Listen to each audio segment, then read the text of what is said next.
And now, delivering the Norman Brooks Challenge Cup on the court, please welcome four-time Australian Open singles champion, three-time doubles champion, on the 70th anniversary of his first Australian singles title, Australian tennis legend, Mr. Ken Rosewall.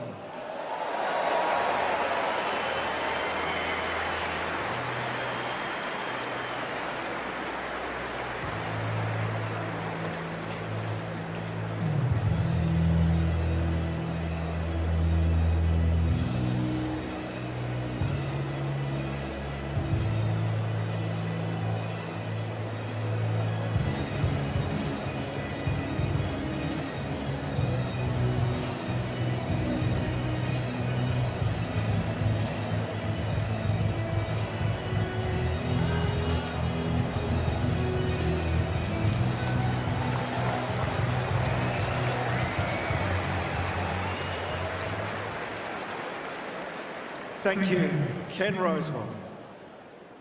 Currently in the studio recording new music, please welcome to Rod Laver Arena to perform the Australian National Anthem, Harrison Craig.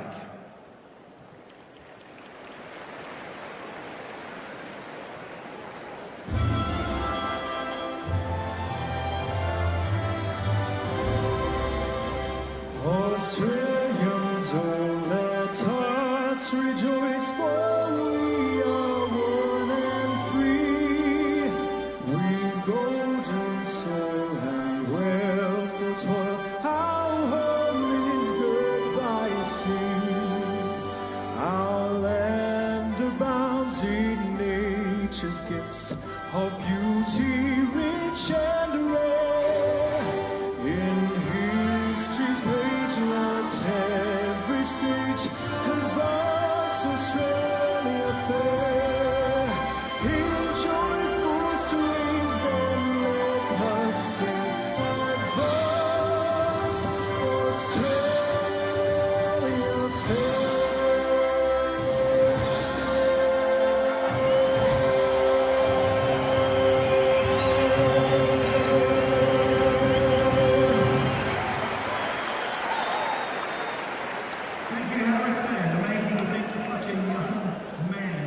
Could have already released 3 albums and had 2 ARIA and number 1. Please give Harrison Craig another round of applause. Tremendous to have Harrison here tonight. The tennis fans, you are correct.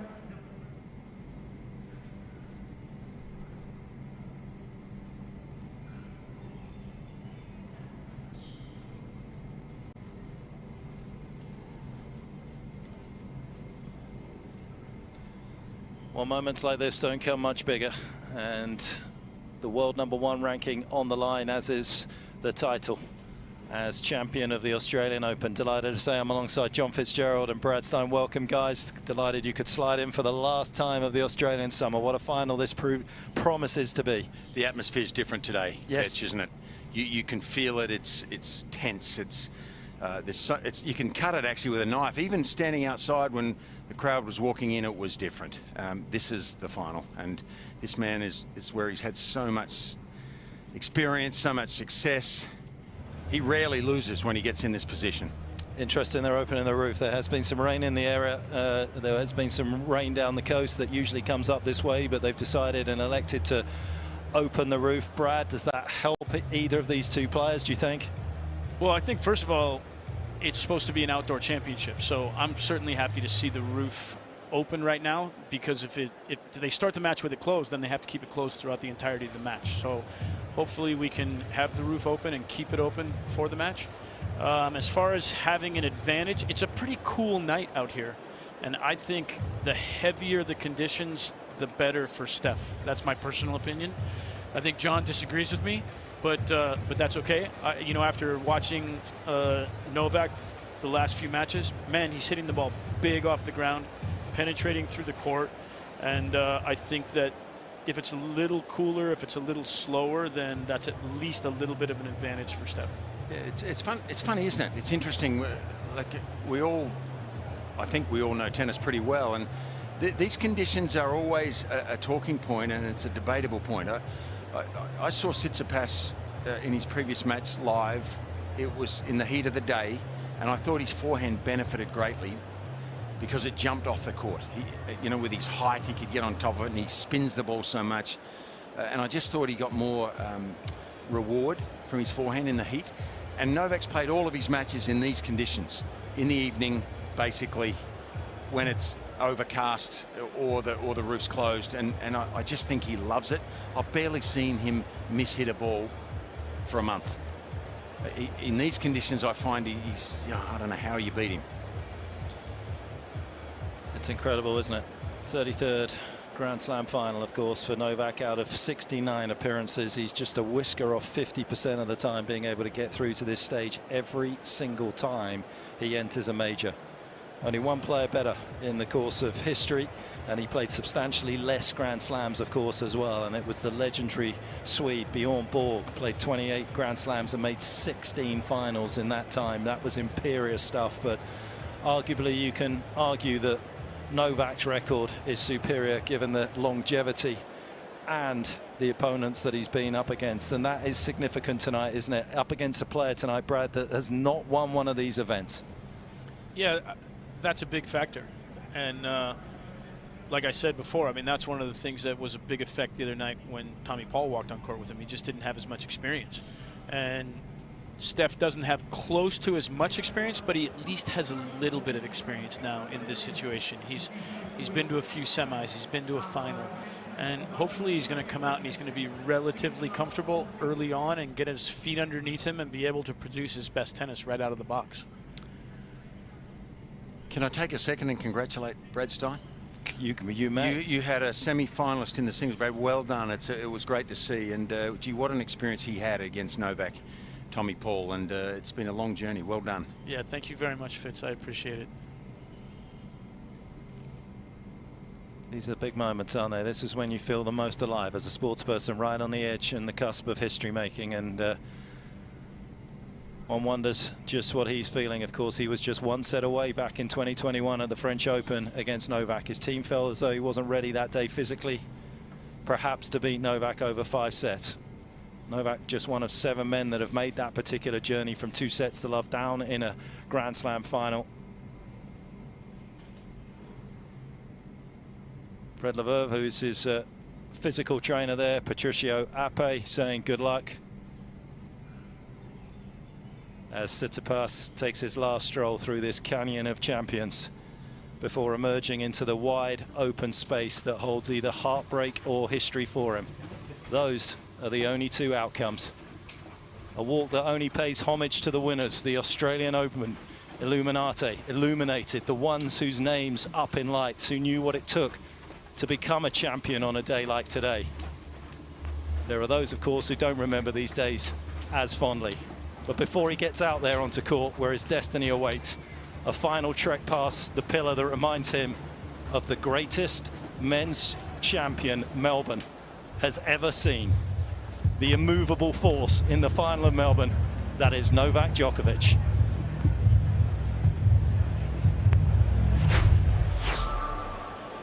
It's the men's singles final on Rod Laver Arena. Please welcome Australian Open 3rd seed, Stefanos Tsitsipas.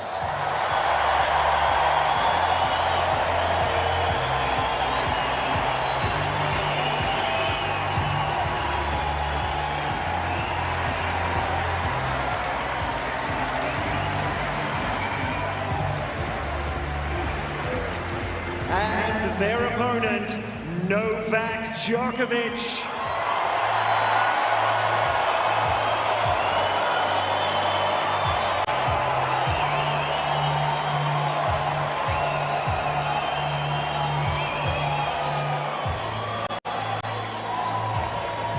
You, Brad, Tsitsipas likes to be the philosopher, doesn't he? But more importantly today, can he be the alchemist? Can he today make that rare transformation from being contender material into that of a champion? I mean, it's a tough call. You're up against the player that ultimately is going to be, in my opinion, the greatest player in the history of our sport on a court where he just doesn't lose. It doesn't seem like he's almost capable of losing on this court, no matter what happens. I mean, I think back to 2 years ago in the match against Taylor Fritz when he looked like he might need a stretcher to get off the court, and he still found a way to win the tournament that year. We've seen a similar situation with this year with the leg injury, and somehow as the tournament's progressed, he's gotten better and better and better. And I imagine his comfort level in this situation is going to be well above Steph's as they walk out and stand next to the trophy, and you see what you're playing for, and a piece of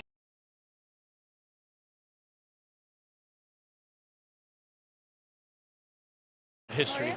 Can we start with It's just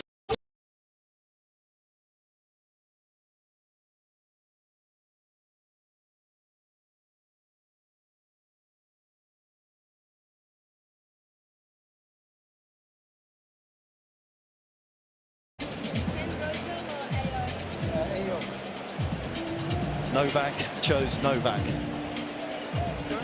serve? Great match. Sure. Well done. The mascot's name Novak as the players jog back to the baseline. And the one thing I also want to just touch on quickly, I know we're going to get into the bios just now, the crowd, it could be significant. One of the reasons that Steph got close in Paris was he hit a forehand at 2-all in the second set, having been absolutely dominated, threw his arms up in the air, got the crowd involved. It rattled Novak for a while, and the similar thing happened in Turin. So I'm going to be interested to see whether Steph goes down that route where he tries to engage the Greek fans here early to see whether he can rattle Novak's cage. Of course, he has played a lot of his major finals with the entirety at times of the stadium behind him, and he's been able to handle that pretty well. But it was something that Steph brought into his last couple of meetings. As I say, we take a little wander through their bios. And of course, both of them playing for the world #1 spot as well. Steph sitting at 4 coming into this particular tournament right now. 9 titles. Of course, he's never won a title outside of Europe as well, Fitzy. Yeah, interesting, but he's done well here.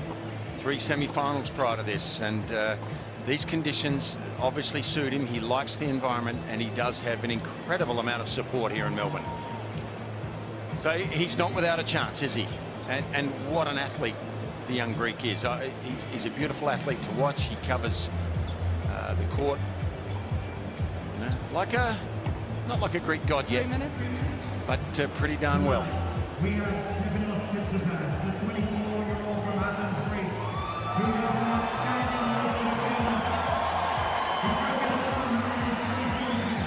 Novak sitting in a live ranking of #2, of course, relatively significant in the world of tennis, as if he goes back to the world #1 spot, not because he hasn't been there before, as we just take a little look through their head-to-head. 10-2, everybody knows by now, of course, that Novak has won their last 9. But the fact if he does go back to world #1, of course, that will give him his 374th week once that happens. And he will be closing in on Steffi Graf's record of 377 to have the most weeks out of any male or female player as the world #1. This has been Steph's route through, of course, was pushed hard in the match against Jannik Sinner. But once again, Brad responded well in that 5th set. Yeah, I mean, that match was a massive test. I think if Sinner had won that match, we might be seeing him here right now. I think that match was such a big match for either of those guys to get through, and Steph really stepped things up in the 5th set and was able to battle through that match and get himself to the next round, which led to this opportunity.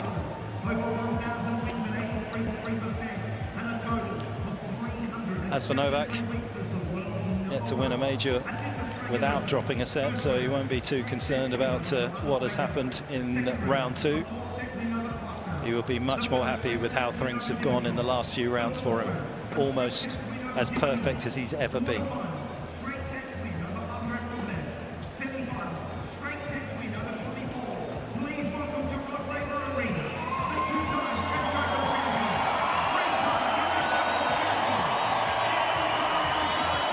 And of course, the last time he lost it, Chung back in 2018. He is Mr. Invincible.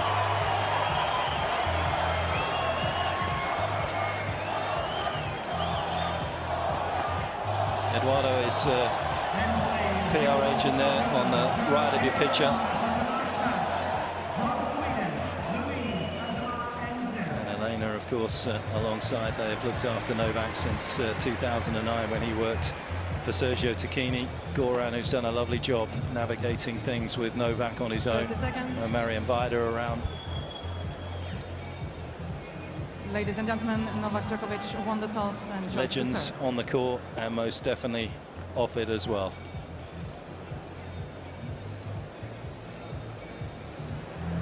These players, so often you feel playing on the shoulders of the greats of the past. And Rod Laver, arguably the greatest of them all.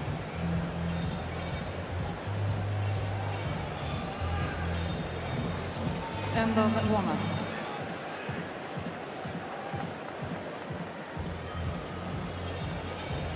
And of course the night is special, and the numbers also validate the greatness of somebody like Novak. Looking for his 22nd Grand Slam title to tie up Rafa. He has the most Masters 1000 titles. He has the most male weeks at #1. Tsitsipas searching for something for the very first time. And he's going to have to find something different if he is going to find a way past this man in the Melbourne final.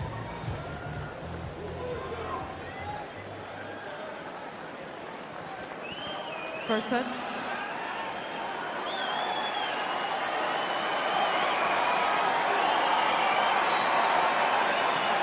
Novak Djokovic to serve. Ready? Play.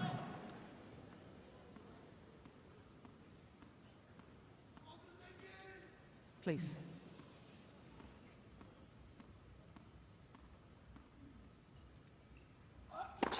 Vote.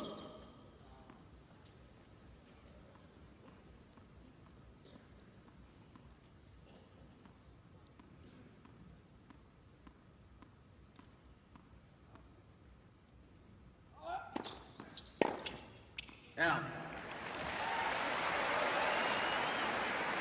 15 left.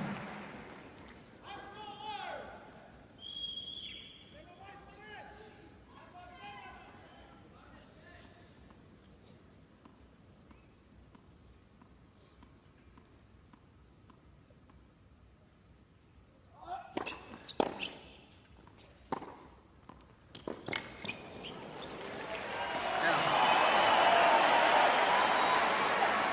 30 left.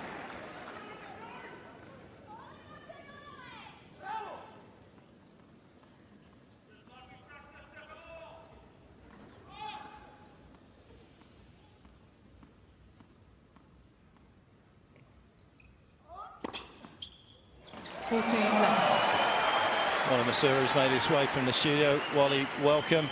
Glad you're alongside for tonight. A lot of anticipation in the air. Oh yeah, and hasn't Novak started nervously?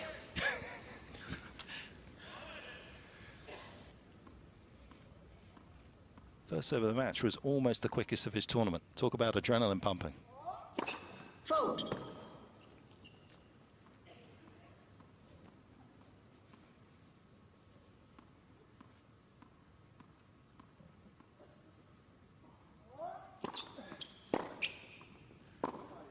Out. Brad, you obviously sat courtside, you know, watching that match with Tommy Paul. When I watch Novak hit, it just doesn't seem as vicious as a lot of players on tour, but he just seems to get such a result. Just the balance and the timing. It's almost like he's got a heavy racket that he's laying on the ball. Thank you.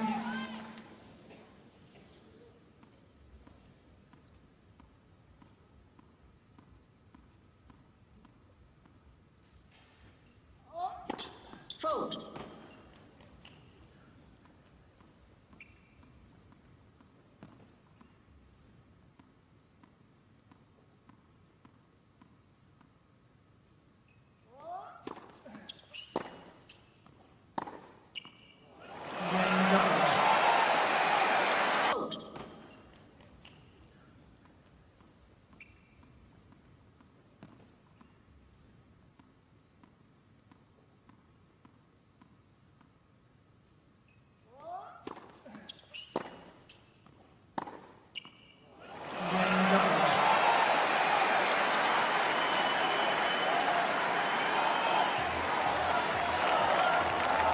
Look at that support, a sea of support outside in Garden Square. Was that a different ticket to be able to come and sit out in Garden Square and watch the match on the big screen up there? So you're still in the environment, but because the stadium here is absolutely sold out. Well, it's not just Garden Square, but it's out on Grand Slam Oval as well. There's crowds everywhere inside the grounds watching on big screens. Wow. Yeah. Amazing atmosphere. Was I the only one who just wondered then how someone can start a match like this and hit 2 forehands just on the inside edge of the line in the first game in his sleep? It was the accuracy just never ceases to amaze me. He started off well, hasn't he? Yeah, absolutely. And what Wally said before to me about sitting down there and watching Tommy Paul, I saw so much of that the other night.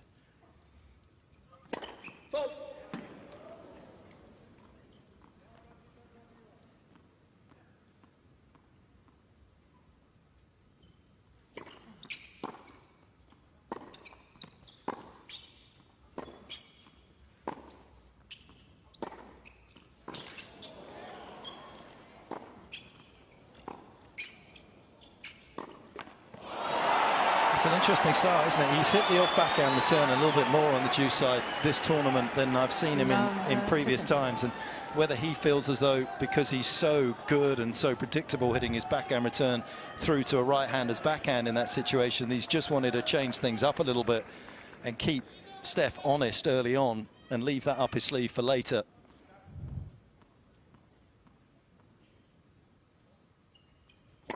I would be very surprised if that's a break point, whether we see Novak taking that return into the Tsitsipas forehand.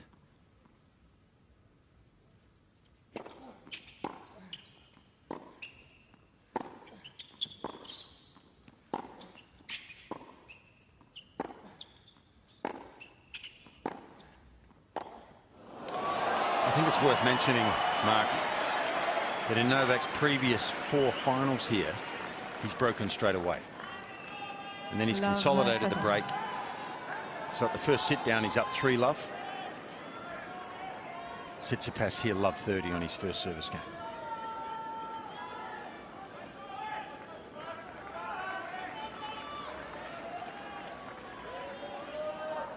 Thank you. Please.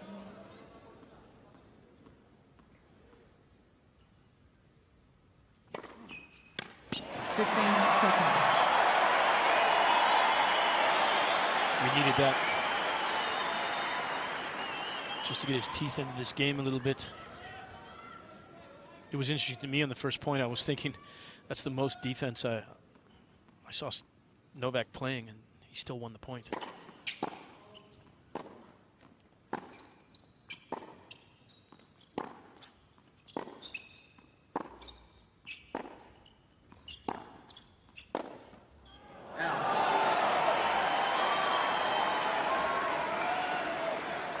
Fitzy and I were talking before the match, Petch, a little bit about how I just think that Novak is the best, actually the best. You know, it's marginal, but the best of all the guys at targeting a weakness and then staying to that position throughout the entirety of a match. And I expect that last point to see that repeated a lot tonight. You think he's going to target the Tsitsipas backhand? Absolutely. Yeah. And he's the best going around that does that. Yeah. Because Steph, against most players, can get around and hit his forehand, but the accuracy of Djokovic is what hurts Tsitsipas. It's always into that slightly weaker side on the backhand.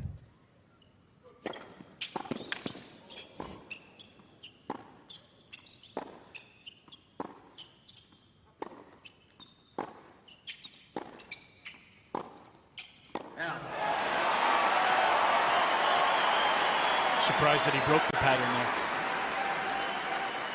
there. Just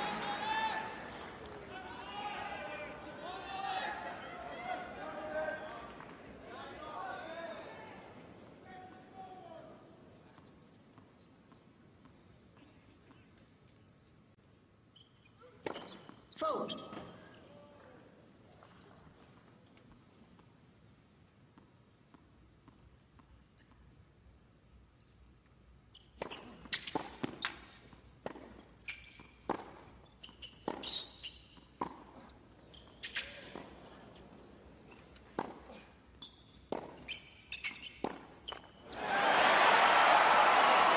course, it has been one of the remarkable features of Steph's tournament so far. This has been his ability to save break points. Tsitsipas. Those last couple making his tally for the tournament, 46 saved out of 55 faced. Take that stat.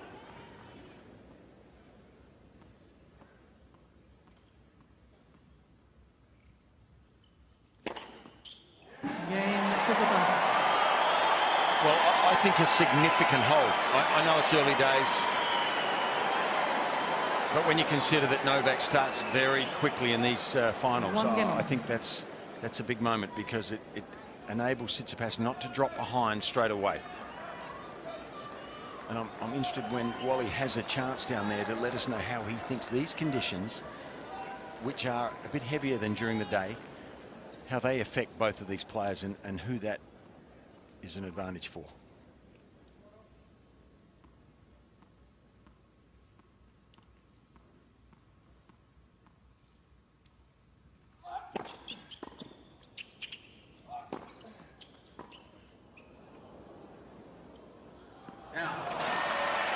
It's absolutely perfect for tennis. There's barely a breath of breeze. If there is, it favours the Tsitsipas end ever so slightly. But look, I just think nighttime tennis suits Novak. He's played virtually every night. This tournament, a little bit cooler. Tsitsipas probably wants it a bit more lively.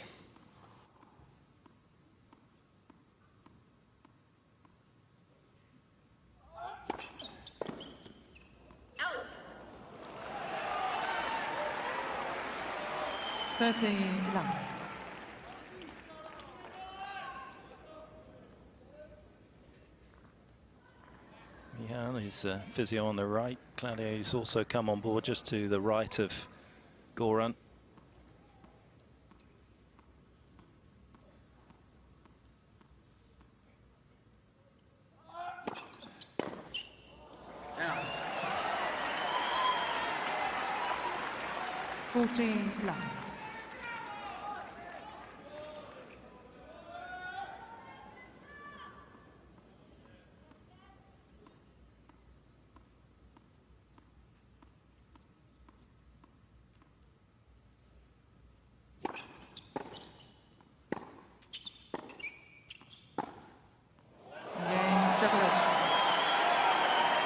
Well, it's been a pretty awesome start on serve for Novak Djokovic, and he put an awful lot of pressure on Tsitsipas's opening service game.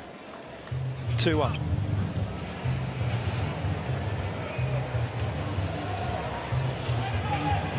And that's part of the problem, that backhand down the line for Steph as well, Brad. When you watch them play, Steph loves to hit the cross-court backhand, keep it short. And when he does, against a lot of players, he can hang around in the backhand corner and then get a forehand into play. Novak takes the backhand line a lot earlier than everyone else, so he has to play more centrally. I think there's a combination of two things off of that. One is that Novak will step up, and this is one of the things that I think is going to be interesting to watch as the match develops, is Steph's backhand, he lifts and he shapes a fair amount, so it gets up on a lot of guys. I think Novak's going to step up and take that pretty early. He's going to be in a relatively early position, and he'll add pace to that backhand coming back across court and take time away from Steph on that side. And then, as you said, he's very comfortable taking the backhand down the line. He loves the backhand down the line.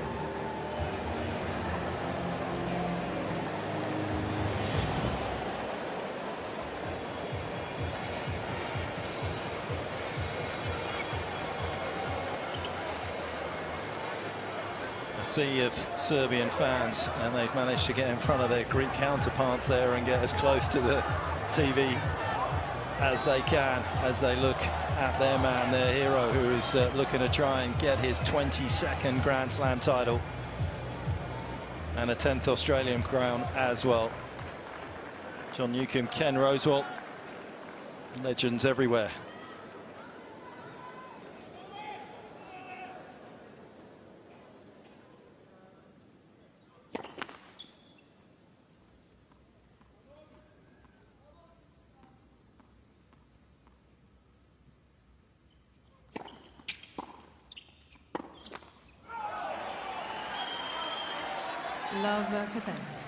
I love the nationalistic feeling that we have going on right now. It feels like a World Cup. Those pictures from out at Garden Square look like the Serbs are definitely dominating that area out there.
sensational from Tsitsipas.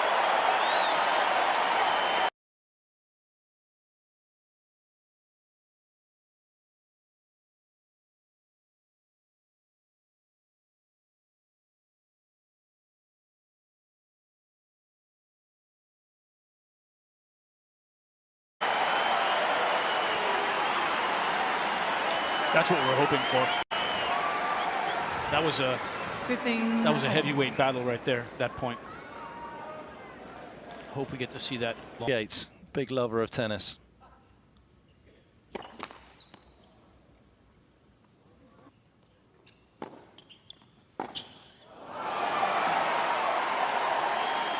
Can't imagine Bill would have a bad seat. He'd be up close to the action there, and 15, when you're down low 13. on the court, it really is an amazing perspective to watch these athletes. I just don't like the matchup backhand to backhand for Stefanos.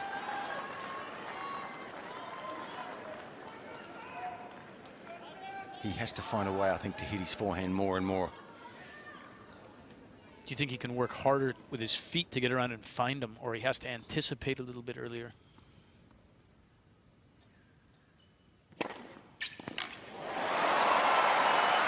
He served well these two games. Served himself out of trouble in the last game. 13. Oh. Again, right there. He lost his serve a little bit in the previous match, just for a while. Just lost it. It dipped. He had problems and he was worried about it, but he needs it tonight. He really does.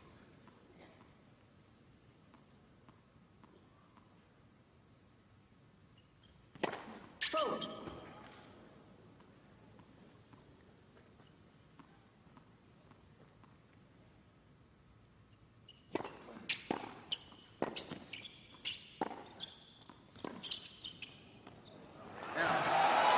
Well, that right there for me was that's what we saw all night when Tommy played him, and he jumped on that second serve return. 13, Took time away 14. right away. I mean, and he's gaining an advantage out of that return. He's not starting neutral. He's definitely not starting behind, but he's not even starting neutral. He's starting ahead on second serves. And that was 171 out wide to the forehand against the grain. Yeah, and if he does that, you know, the other night he returned 95% of Tommy's second serves in play, but with aggression. Fault.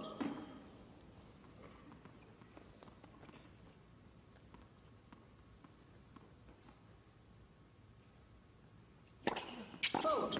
And then he went 180 because he was running out of ideas already. Tsitsipas 180 into the body is a high-risk play.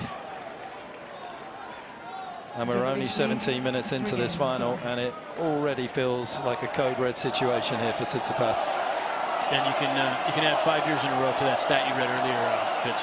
Well, he didn't lead 3-love, but he's now up a break and he's looking to consolidate for 4-1. So yes, it's a quick start. He's found his range. It just seems hard for Tsitsipas to hurt him from the back. Thank you.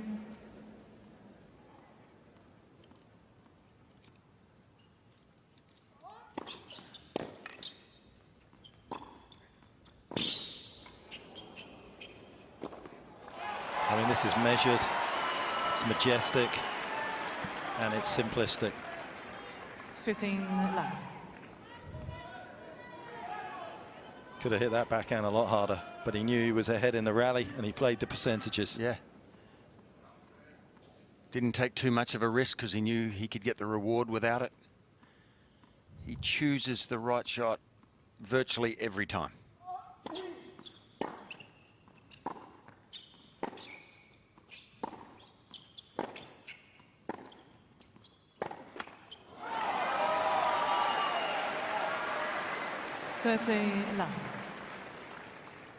And this is what happens, sorry, Fitzy, and this is what happens when he gets an early break in the first 4 games. Novak, 96% of the time he goes on to win it. We talk a lot about his returning skills, but he is a closer of note.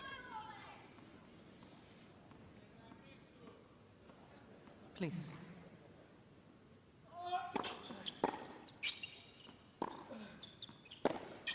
Wally's down there closer to the action, more or closer than we are.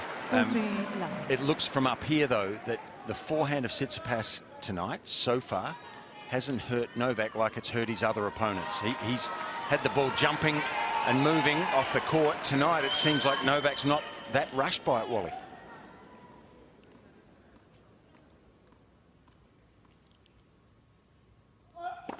Fault.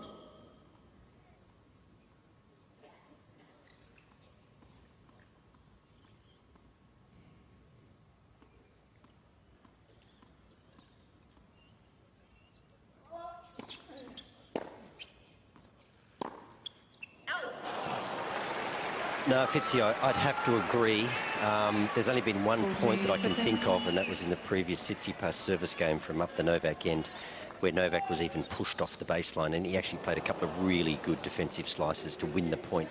But Novak he looks unbelievably comfortable. Everything is coming out of the middle. Why should tonight be any different?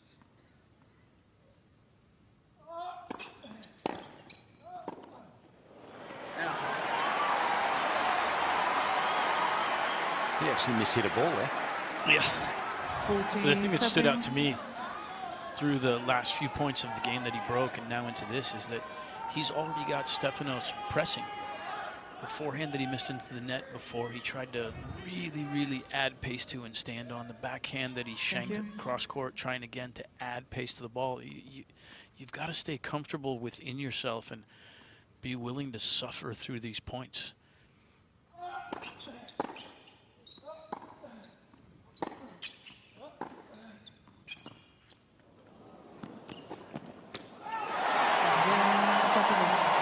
He's tried that in recent times, Tsitsipas, to a modicum of success, to be honest, against Djokovic. Didn't work out there. 4-1 already. Novak.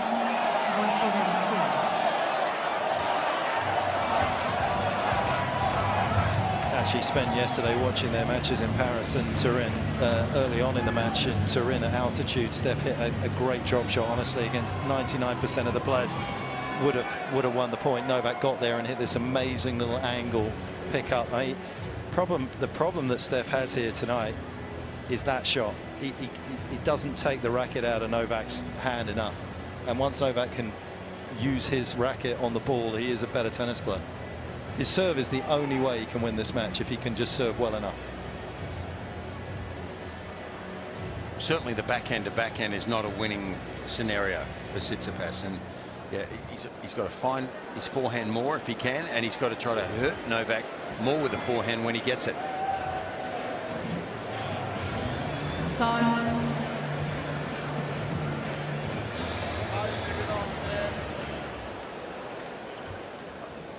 I just feel like that without sun, without heat in the court and the ball, it doesn't fire up as much. It doesn't help the Tsitsipas game as much, and especially his forehand. I just feel like he can't hurt Novak as well when the conditions are sedate like this. Yeah, and I Just agree my with opinion. that. But then I also look at Rafa's record at Roland Garros with the 14 wins, and he hasn't always had it hot and sunny. He's had it cold and wet and damp, and he's still beaten those players. The ones that are great and the ones that are truly great, like Novak, they'll beat you whatever the conditions.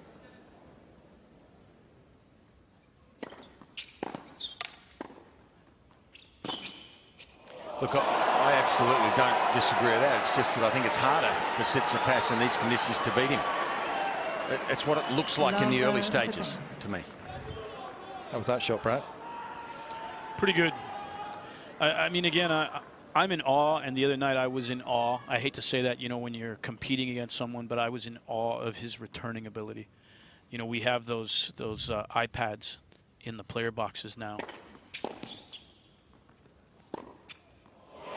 And I actually took a screenshot the other night of the returning stats, because at the end of the match he had returned 82% of all forehands. That's first serves and second serves, and 91% of all backhands, both first serves and second serves. Steph hit a good first serve on that first point, and it came back and actually rushed him. Again off of first serve. The returning level, 15-30. and especially given his court position. You know, we know Rafa's been a great returner, but from extremely deep in the court. Medvedev's a great returner, but extremely deep in the court. Novak's doing it from a little bit more of a neutral position or an offensive position on the return. 31.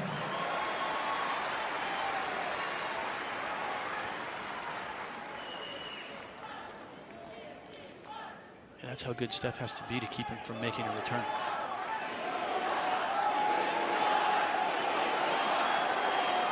Thank you. Please. Please.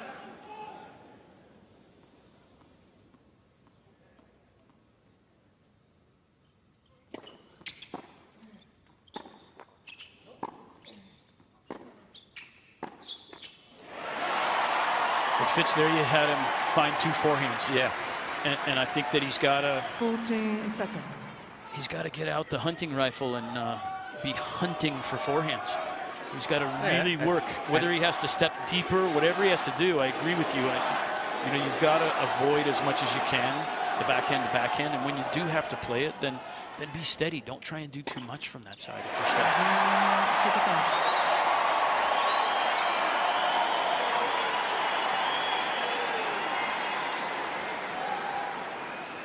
Djokovic leads. Well, his game is not just serve forehand centric, but they're the 2 biggest weapons he's got. And against Djokovic, he's going to have to use both of them well. That just goes without saying. So, look, he's in the first set. He's trailing. But yes, he has to try and get more forehands, that's for sure, from the back of the court.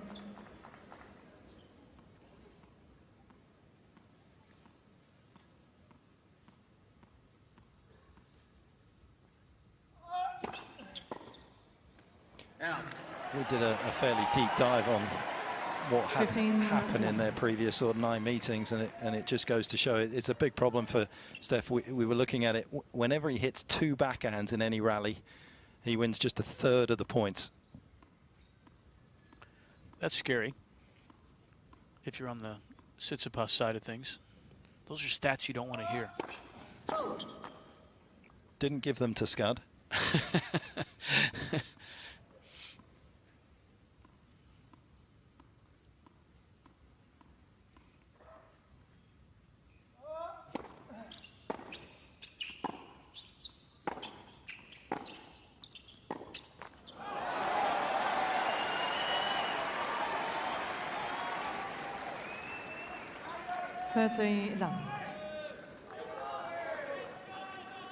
And again, those serves are so productive for Novak long term, aren't they? Because if he does have to face a break point, and at some stage you feel as though Steph will make some inroads on this serve, it takes away his ability to run around the second serve on the ad side, and Novak can just roll one in with no pace on it. Ready? Tsitsipas has to guard against that quick second serve down the tee on the ad.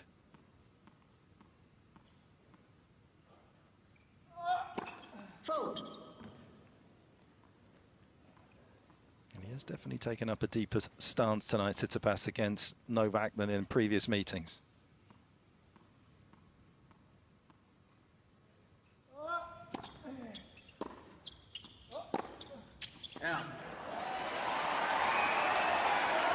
That's been a bit of a theme of the tournament, hasn't it, Mark? That Stefanos has been going deeper on the return.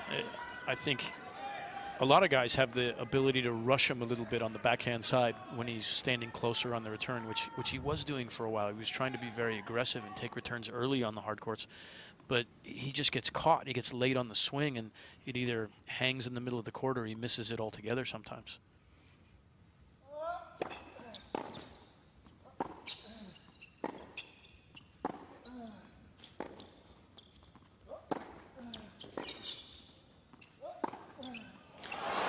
Backhand down the line there just opened the court up, didn't it?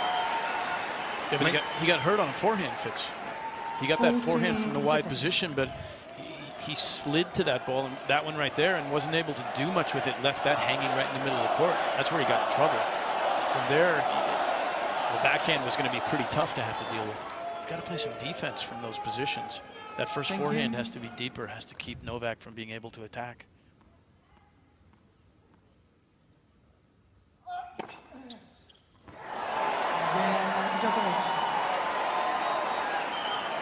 You don't see that every day. No, you don't. A flawless opening 30 minutes here for Djokovic, 5-2.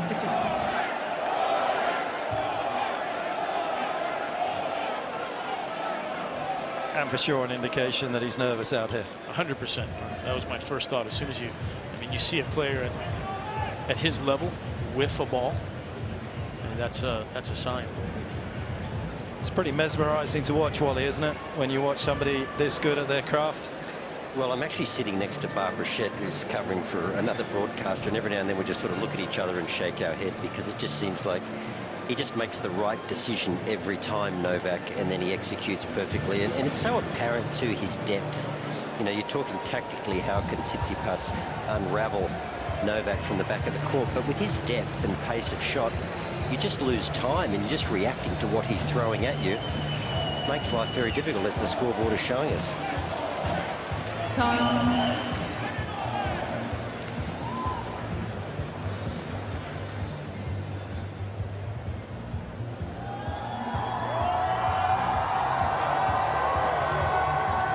No guessing who's going to be happier at the moment. Serbian flags flying high, big smiles on their face. Their man has been in the final 9 times and he's won it 9 times, and already looking very dominant so far, Djokovic. Tsitsipas with it all to do. He's just the 3rd player, of course, to win double digits at the same Grand Slam tournament. Novak, Margaret Court did it at the Australian Open 11 times. And the incredible Rafael Nadal, 14 at Roland Garros. Ready for play.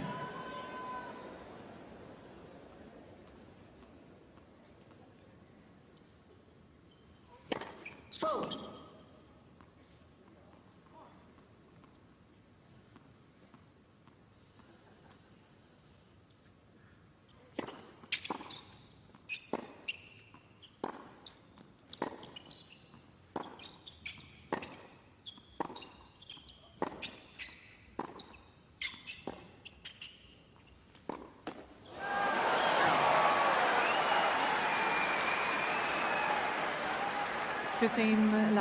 Hasn't been able to win too many of the extended rallies so far, Novak. I mean, Steph, I should say, but he got that one down a little bit lower. Yeah, that was the first sort of questionable decision. Low and inside the court, trying to take that up the line was a tough shot.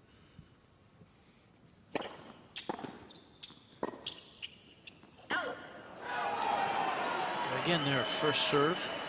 15-0. And he puts Stefanos on defense off the return. I mean, to me, that's just astounding. And he does it so consistently. I mean, the 2 most important parts of tennis. Under 5 shots and between 5 and 9 comfortably so far, Novak.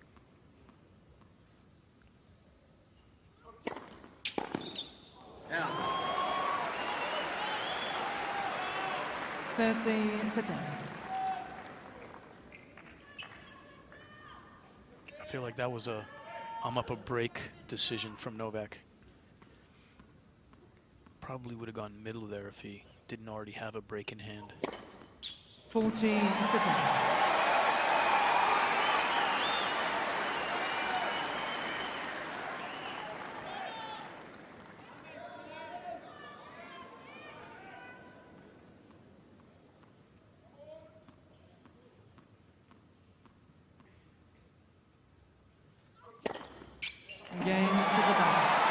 Well, that was interesting at least. He went to his right there. He almost guessed with that first serve. So that's an indication that Tsitsipas, as Mark Philippoussis, indication that Stefanos is serving well, particularly with the first serve.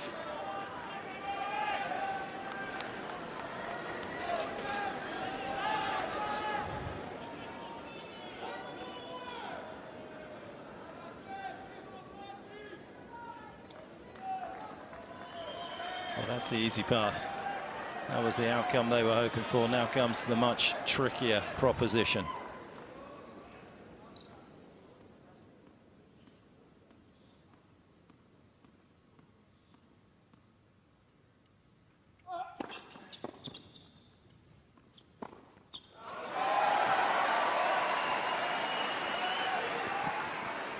And his last 58 service games against Novak. Steph has only produced 5 break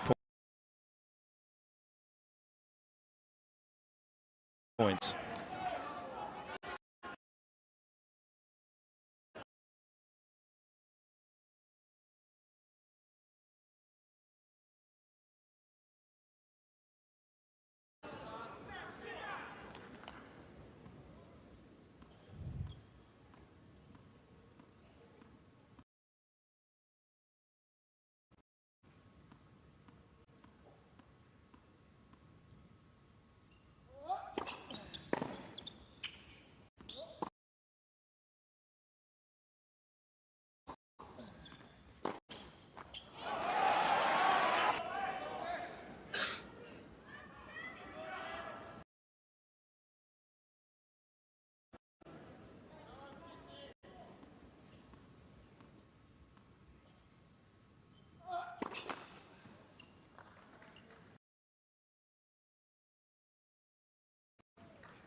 You get these small glimmers of hope like that, but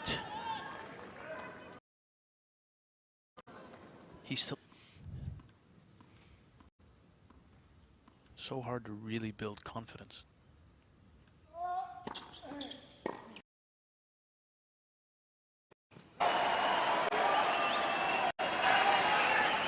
Not a bad response if Steph is going to trundle back a few metres, 2, 3, 4 metres back behind the bun. Nasty kick way up above shoulder height on the single-hander.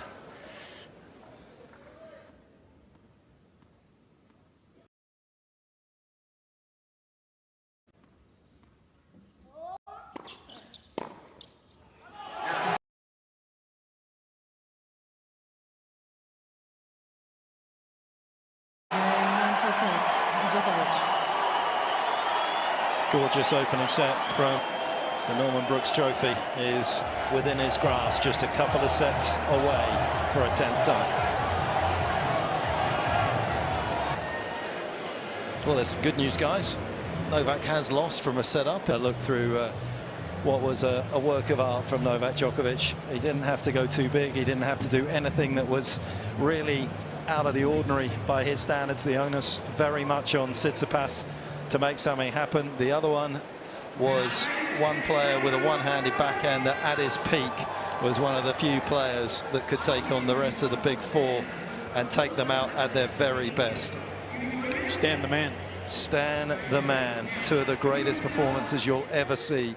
Roland Garros in 2015. He left even Novak flat-footed there, and of course at the US Open as well. But, you know, I think that's interesting also, Mark, because one of the things I tried to get Tommy Paul to do the other night during the match was give a little bit of extra ground. Wally mentioned earlier the depth that Novak plays with on a consistent basis, and I tried to get Tommy to give up a little bit of extra ground to be able to make full swings at the ball, and I think that's something that Steph can consider here as well.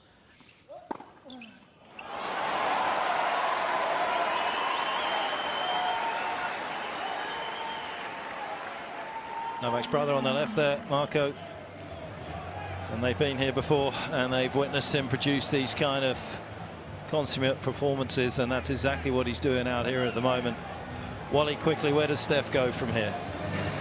Well, look, I was just contemplating who has troubled him outside of, say, Roger and Rafa. You mentioned Stan, and recently it's been Kyrgios, so I'm just trying to scratch my head. How do you trouble him? What attributes do you need? And I can come up with abrasive sort of personality, a certain arrogance to take him on, and then just sheer firepower. I'm just not sure Steph has it in all parts of the court. Yeah, you know, Wally, Nick sent Tommy Paul a pretty extensive game plan the other night, and one of the main things he said was you have to be willing to suffer because the points are going to be long and grueling.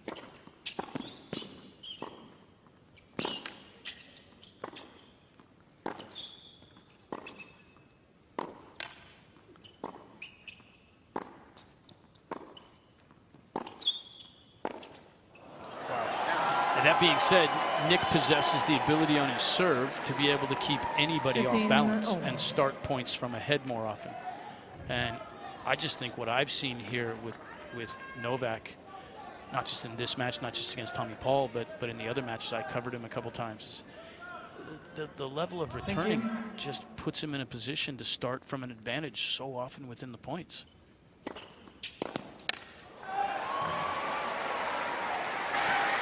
And I feel like, too, there's something about the personality within the clash, because I'm looking at Novak. He seems to be doing everything at about 75% well within himself.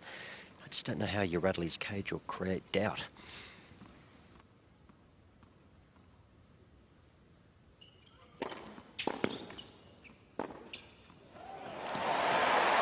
That's a bit more like Wawrinka. Good linear speed on the backhand side, little less loft. 40-10. But it's not easy to produce over and over again. But it is a winning strategy.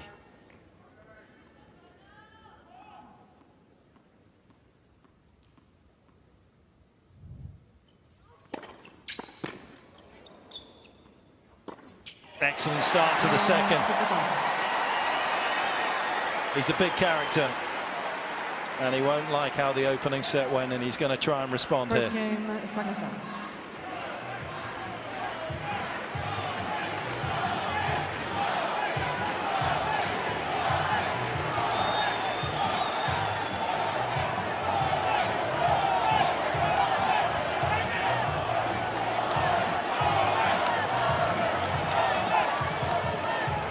Love the coaching that he's been able to get. Obviously, Tsitsipas, there was a little bit of drama, of course, a few years ago, the Postulus and restroom breaks, but thankfully that has all gone away and we can focus on all the great things about Steph and his tennis and everything else, but they will definitely be trying to help him out here.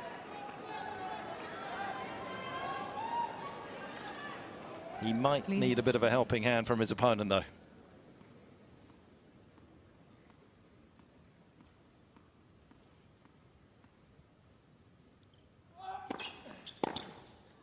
Out. 15-11.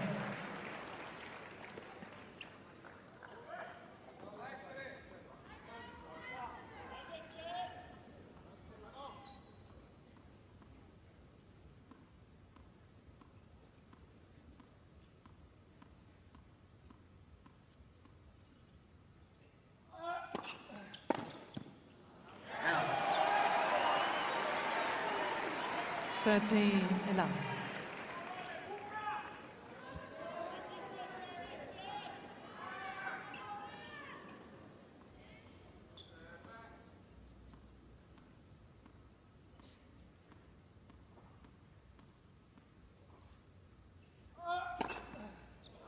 13-11.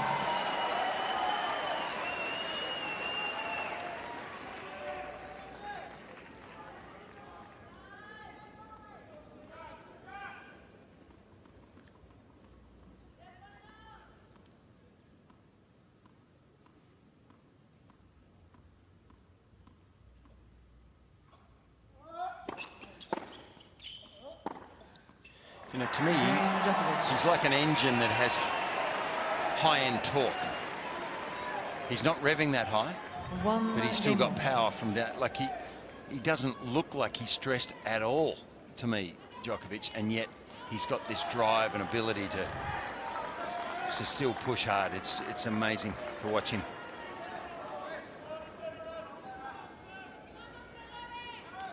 Tsitsipas just needs to hang in there, doesn't he? He's got to play as well as he can for as long as he can and build a foundation of games here.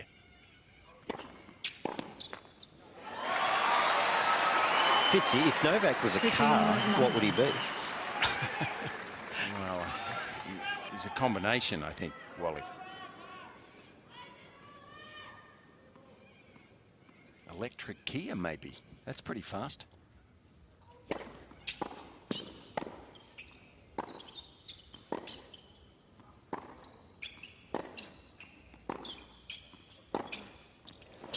That's what we want to see if Tsitsipas is going to stay with him here. And there's the first time he's tried to get the crowd involved. That can have an influence. We've talked about it, but he's got to play well enough to bring them in. As I say, in Paris when they played, he was struggling big time down a set. 1-love, love 30. Managed to scramble through a couple of service games. He had a great forehand at 2-all in that Paris semi. And he started doing all of that, and the crowd really got behind him for a moment. They wanted to see a competitive match. Novak went off the ball. It happened again in Turin, and he's right after Steph did it in Turin. Novak hit a great winner and did it right back in Steph's face.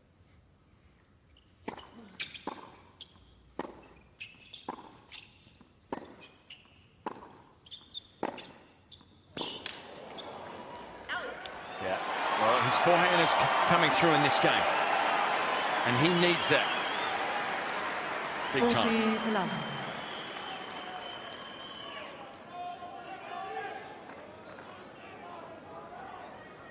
And he's starting to hit enough good shots out here that perhaps the crowd will get involved.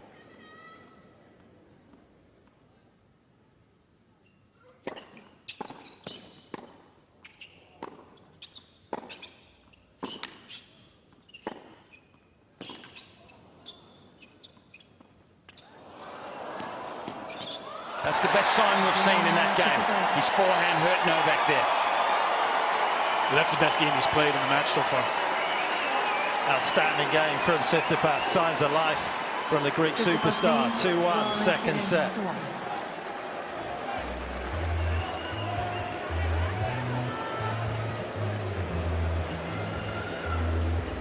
Length is your friend on a tennis court. It allows you to protect yourself. It allows you to stay more cross-court. You don't have to worry so much about the shot down the line if you can keep it deep. Steph, of course, trying to get shorter angles at times on that backhand side to try and get his opponent off the court. Doesn't work as well against Novak at times. And you can see there, 65% of them landing in that middle third, whereas Novak, as I say, length is his friend by some margin, and almost 60% of them landing in that last third. It makes it incredibly difficult for Steph to get on the front foot, particularly on the returning games. A little easier on the service games. Yeah, it's the hardest thing, I think, to play against when you're a tennis player, is to play against someone who has extreme length on their ball. Very hard to attack.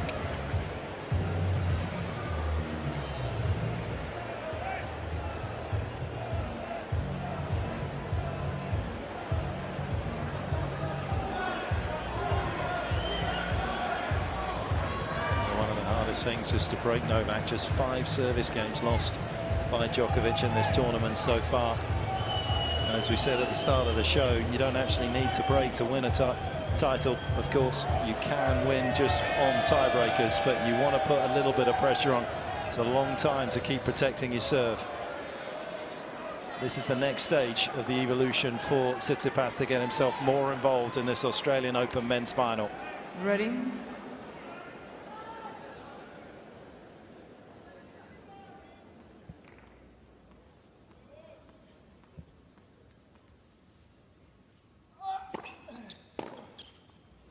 Out. 15-love. He's hurt him on that deuce side with that wide serve consistently as the opening play for the first point of each game. He's gone there almost exclusively on the first points.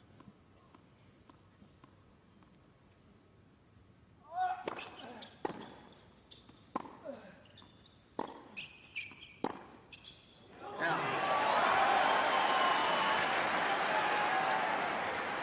15-all. An unforced error is a bit of a shock.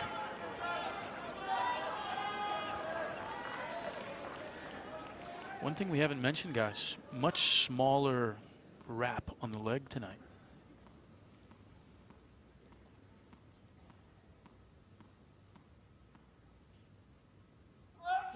Fold.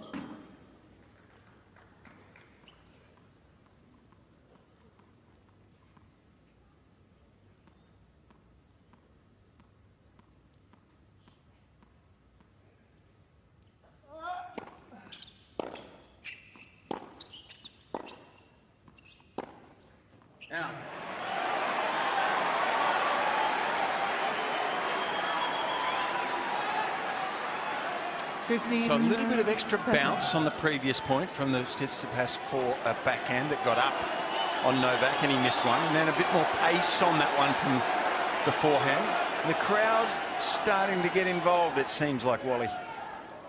Thank you.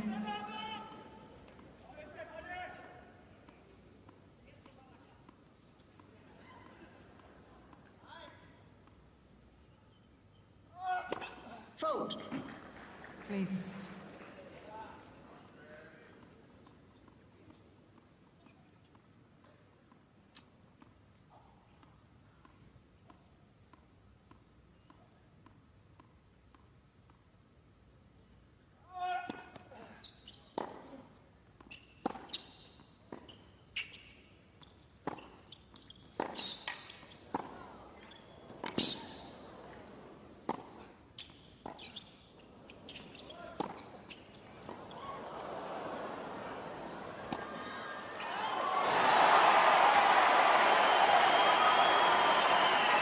Well, it was a fun rally, just never felt as though Tsitsipas was in it.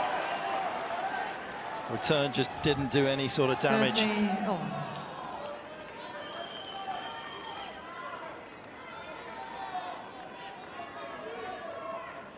First real pressure point here Novak's had, though. Please. 15-30. Again, a little bit of pressure here.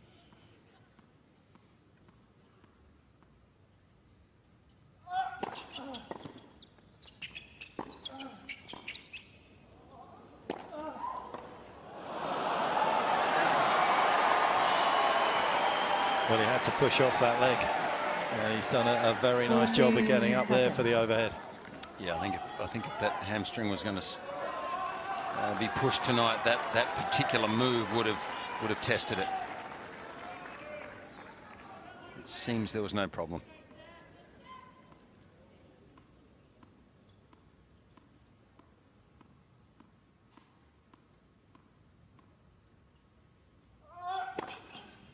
Cain, Djokovic.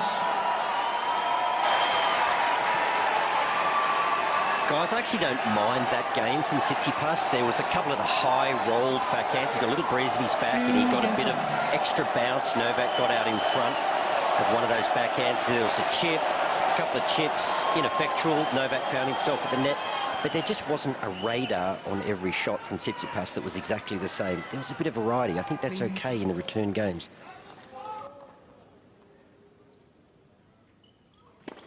Vote.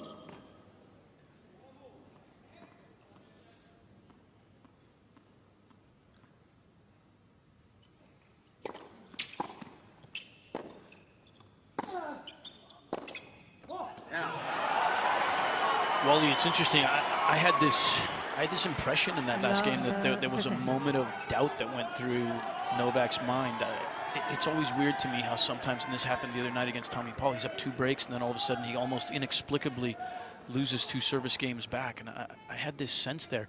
15-30, he hit a second serve at 137. He almost looked tight. Vote.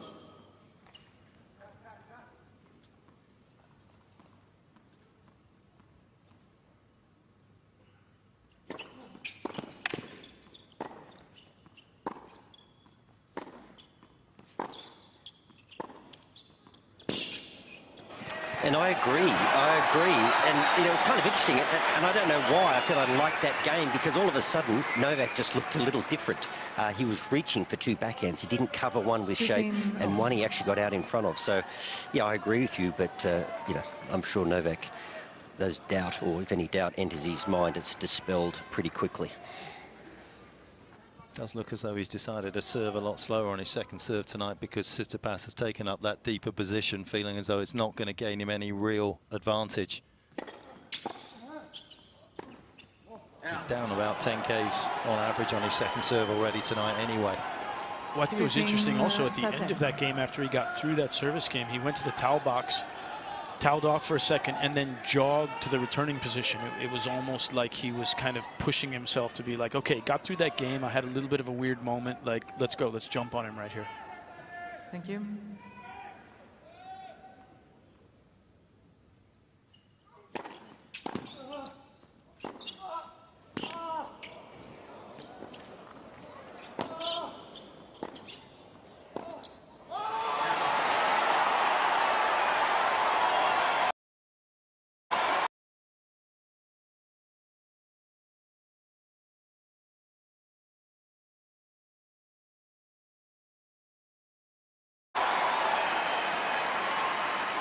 Well, these players are not silly. They know when a big point arrives, and this was one.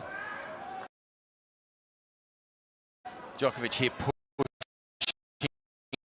for the 15-40 opportunity. He made an amazing backhand slice, defensive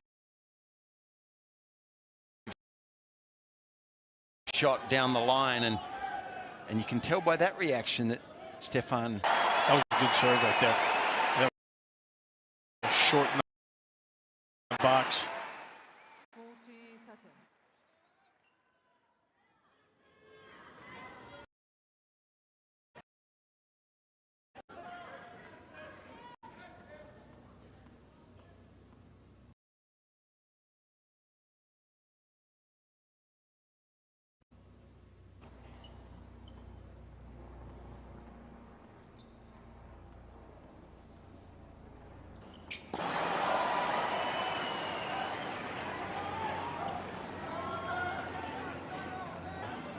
Signal there, Novak getting from his bench from Goran there to cover the 1-hour. He's still made it anyway. He's always aware when he's on the big screen too, isn't he, Goran? His darting eyes up to the screen.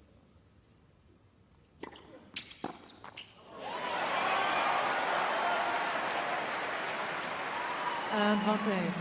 Well, I think the difference in tempo here early in the second from Stefanos has helped his cause. I mean, Novak hasn't been quite as perfect or quite as good in this second set so far, has he? I mean, that backhand was an example.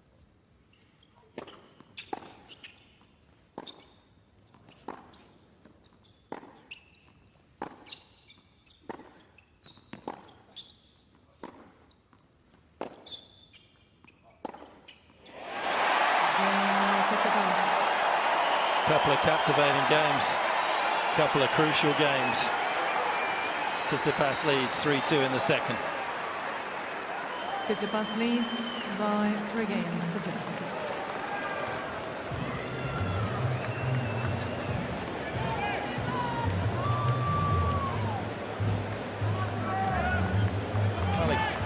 Game as well, I think, Brad, that just settles him down a little bit. One of those games that he's finally come through where he's been tested, and he's come through it with some very nice shots. It's okay when you waltz through a game and you win it to love hitting some great shots, but you know, suddenly getting back to juice, having served a double full, you know, he had to scrap. Yeah, I think it's important. The last 2 service games on Tsitsipas' serve, he's gotten through the games without having to serve his way through the games. He's actually been able to win the points, rallying from the back, making good shots, finding his forehand. I think that's really important for him for building confidence. I think also that Novak's game has definitely dropped off a bit here in the second set.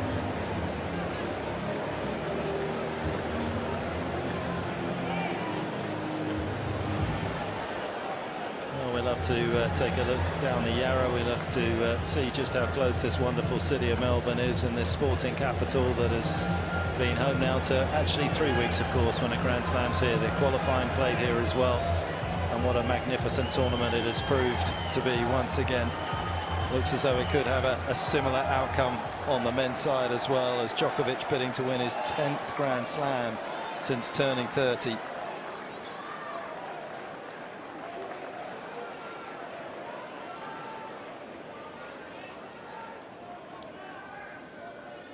Thank you. Please.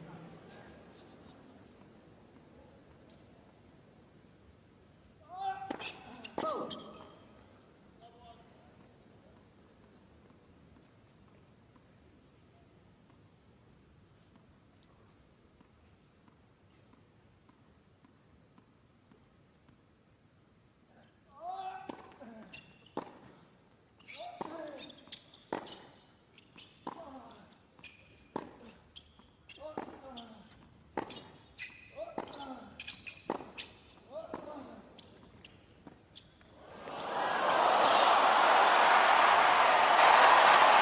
Boys, I love it.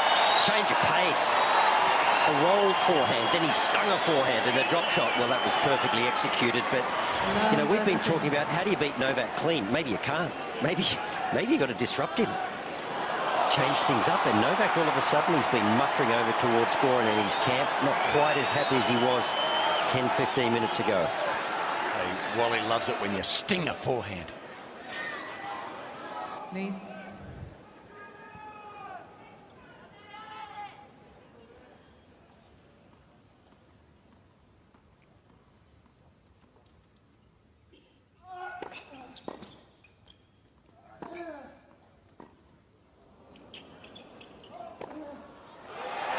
Now, I'm going to sound weird here, but I think that's okay.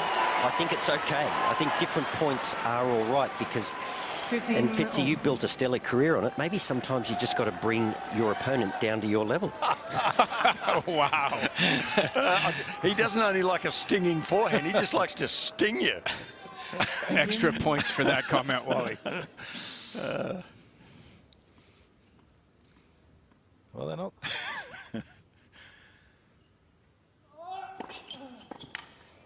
You know, why am I not surprised? To bring everyone down to my level. No, there you go. Fitzy, I said you had a stellar career. Now, let's be fair. But let's be fair. That is a skill. That's a skill, Fitz. How to play ugly. Bring them back.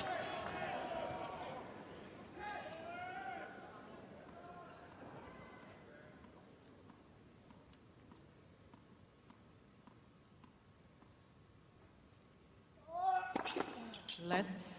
Professor.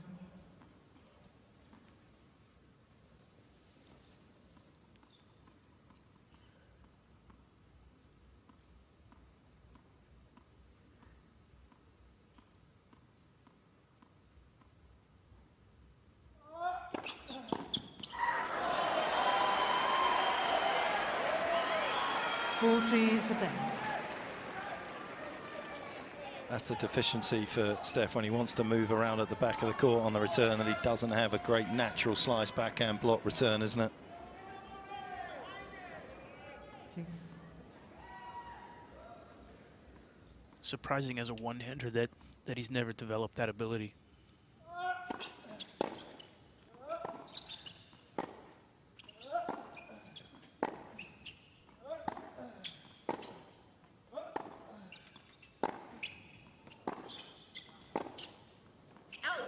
Game Djokovic.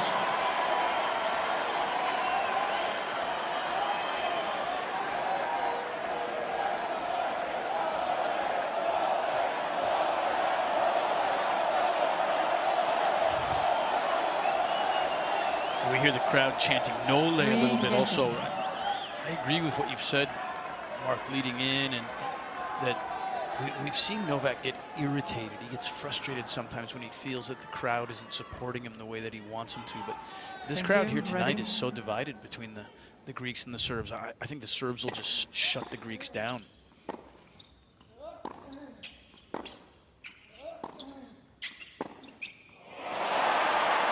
Not if their man keeps coming up with shots like that. Novak blindsided by Tsitsipas's brilliance there.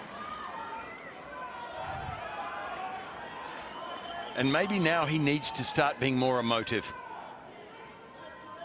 Fire himself up. Thanks. Change the feeling around this court. Fold.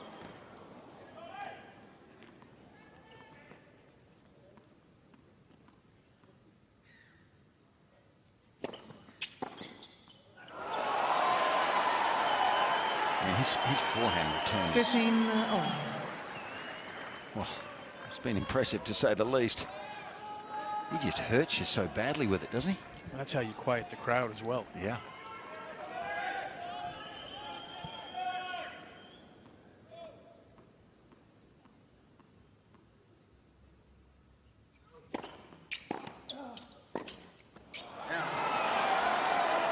And trouble just lurks around every corner when you play Djokovic. 13.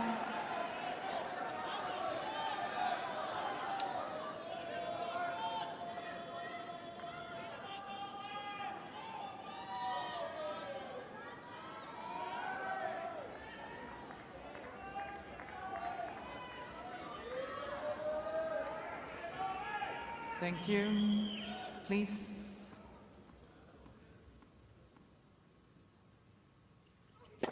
Fold. please.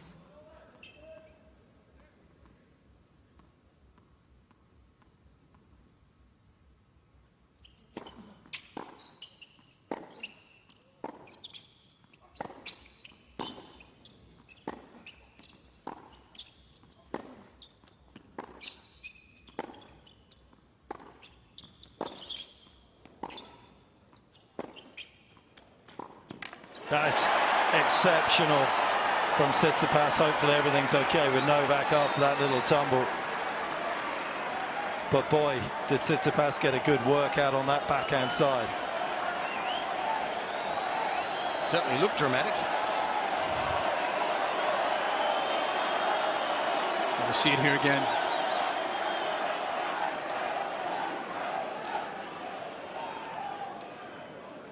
You're okay, Novak?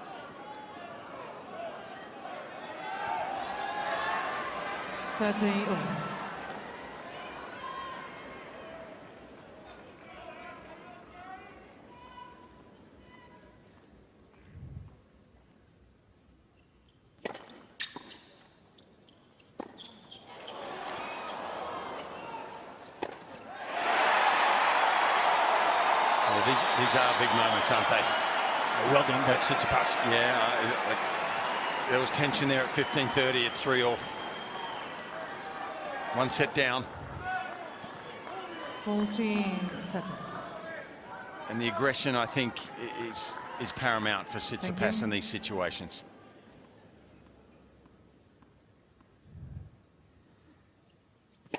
Fault.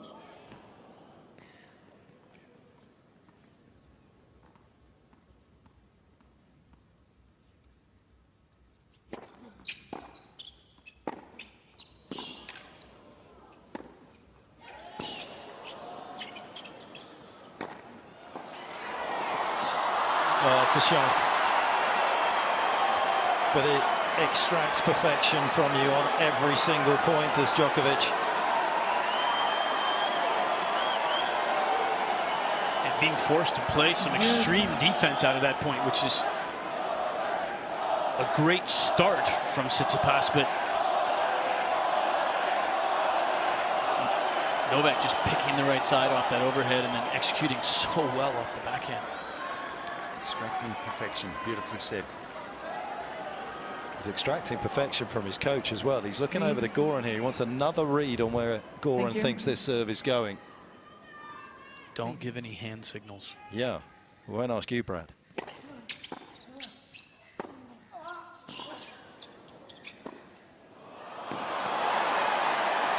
Well, he almost has to be taking the line, doesn't he, to win it? Novak's frustrated. Advantage. Tsitsipas.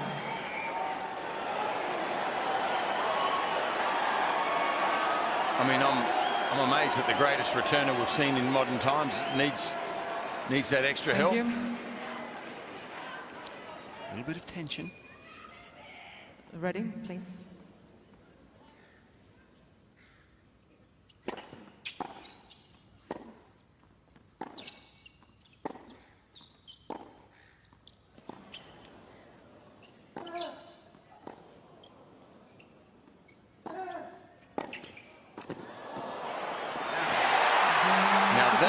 Is a big hole.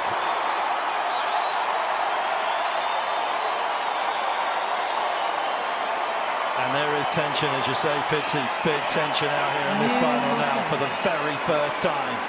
4-3, Tsitsipas. Tsitsipas leads by 4 games.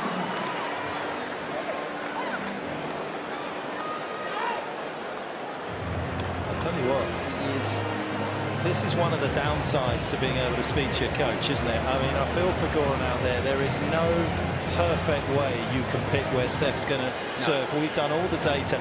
In fact, Novak probably is the only one at the moment that has a pattern that you can pick up. But at 30-40 on his serve, every single first serve has gone down the tee for Novak, and everyone at ad on breakpoint down has gone out wide. But for everyone else, there's a maybe a favourite serve to some degree, but it's small margins. And Novak already uses a company as well that called Gota Tennis with a couple of friends of his that he digs into the data. He obviously worked with Craig O'Shaughnessy for a long time as well, and it can confuse the issue when you dig too deep. Yeah, I think sitting in Goran's chair is just a non-winning situation. Absolute delight in the Tsitsipas camp, and understandably so as well. Novak searching for answers to where Tsitsipas is going to serve, and you can see how frustrated he's going. But surely, Brad, that is just the tension, the desire to be up 2 sets to love. Yeah, I think it's just part of his pattern. It's become part of how he deals with the stress, how he deals with the pressure. In Adelaide, leading into this, he kicked someone out of his box. He made him leave. He was yelling at them to get out of the box. He wasn't like this a few years ago. He wasn't as much, I don't think, Fitz. But this was an occurrence before we had the coaching opportunity as well. He likes to get into the box sometimes. I'm not sure that it benefits him. Thank you. I'm not sure that it doesn't benefit him. I don't really know, because he still wins an awful lot. Well, Tsitsipas at least has his teeth in this second set.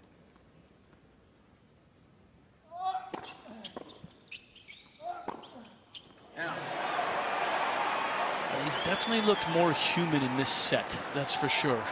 Love that. I think it's just a reflection that Tsitsipas is in his head. He's playing well enough to push him. So Novak's looking for an outlet. Unfortunately, it's Goran.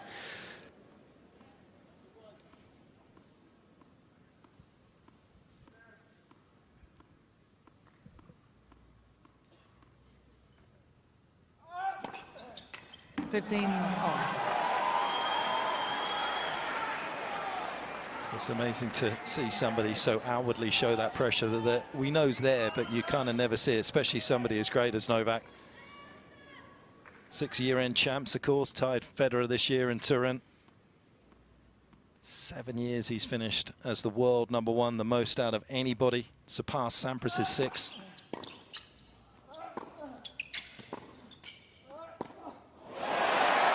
And yet here he is, right now, feeling the pressure of the moment. Yeah, we're seeing something that we don't often see from Djokovic.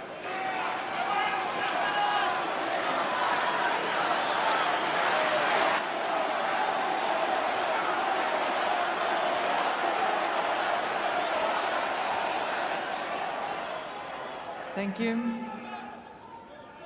Please.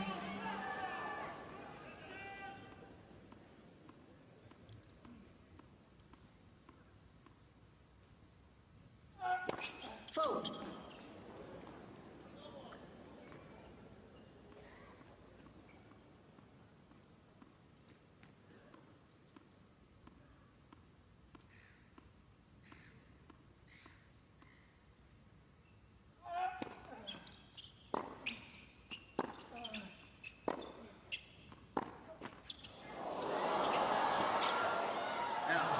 Goodness. Mark, you mentioned before, you think that serving slower with Stefanos returning deeper is a strategy? Because that second serve was at 128. That's as slow as I've seen in the entire tournament. Yeah, from anybody. Yeah, and then he does it when he plays Zverev, and there's no question that he's decided to serve slower because he doesn't see the benefit of taking the risk of missing the second for the reward he's going to get.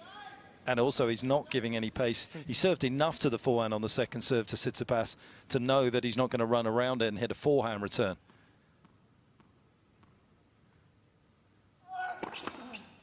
Let's for serve.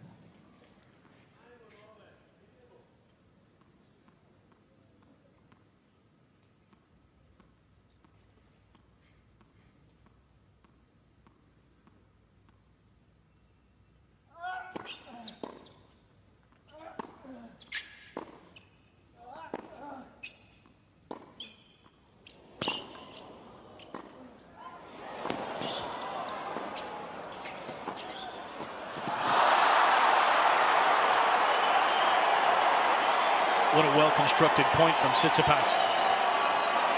But Novak still with the response at the end. Seen it twice in this game. A meaningful slice off the forehand, a chip that stayed low, and then the high heavy ball has allowed him to get on top. So that variety can make a difference.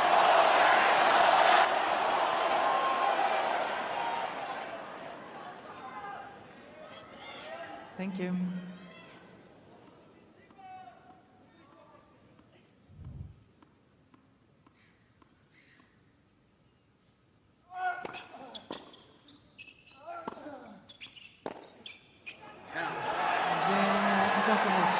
Wally, do you think that the crowd is more on Tsitsipas' side here with the noise, because there's been a look of defiance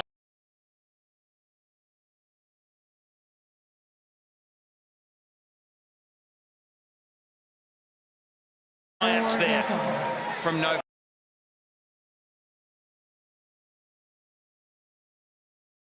after particularly the previous point to the last one?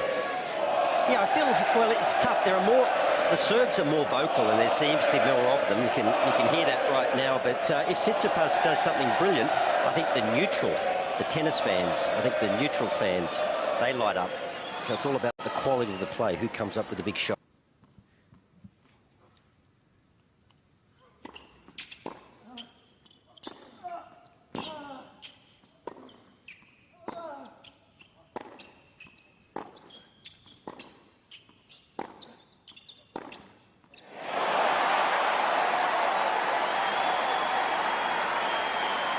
What a ferocious forehand from Tsitsipas.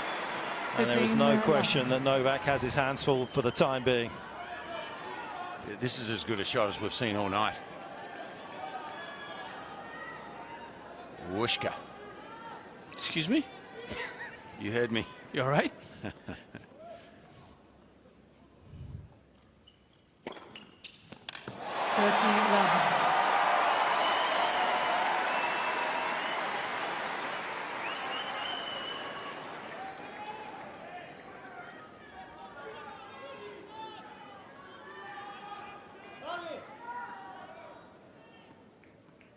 He's got something going on there with Goran, doesn't he? It seems. It's all about where the serve's going, and somehow when Stefanos hits an ace, somehow it's Goran's fault. Have you guys ever seen The Good, the Bad and the Ugly, and that stare that Eli Wallach gave Clint Eastwood? Oh, wow. Yes, many times. Eli Wallach? Yes. Wally, you're digging deep. Was he the bad or the ugly? I know which role you would have been in.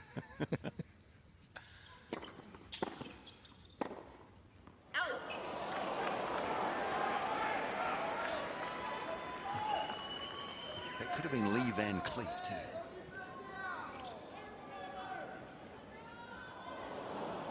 I had a green light first and then I got the red one. It's shorts out. Thank you. 14-15.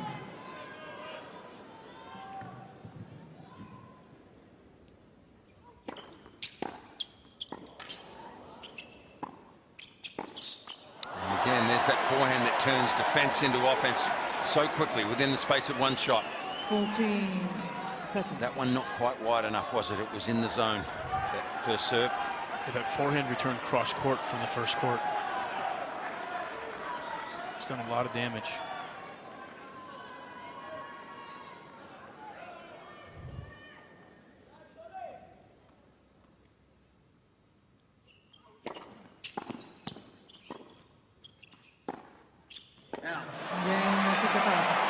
Tsitsipas has done a great job of staying in the conversation in this second set so far, and he has a little bit of scoreboard pressure in his advantage Tsitsipas as well now. leads by 5 games to 4.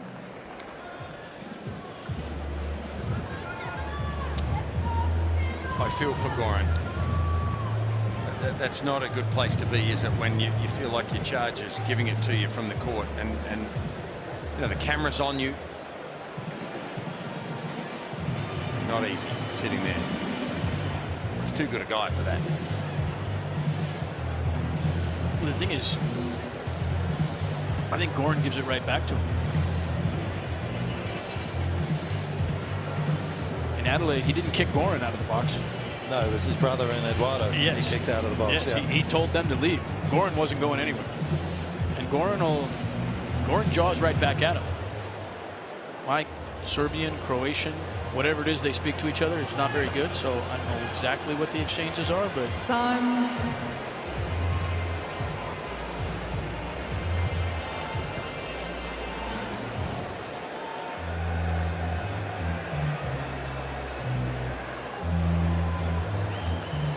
The light here is diminishing fast, but not Tsitsipas's chances in this final. He has resurrected them here in the second set. There's a real sense of belief within this stadium that he could grab this second set. They came for a great contest and they're getting it, these fans.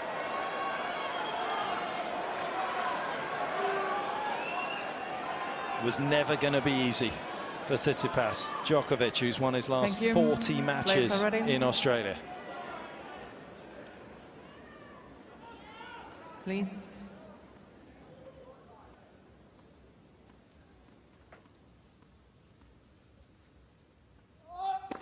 Vote.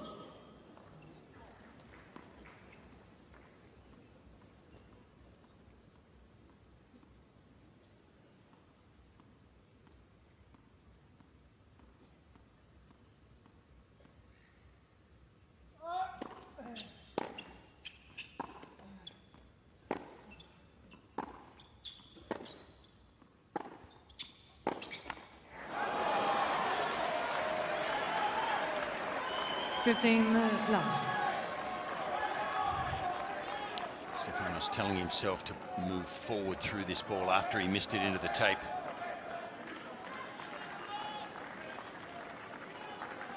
Transfer your weight, young man, he's telling himself.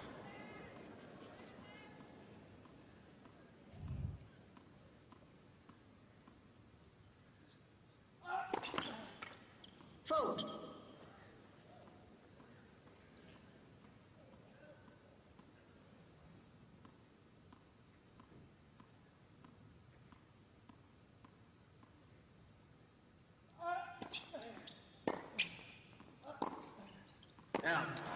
Well, interesting there, Mark.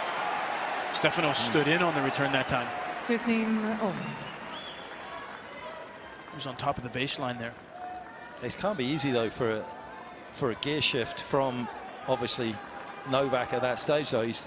What's the fastest second serve that he's hit tonight is 159, and in previous matches coming in he was up in the 190s at times with his second serves. Yeah, that one was 123, yeah. and now Stefanos standing in tighter.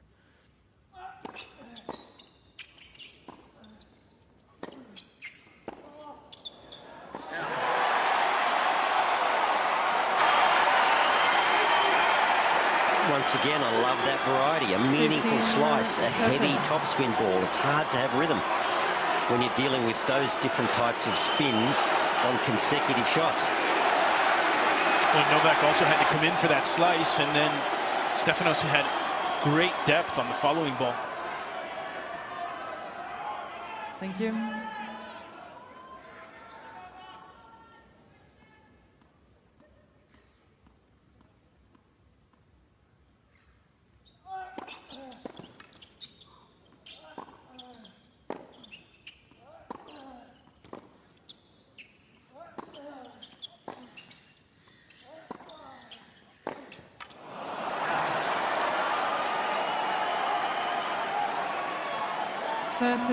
Well, he wanted to be aggressive, didn't he, on the forehand? He didn't have a chance to that stage of the point, and he just picks the wrong one. He's too far back, I think. Felt like he was defending the whole way there and wanted to change that. Please. Wanted to change that into an aggressive forehand, overplayed it.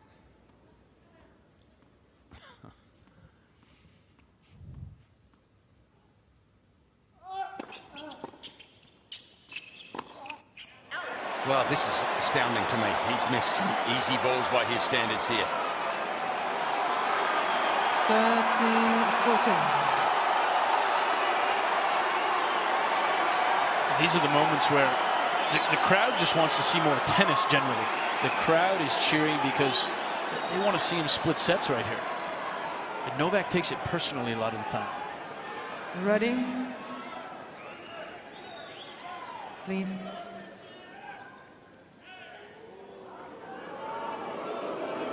Please. Please and thank you.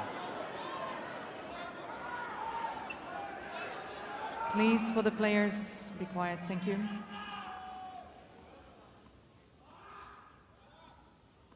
Set point.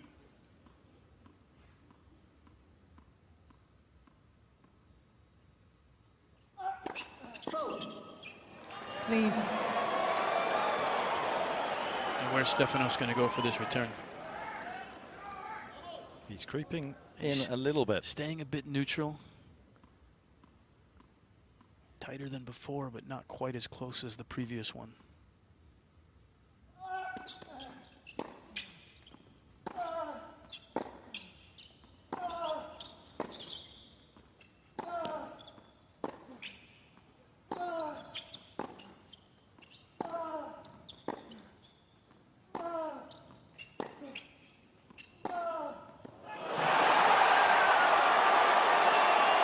And Novak's champion qualities on display in that rally. Cool, calm, and he collects the point. Yes. So much patience and so much belief. Well, he was vocal. There was stress there for him. You don't often hear him grunting there when he hits those ground strokes.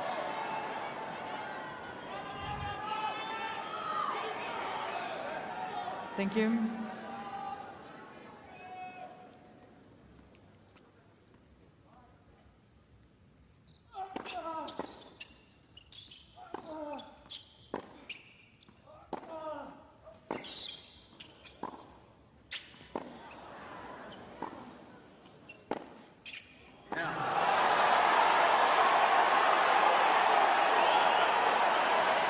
And these are the kind of moments that make our sport so great. Just watching the drama between these two heavyweights, mentally trying to fight through this moment in the match.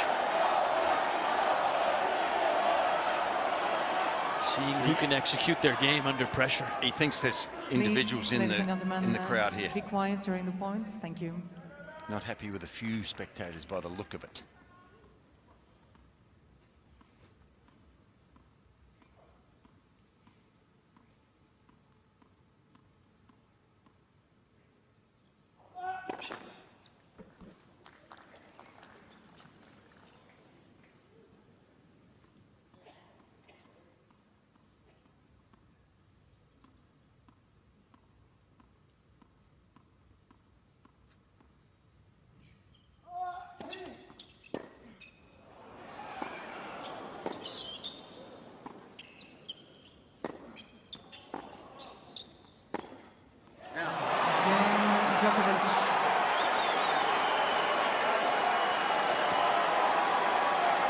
Can we get a translator?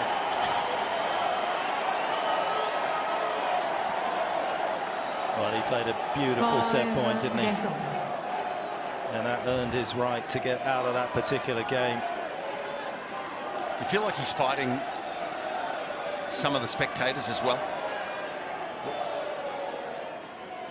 Fitz, I feel like when he gets in these moments sometimes and he gets in this mode, he's fighting everyone. He's literally fighting anyone and everyone that there is out there, including himself.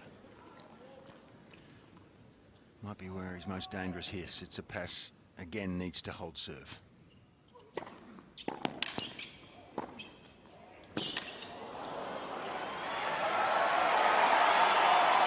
And the little nuances, little mind games just continue.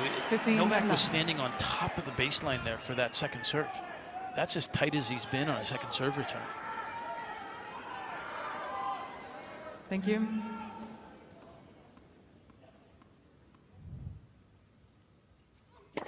Fault.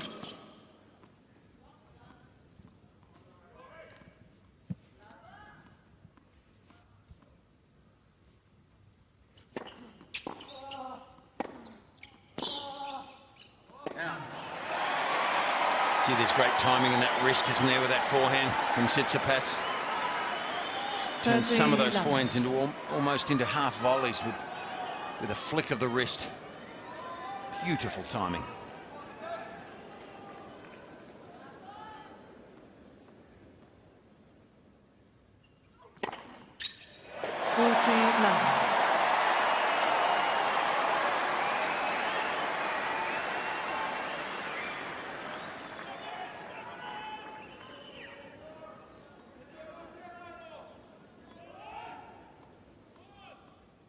Novak just taking a step deeper here on this first serve return.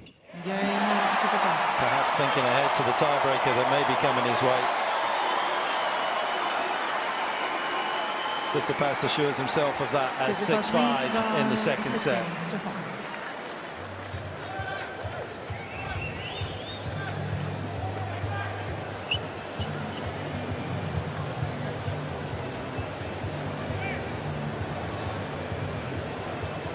And not that you'd want to tell Steph this if you're sitting in his corner, but this feels like a set that he has to win right now because he's got Novak rattled.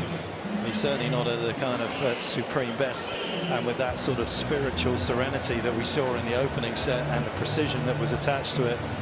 And you have to take advantage of moments like this against great players, because if you don't, you are going to pay a heavy price, I would imagine, in the third or fourth sets. It's all or nothing for Steph right now, it feels. The difference between being down 2 sets to love and a set apiece here is more than enormous. Time.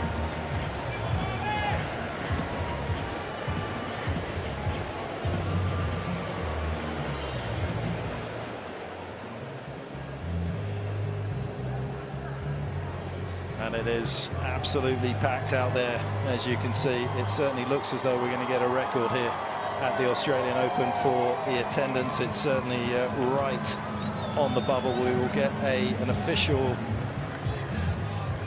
attendance record, I think, in about another 10 minutes or so, but it does look as though we're going to surpass the previous attendance record for the tournament of 812,000 people coming through the gates here at Melbourne Park. Astonishing achievement. So please stay quiet between the first and second serve. Thank you.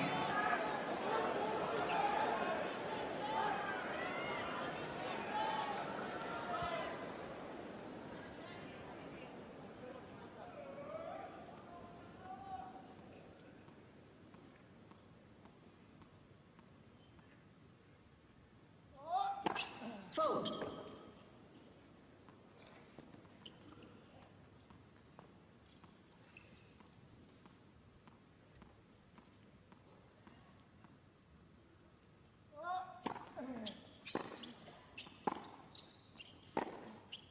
Now. 15 love.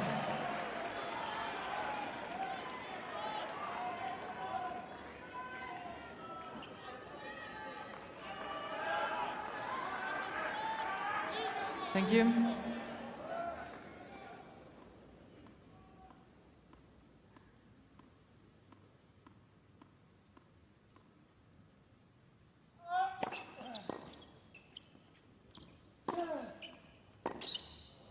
Now. 30 love.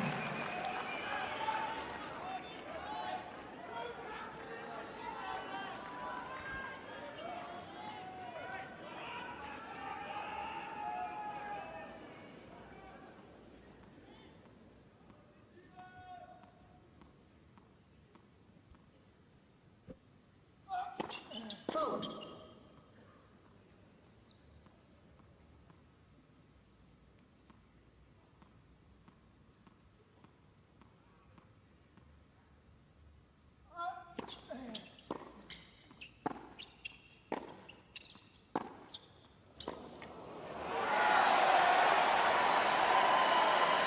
Well, he's calmed himself, hasn't he? In this game. At the change of ends, Brad, he really did take some deep breaths, put the towel around the side of his head, and really settled himself down consciously, didn't he? Yeah, he was covering his ears. Yeah. Actually covering his ears on the changeover. Just staying within his own mind. He's definitely quieter. He's calmer. That backhand down the line looked like the first set again. Fold.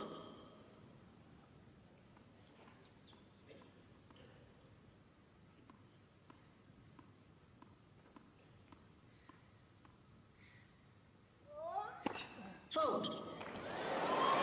14. Patch, that was the serve down the tee again on the second serve, back up at 178 after hitting 3 or 4 second serves that were all in the 120s.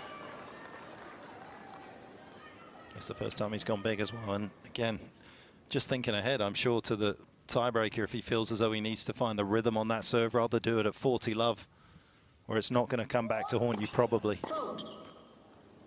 Please.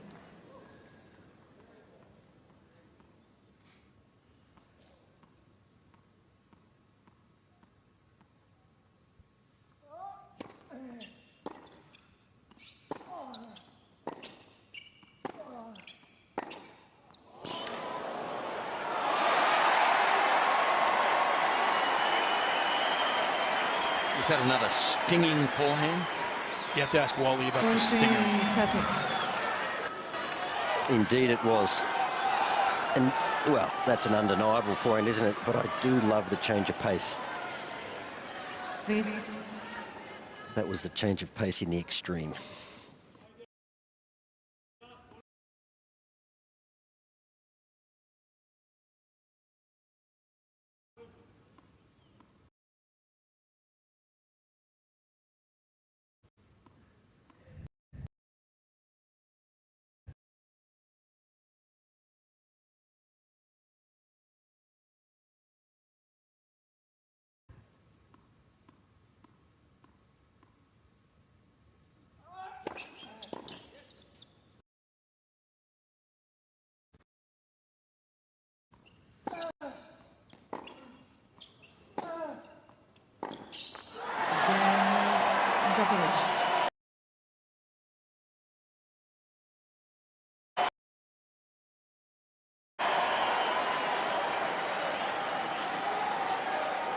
Here, there's more pressure. He has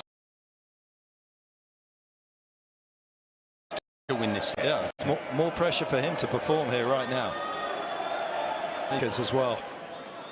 Steph, though, with a nice run here.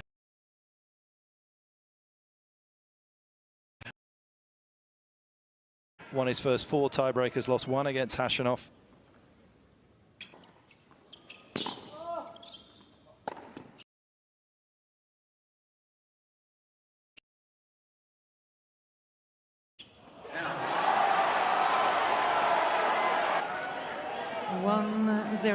Djokovic.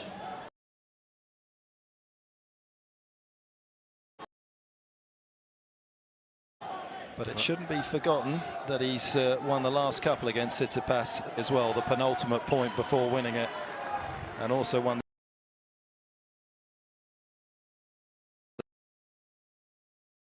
the second set on a breaker in Italy as well with the mini break.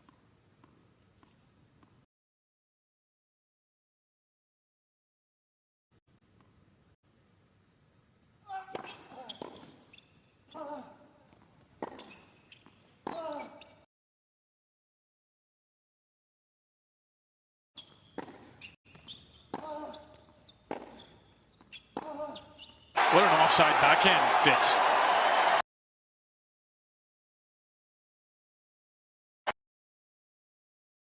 Well, there was some low percentage in that.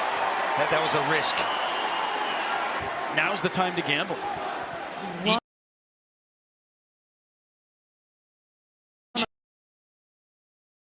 Individual point. It's worth taking more risk here. Take some chances.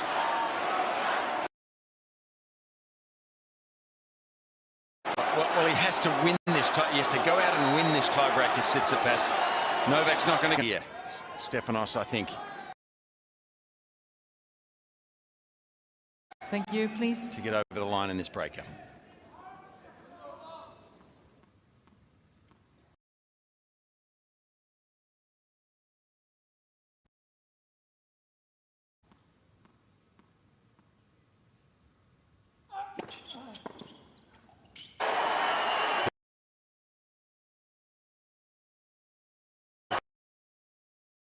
Value of not being predictable shown there.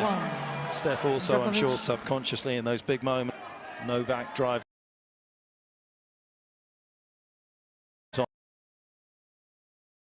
on right through the defenses of Tsitsipas.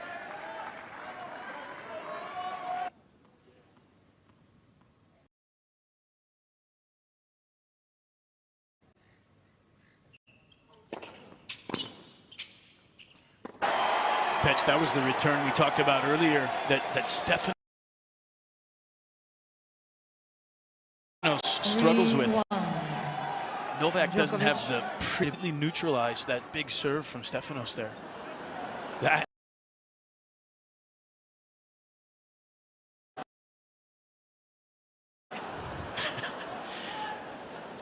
face. Didn't think much of Steph's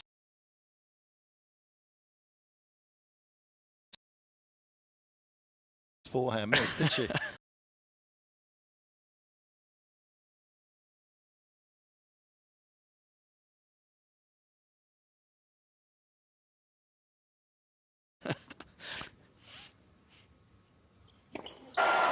Well, he needed his forehand to light up here in the breaker, and he's missed 3 of them. Yeah, and that's the thing when you test against the big four, because he could hurt you off both wings equally. We've seen a nice shift.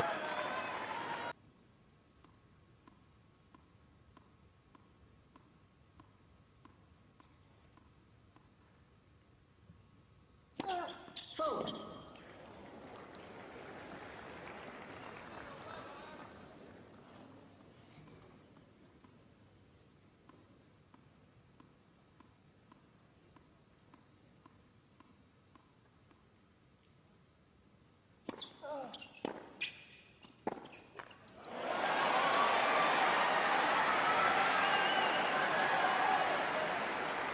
For 2, Djokovic. Tsitsipas can't allow his head to drop. He has a huge vested interest in turning around this deficit in this second set breaker. And that was a huge point, Petch. Novak kind of snatched that backhand. It just looked awkward at the end of that swing.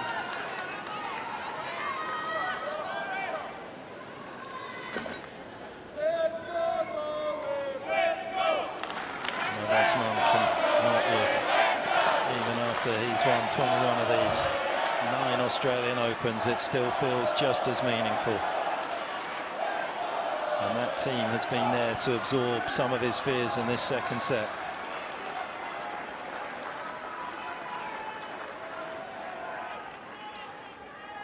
Thank you.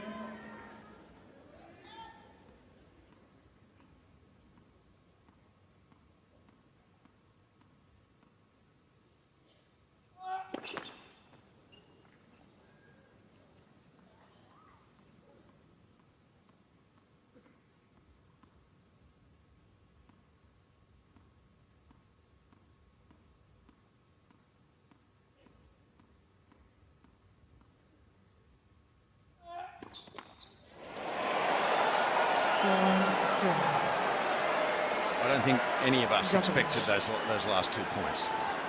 So I think we're in a place that you don't always experience with Novak on the court. It's up for grabs. Thank you. Ready?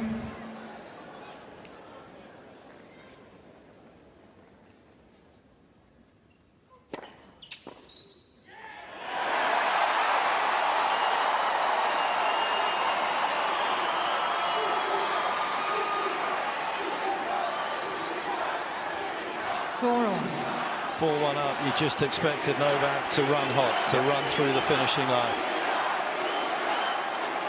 Thank you. He looks as tentative as we've ever seen him.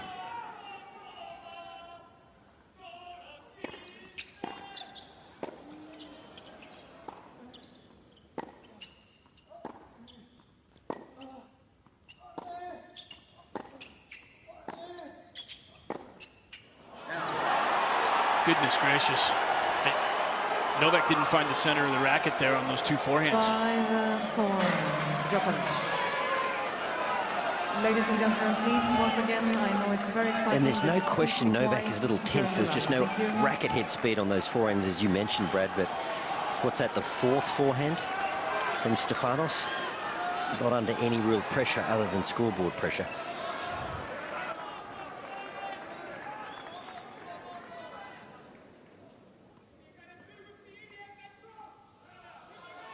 Please.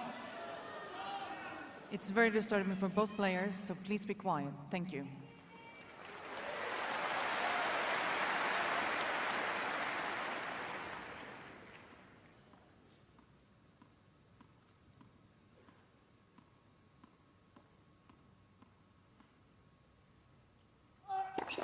Let's press her.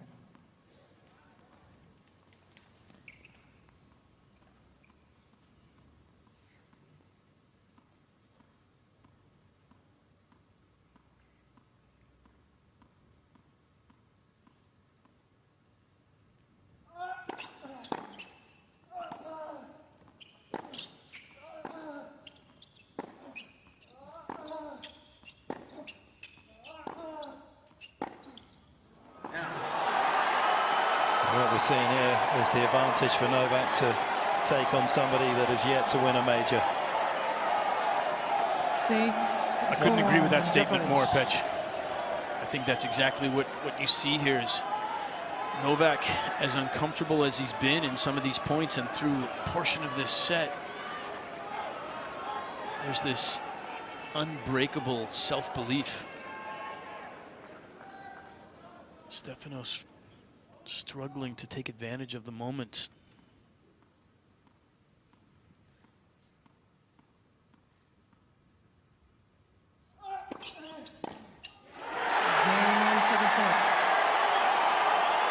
Well, he didn't need to play his best, but it looks as though he's going to be the best once again here in Melbourne. He leads by 2 sets to love. Djokovic leads by 2 sets to love. And that was Steph's moment. That was the moment to shine. And I'm afraid he didn't seize the opportunity, did he? No. He was found wanting on the forehand. You know, that tiebreaker played out exactly the opposite of how I thought it might. They both struggled, didn't play their best tennis, either of them, from start to finish. Quite extraordinary.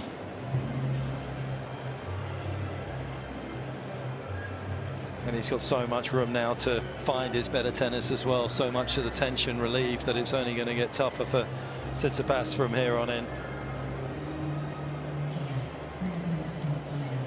Didn't have a break point in that second set. Tsitsipas with just the one. That one was a set point. Yep.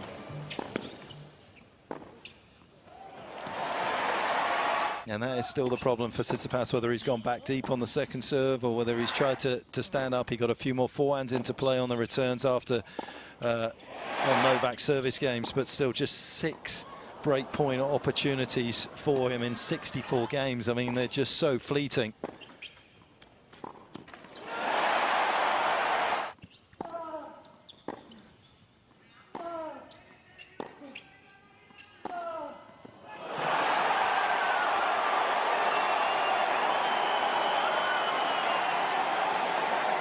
And the visceral emotions that the camp have as well. They know how big that set was. So does this man. He didn't even glance back at them. Oh, there he did. I missed that. But that is a look, therefore, of a man that knows he is just 1 set away from winning a major title. Something that he has done on 21 previous occasions. And the reaction from his fans. They know what the outcome is from this way in, from this lead.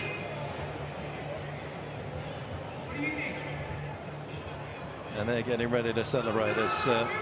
For a second time here at the Australian Open, we have the drone show up there. Super impressive, isn't it?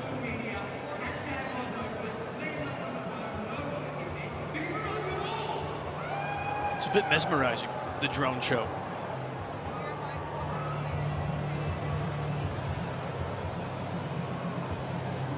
As we say, the Australian Open, after all the difficulties it's had since 2020 and COVID, of course, has come on and become a bigger and better show.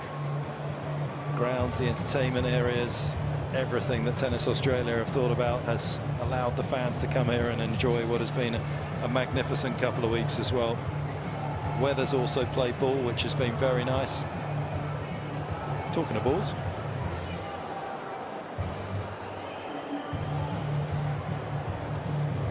Wally, what were your thoughts? Well, I think I'm a bit like the rest of the crowd. I'm a little bit deflated there. It was just coming. They'd both played some great tennis to get to that tiebreak situation, and unfortunately, Stefanos just couldn't turn that tiebreak into a contest. It was 5 forehands, 5 wild forehands, and the last chip found the bottom of the net. So that's quite extraordinary that a man of his ability and a man that sort of plays on emotion and looks for those big occasions just couldn't find it right there. So yeah, it'd be interesting to see where we go from here, but I'm kind of curious, where has Novak gone? Like, is it an equipment change? It's really strange. I mean, it's not warm, it's not humid. These breaks in tennis, I'm sometimes not that convinced we need. Yeah, it's within the rules though, obviously, but yeah, I agree, it just extends. Can we change the rules? Yeah, let's change them. Yeah, it extends these matches too long, I think, sometimes. So If we're on that subject, guys, there's a few things that happened there in the tiebreaker and other things that, you know, these tennis matches are one of the few times where you see time stop. As people were calling out in the crowd, they stopped the clock. It stopped at 19 seconds. It stopped at 15 seconds. Novak steps away. I think they should continue to run the clock. And that the guys should actually, ultimately, they should have to play through the fan noise. I also think we might need a clock between first and second serves.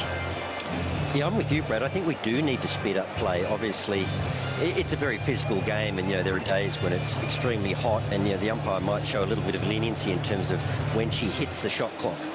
But sometimes I think there's, even after the warm-up, you know, they all stroll to the chair and actually sit down and have a drink. I think, you know, fans, broadcast, I think we kind of need to keep it moving. I mean, this is a big delay, and obviously Novak's feeling pretty good about things, and Stefanos, he's out here now. He's rehearsing some swings. He wants to get on with the job, but yeah, play should be a little more continuous. Over 5 minutes gone. I thought it was a 5-minute rule that we had here, but I was just taking a look through some of the various players' records at slams when they've taken on somebody that hasn't won. In fact, it's interesting to see here for Novak, this is the 6th time in a row that he's taken on somebody that actually hasn't won a slam in a final. He took on Medvedev in 2021, as we see the Norman Brooks trophy up there in the drone show.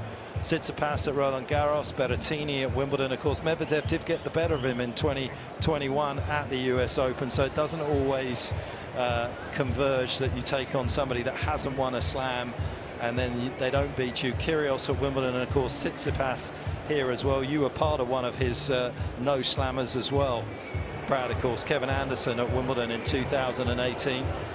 Took on Dominic Thiem in Australia 2020. That was tight, wasn't it? He had a medical timeout there in the 3rd set when things weren't looking particularly good. But it's the 11th time that this happened for him in terms of taking on a player that hasn't won a slam, and most of the time it works out very nicely for him. A substantial lead. Well, the referee was just sitting at the side of the court, just didn't seem perturbed at all about the length of delay. And yes, we need to stipulate it's within the rules, but do we agree with them? That's all. It's nearly 7 minutes now. Well, it's not within the rules. I don't believe it's. I just messaged one of the guys to confirm, but I'm pretty sure that you get 3 minutes if you're just going to the bathroom. Correct. And you get 5 minutes if you're changing your gear. And we're now at 7 minutes and 12 seconds. I'm not sure when she started the clock or when the clock starts. Yeah. But at this point in my mind, it's not within the rules. Rules, when they're not enforced, are just a suggestion, and we got plenty of those on the tour. It's not a good way to raise your kids.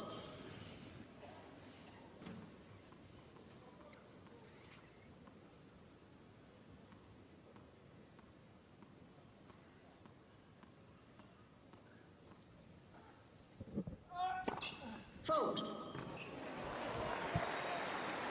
Laver Arena.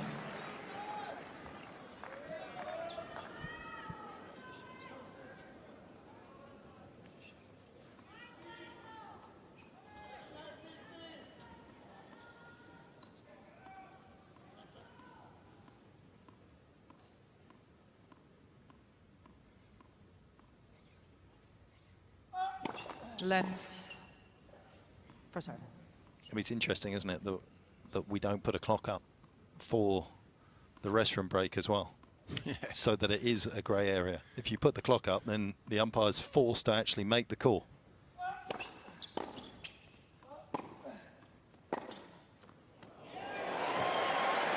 No call, because that one attached itself to the line. Laver Arena. And who knows, this may be a little bit of a flat spot here at the start of the 3rd set. Can Tsitsipas capitalize in a way that he was unable to do at the back end of the 2nd set?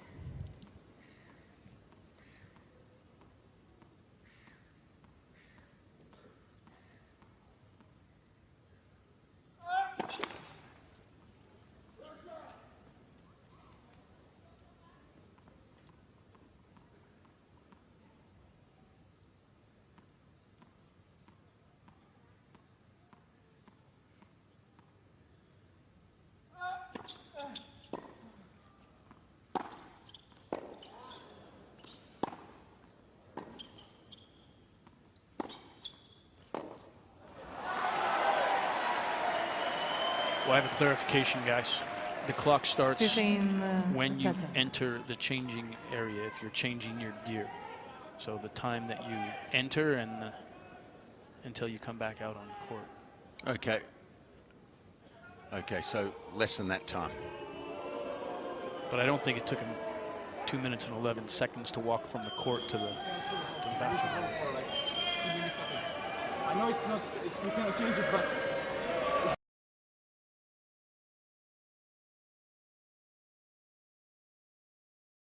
right, it's right, it's like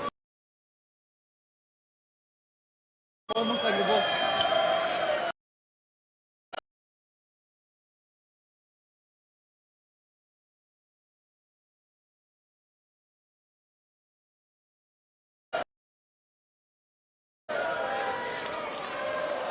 A little bit of this problem earlier on in the week. I think the reflection at times from the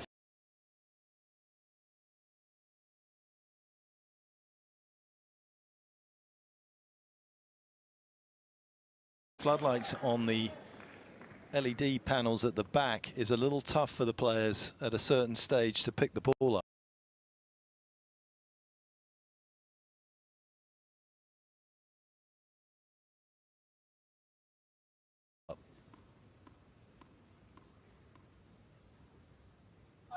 Pretty that Steph is hitting the match.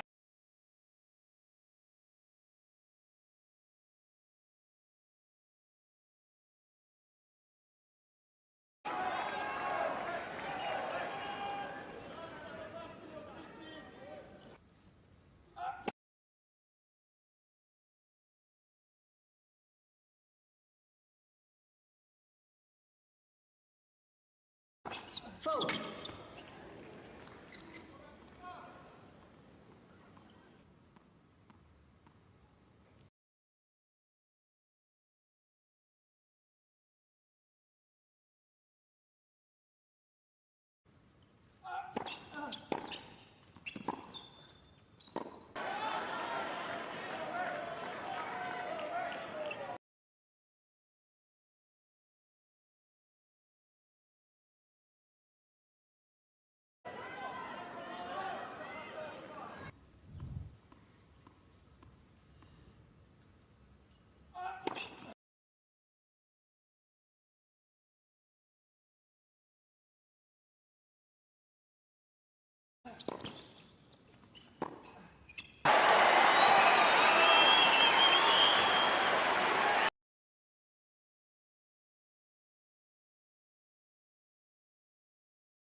First game,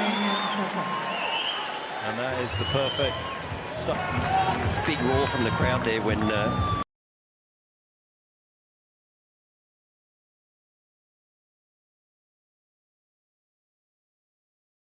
Tsitsipas took that game. You just wonder what the roar would have been had he won that second set. Look at that massive drop off in speed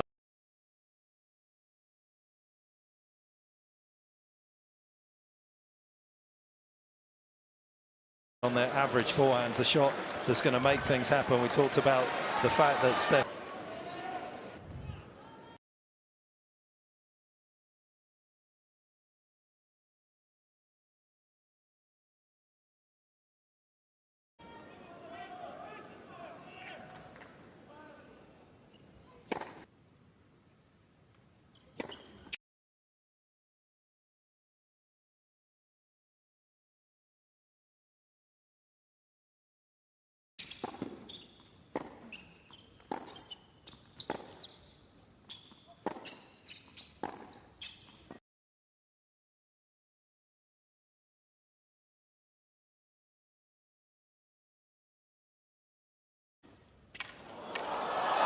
amazing.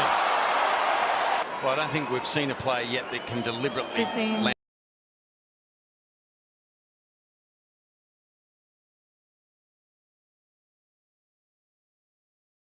this on top of the tape.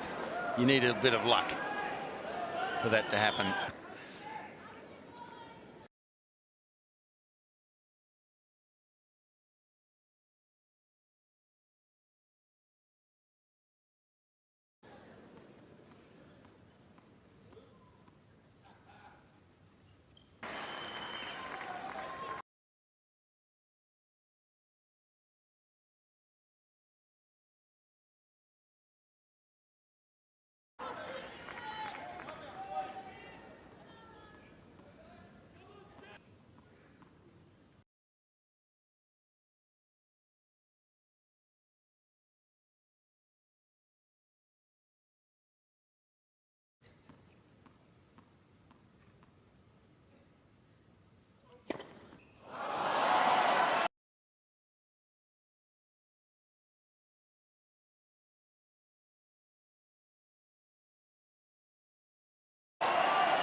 30.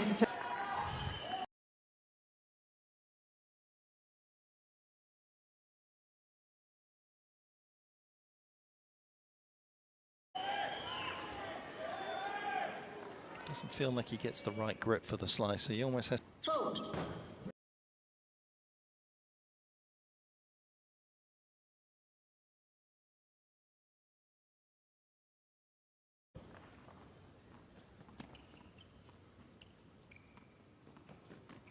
Pitch. He has such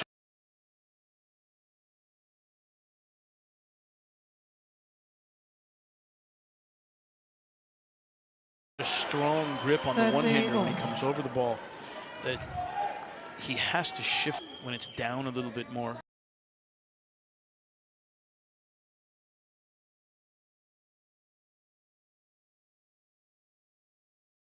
And then also the swing path for me is still a little bit incorrect.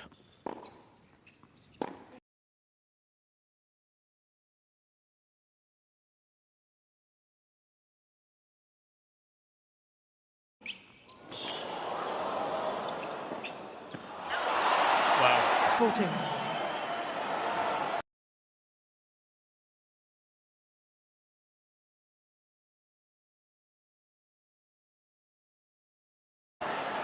Well, on one hand, it's just incredible defense, isn't it? Such dynamic movement from the break.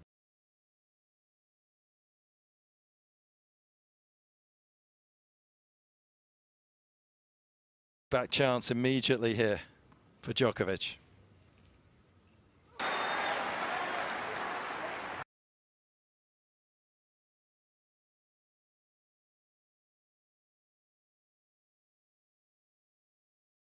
Good read there to take that out of the air.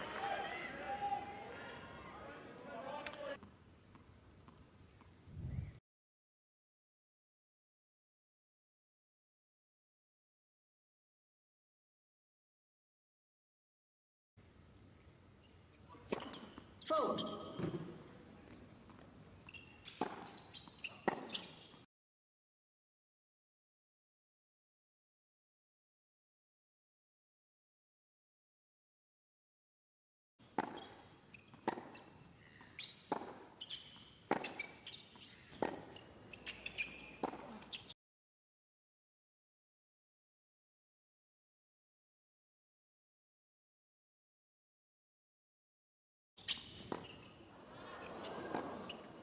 Oh my goodness, that's. Well, I felt the rally was getting a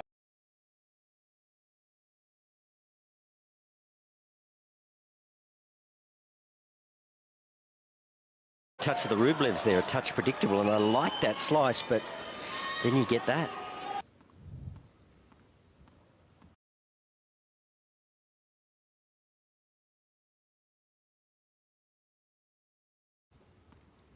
Novak locked in. Break point again. Well, you just can't afford to drop off, can you? I mean, Steph missed a ball at 30 all that he wrong time, and Novak's all over you. That hurts. The 1-2 punch from Novak in that point as well. The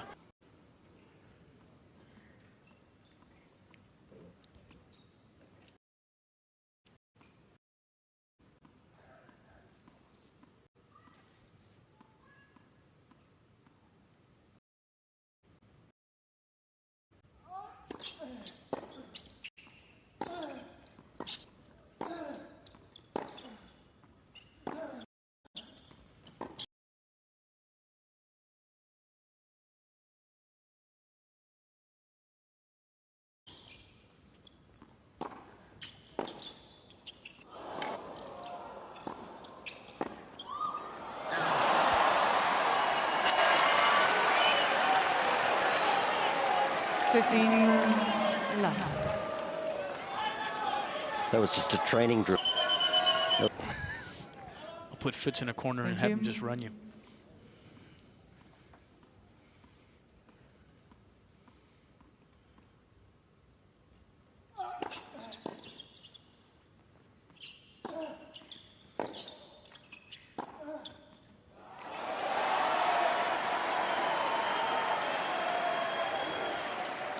30 love. And Stefanos, do not drop off now.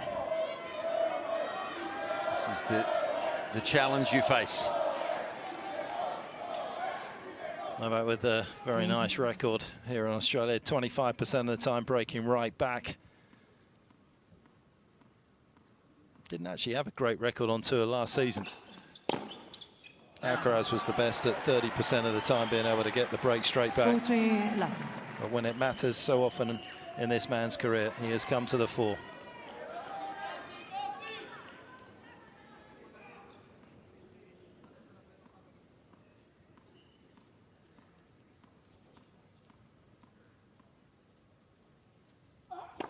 Fault.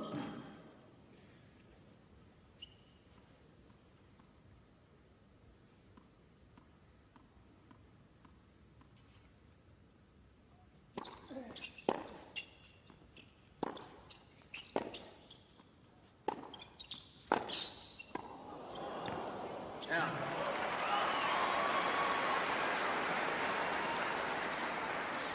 $14, 15.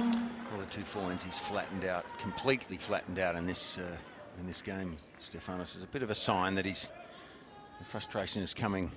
He's boiling over a little bit. Made that one. Did well to keep it within the confines of the course. Well, he crushed it at 170 Ks.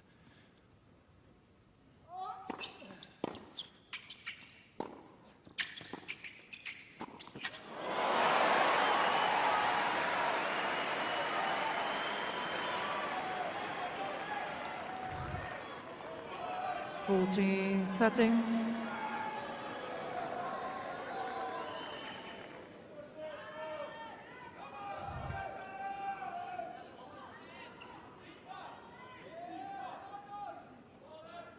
Thank you.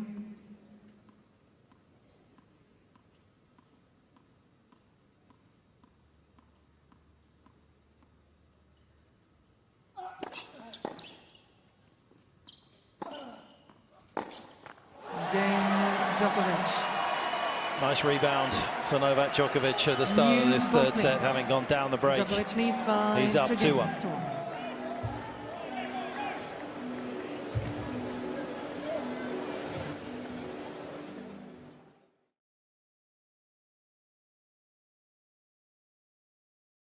That he came back from match point down against Sebi Korda in the final of Adelaide as well to keep this wonderful 40 consecutive match win streak going in Australia. That is the kind of suit of armour he takes into a match like this as well.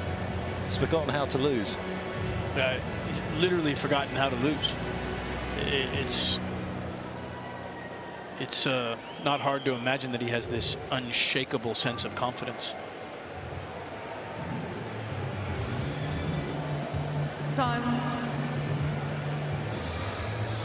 Well, he's incredibly special, isn't he? Just in terms of the visual memories that we see of Novak, but also the numbers as well, of course. 7 years he finished the year in #1. Of course, just one of 3 men to hold all 4 Grand Slam titles at the same time. Doc Budge, Rod Laver, of course, along with Rafa and those players.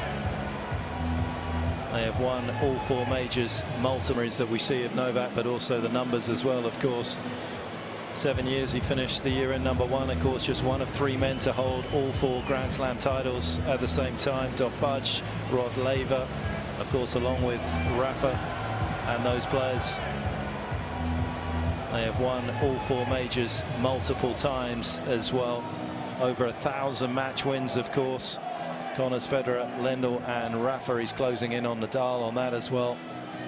If he wins today, he'll go ahead on the list of titles won, just ahead of Nadal. He was closing in on 100 titles in the course of his career.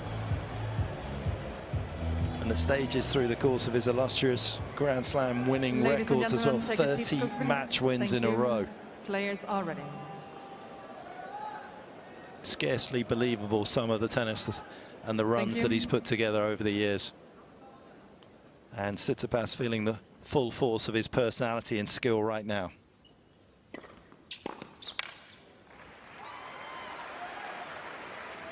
love. I always think with the ebbs and flows of 5-setters, if you can just build on the foundation of game after game, even if you're down 2-0, and you can win a close third set. If you can win a close third one, there are times against opposition when all of a sudden then the fourth one will be quick and you'll be at 2 sets all. But it's more of a rare occurrence, I think, against Djokovic. But that's what Tsitsipas surely has to hang on to, that belief.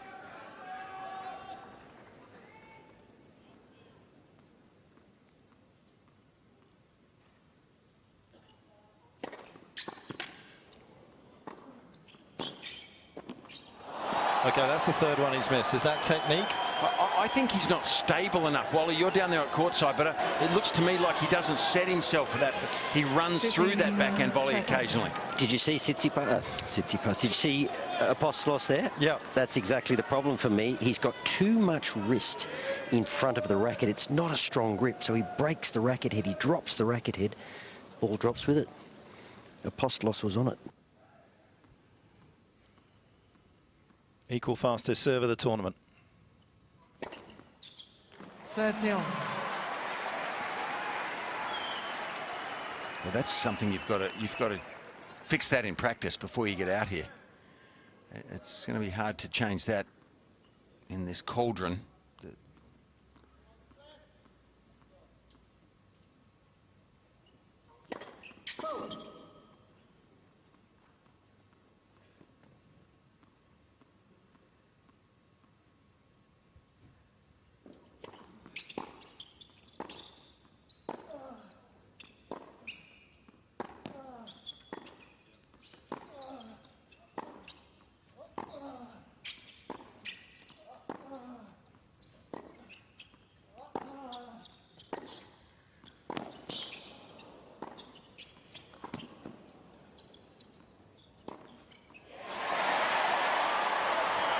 That is a wondrous point.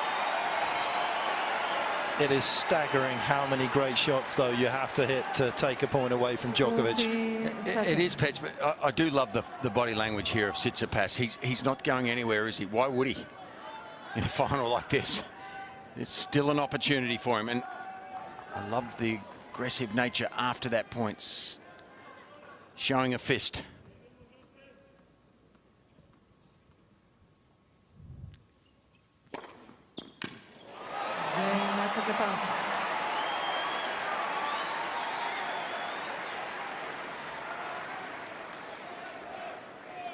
He's starting to direct a fair bit of traffic out there on the outside, hasn't he, with his first serve, trying to find that angle. Novak's done a good job of just whipping forehands on the outside quickly into his own forehand. Didn't save him on the break point. He's going to have to change it up occasionally. Can't be too predictable, but a good service hold there for Tsitsipas.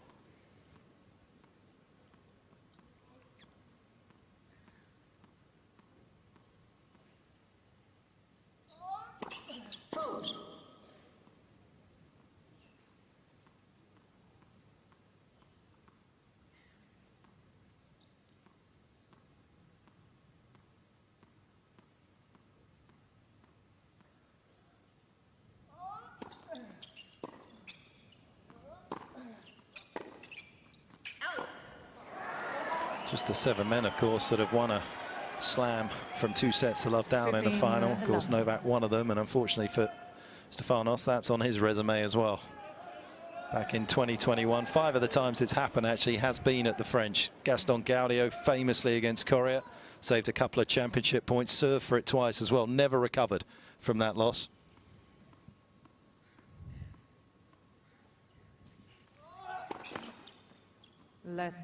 Agassi, of course, when he picked up his career Grand Slam in '99 against Medvedev, who had the rain delay.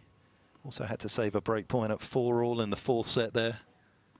It's never straightforward. Please.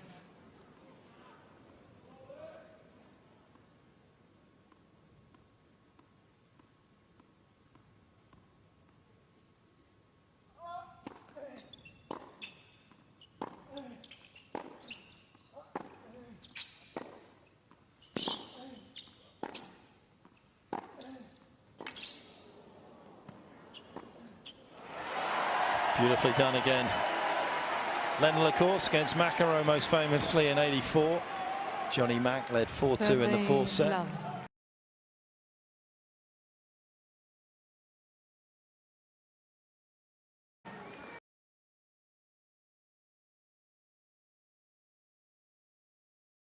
Dominic Thiem against Zverev, US Open 2020. Zverev served for the championship.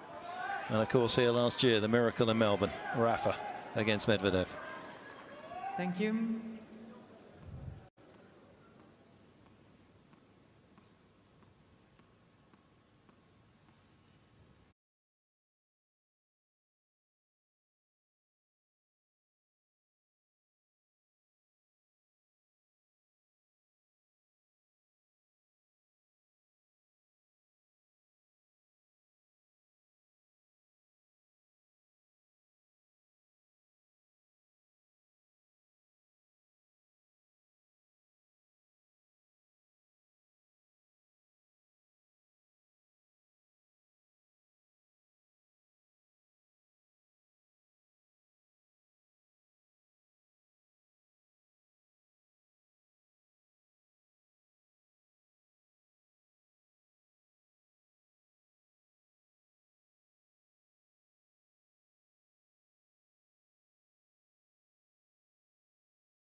Great stab save from Tsitsipas.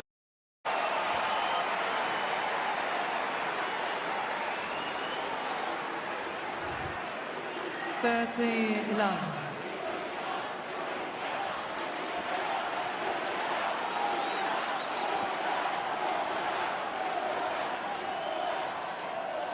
Drop shot off the forehand certainly wasn't as good, and it isn't as good off that particular side, but a good salvage job from Tsitsipas.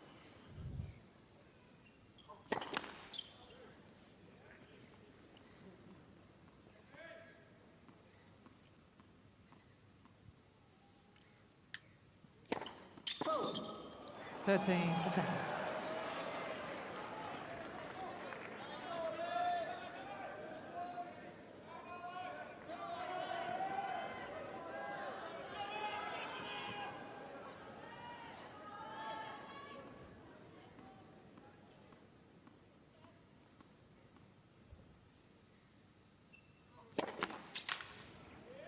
Please.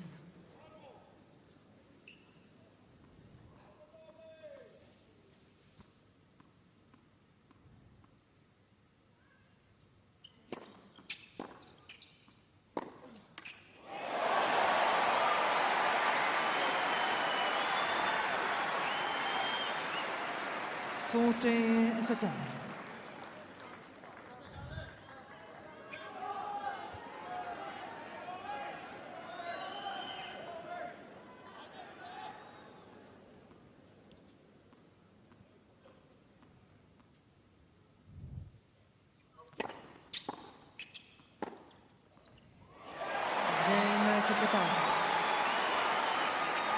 Hey, not a bad game. I got a couple of really nice forehand pickups off of very deep returns from Novak. You have to have that. I think you have to have that when you play Novak. He returns so much down the middle, but with such depth. Simultaneously, his forehand has been very good tonight, hasn't it? And unfortunately for him, very bad at the wrong times. But he's rallied here in the third set after what happened at the conclusion of the second set.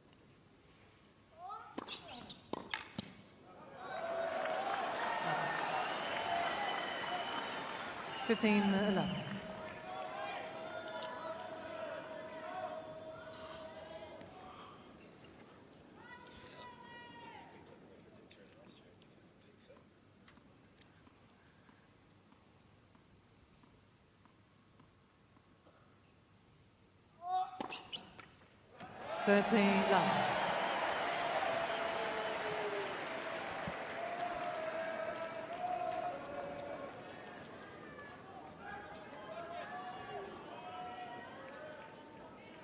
Thank you.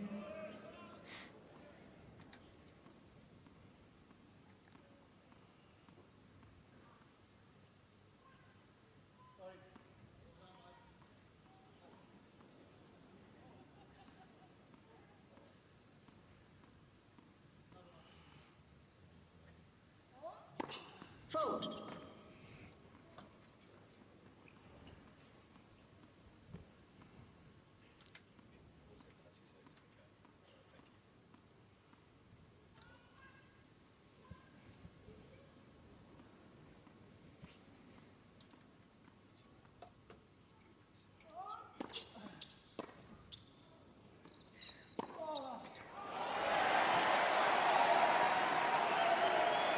Right, well, things are looking a little desperate for Steph here. Do you remember last year, Brad, Fitzy, you guys, when we were sitting here? And it was 2 sets to love. It was 2 sets to love, and it was pretty much love 40, wasn't it? Yep, it was a love 40. Thank you. Well, let's have a look at that. That's where Djokovic started the match. We're at 98% and 2, and I believe last year.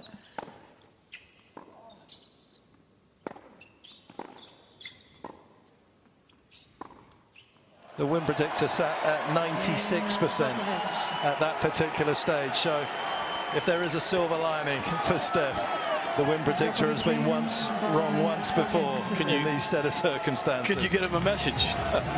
Give him a little confidence, Petch. 4-3.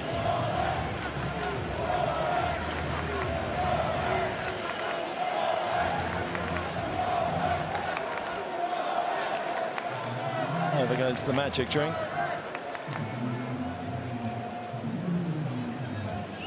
And while it's been a good scrap this third set, I mean, you know, for lesser players perhaps could have dropped off dramatically. I mean, Steph, he's stuck in there. He's given himself a chance. You know, but there's ebbs and flows in best of 5. That's why it can be so dramatic. And I can't help thinking it's all about one set. It's all about trying to win this. And then sometimes the opposition drops off for a period of time. If they lead 2 sets to love, lose the third, they can drop off. So you've got to hang on to that belief, I think. And therefore, I'm not sure if it should be 97-3, but it's certainly one-sided. We know that from this position.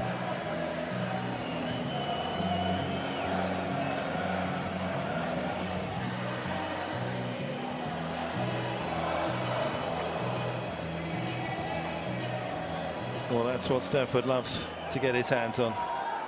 But there have been better players that have come here and unfortunately not walked away with the Sir Norman Brooks trophy. Novak, however, is looking to put his hands on those famous handles for a 10th time.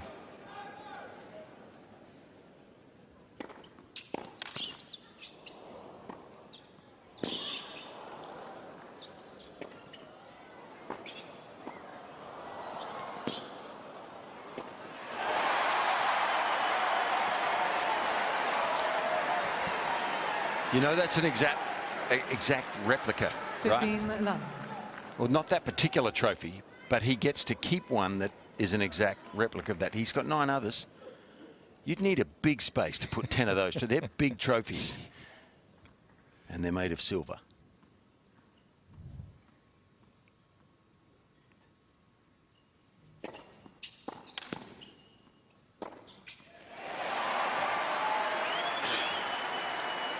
But there's a slight flat spot here in this set too. So Tsitsipas has to keep clinging to the possibilities.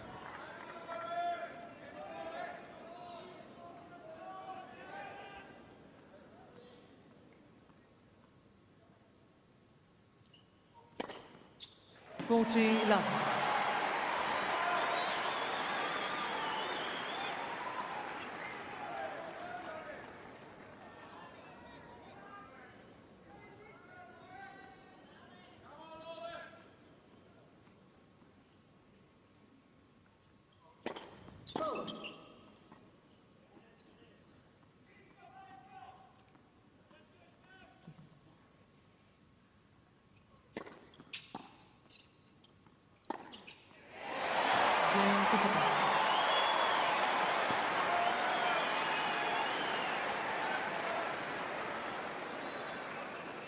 Four games on.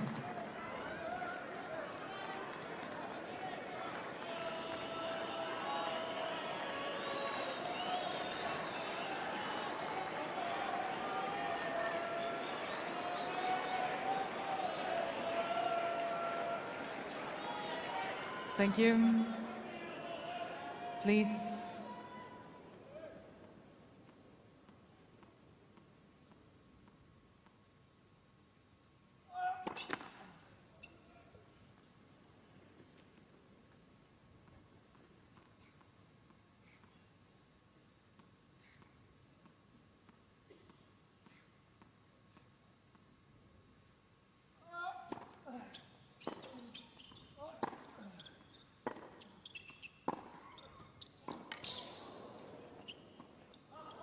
Oh, what a choice of shot there. Perfect shot selection from Djokovic. You know, I'm not sure we talk about it enough in tennis, how important that is. So many people, I think, they look at the striking of the ball as the most important thing, but this shot selection from a great player is just enlightening for me. He had the opponent on the back foot, moving backwards. He picks the right shot. He does it time and again.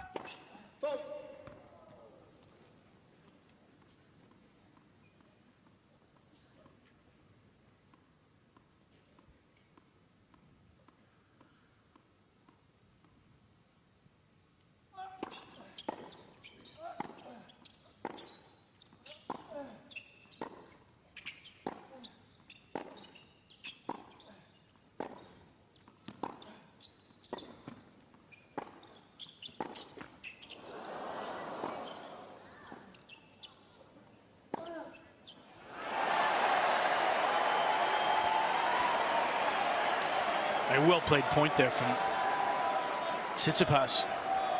30 love. But in the end, it's still Novak who comes out on top. I just have this sense, and I have for a little while now, Mark, you mentioned it earlier, that we saw a great point It's been a while now from Stefanos like that, Thank and you made a comment about how Please. it has to occur over and over and over again, and then the next point, first point of the game, and the next game, he missed a forehand on the second ball. Relatively easy forehand. And it just struck me, I mean, you've got to be able to stay in the points and maintain the pressure. If you make 20 balls, Novak will make 21.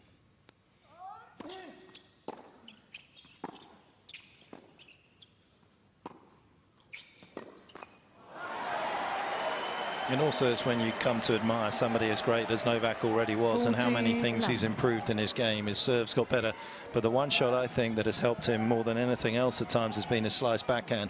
It's got some real bite now. You look at that last one there, Steph doesn't hit his slice anywhere near good enough. The one in the early part of this game, first point, just floated up as a defensive shot. It was easy pickings for Novak. Yeah, slice backhand is such an important aspect, and especially when you're a one-hander. As a one-hander, he has to have a good slice, but if you don't do enough with it, it'll get you hurt. Oh my goodness.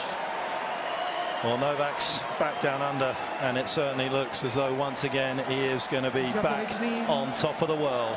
5-4, third set.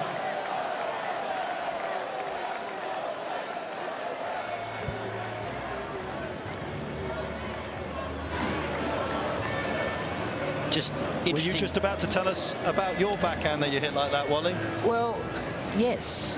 But I was actually just going to touch on the slice, and, you know, I think it's interesting because I'm watching this match unfold, and I'm sort of thinking, I'm considering Wawrinka, how he had a brilliant block return with the backhand slice, and Roger, all the variety he had on his slice. And when I look at Tsitsipas, when I look at his slice, and he did miss with that one backhand volley earlier, but I think for him to improve his slice, he's actually got to affect a grip change, which is really, really tough to do at this stage of his career. So I'm not quite sure how he's going to rectify that, because, you know, I've said a meaningful slice. He's actually hit a few meaningful slices off the forehand, but they're few and far between on the backhand, whether he's the aggressor or the defender.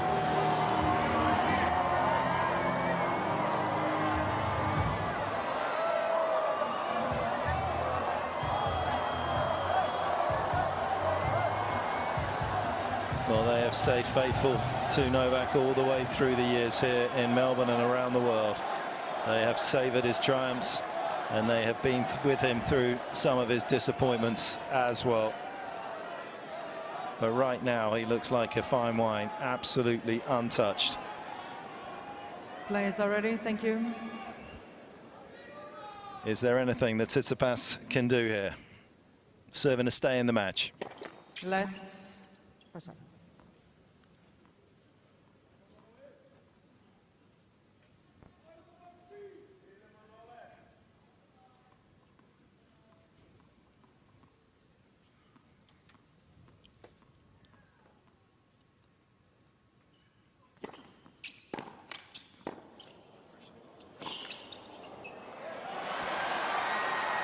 Well, that's a heck of a pickup by Tsitsipas there. 15. First point of that game, this game. So important for relieving a little bit of pressure, creating a little bit of momentum. You know, Novak's going to be pressing here. This could be it. He wanted that first point. It was a great return.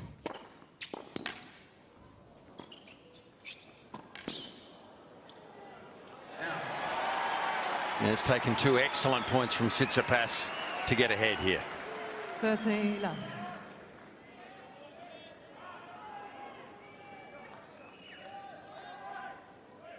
Please.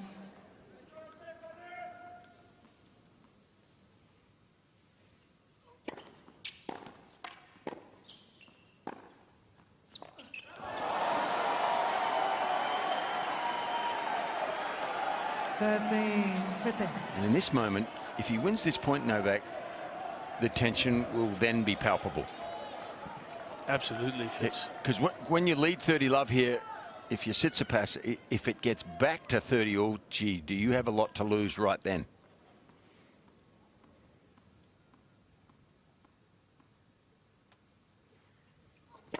Let's proceed.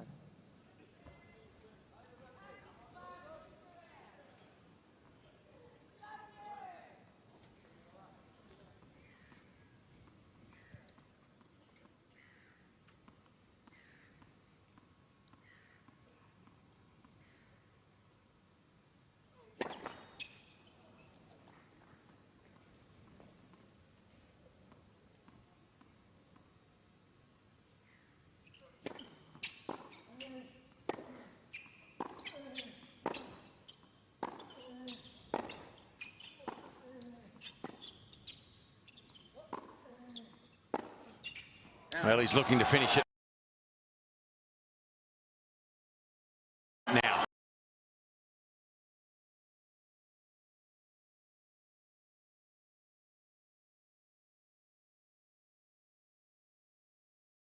Well, that was a better slice in there, but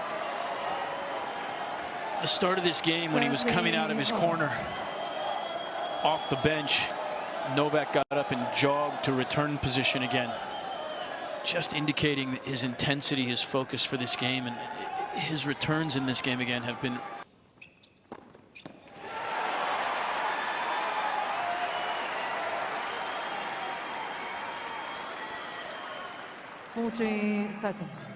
real credit to Steph there to reset, to produce that type of serve, to take the pace off it, find the angle, and that has worked out very nicely. Thank you.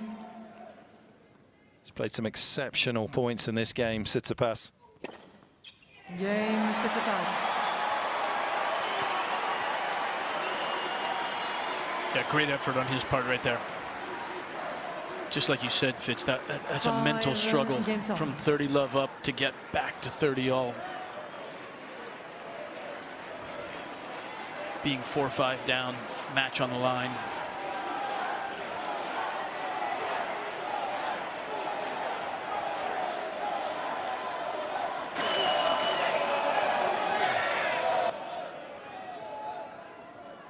Thank you. Please.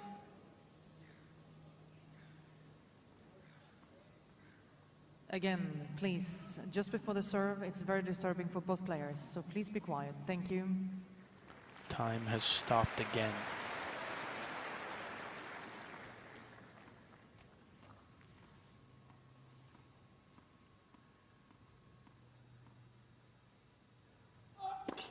Vote.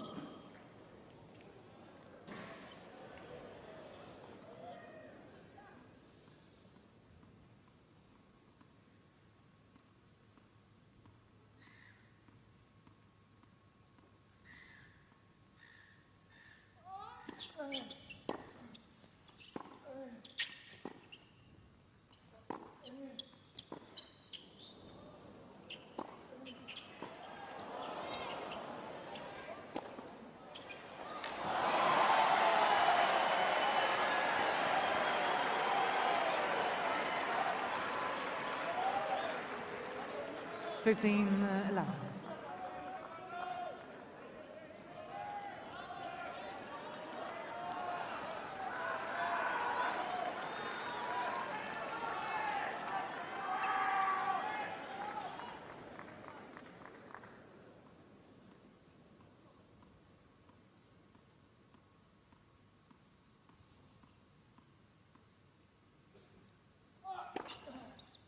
Thirteen 11.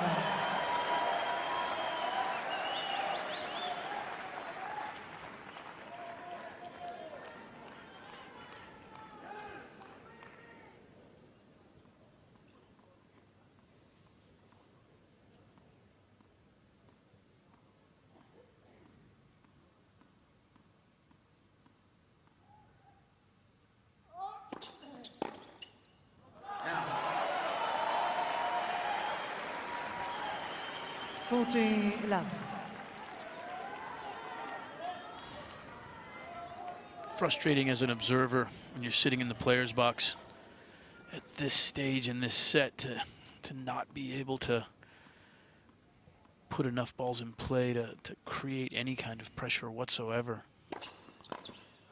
Game Djokovic. Yeah, he's lost just 11 points on his first serve in this match. Out of 60 he has Novak. Tsitsipas hasn't found any real solutions against that particular shot, and it is 6-5 to the serve.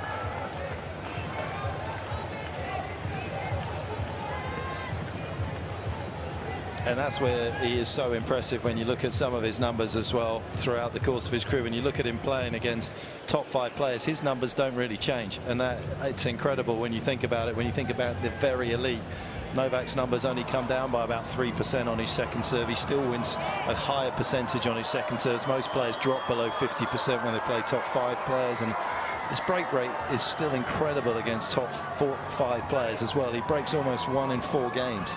I mean, it's insane. I mean, so many. Steph's at 1 in 10 when he plays on top, when he takes on top 5 players, and it's 50% worse than when he plays players from 6 down in the ranking as well. I mean, Novak just doesn't shift. It's just impossible to chisel into any area of weakness in his game.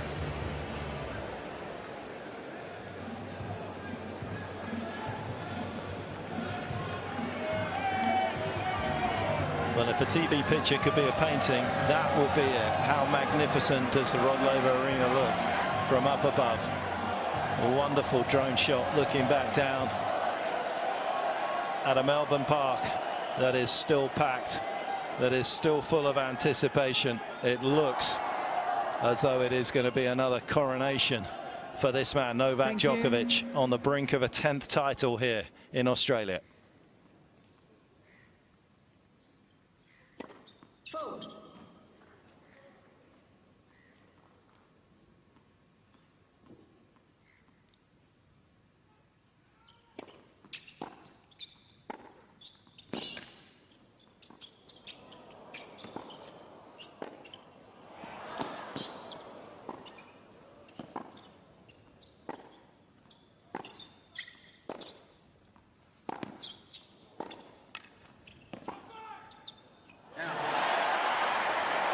Credit to Tsitsipas there.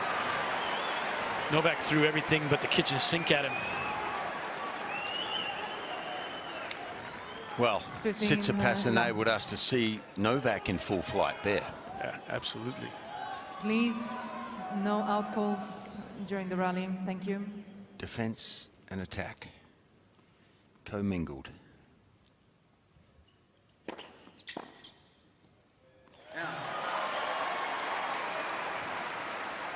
30 love.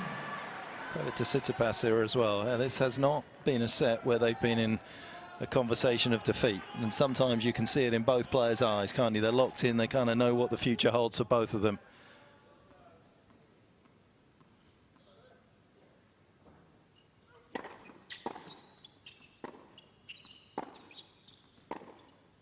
Yeah.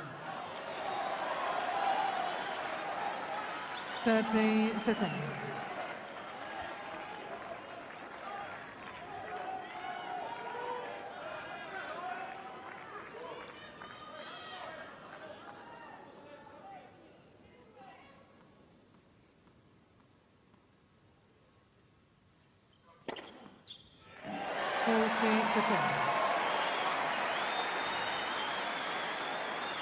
Credit to Steph.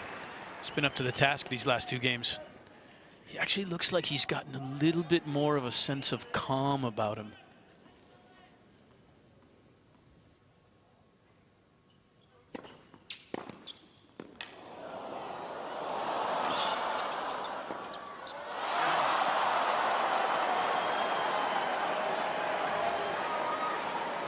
Almost pulled a rabbit out of the hat there. Great return from Novak again off that same cross-court forehand.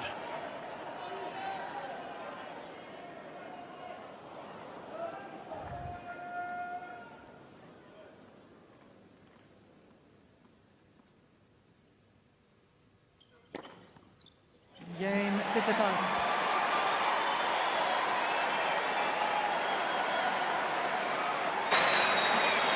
It's really been the one thing that saved him, hasn't it? Just the quality of the serving throughout the course of this 3rd set. But gee, boys, what does he do here? He tried to roll the dice and his forehand went missing in that 2nd set tiebreak. Well, he's got to roll the dice again on the forehand. That has to win it for him, Wally, surely. Or does he play tight? Does he play deep in the court? Does he play tight? See if Novak's a little nervous himself in closing. Thank you.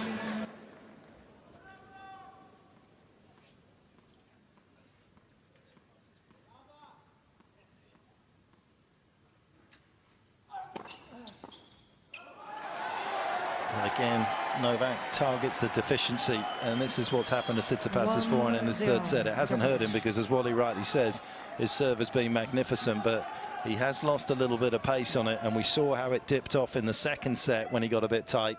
He can't afford to lose any more pace on that. Novak has been so consistent throughout this contest. Fold.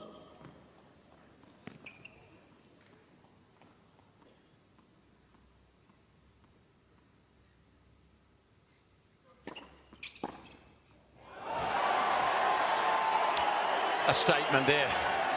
And also great knowledge, isn't it, Brad? We know that Steph loves to fall to his left after his serve, and that there's space there to exploit. Yeah, I think Novak was also just committed to attacking that return. Thank you. He was moving around to look for a forehand. Pulling it up that way was the comfortable way to go for him as well. Trouble now. And that forehand looked shaky from Stefanos. 3-0. Djokovic. Novak, of course, with some elbow issues back in 2017, but his nascent second empire building began at Wimbledon against Brad's man Kevin Anderson, and subsequent to that he has won 9 major titles. He's looking for his 10th after he's turned 30. Please.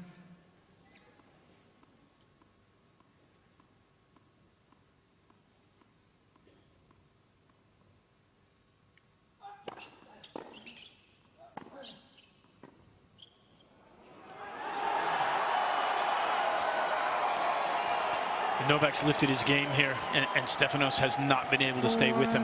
4-0. Djokovic.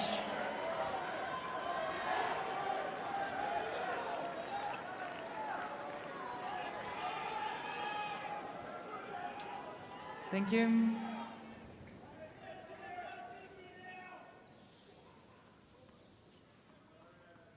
Please.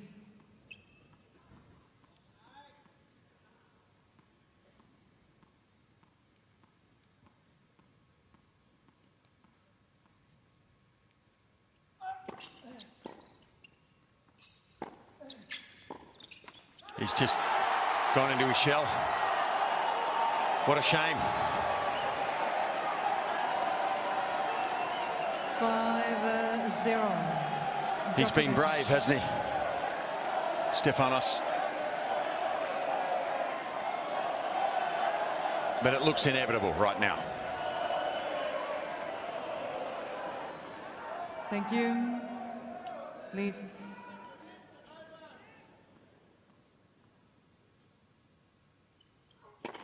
Fold. Please.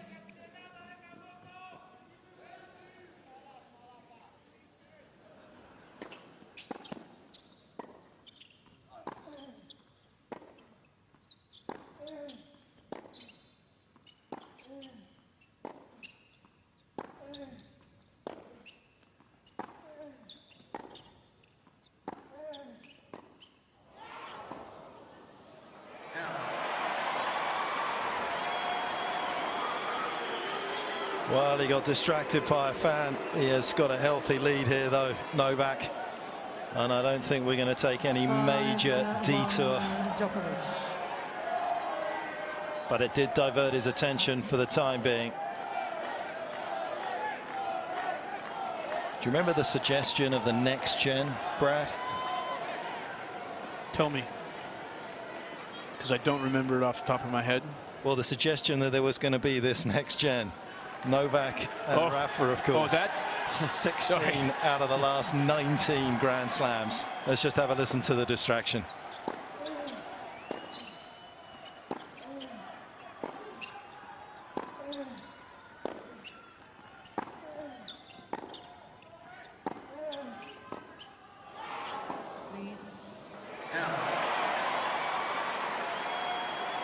Threw him off his game just for a moment, surely, but his eyes firmly on the prize.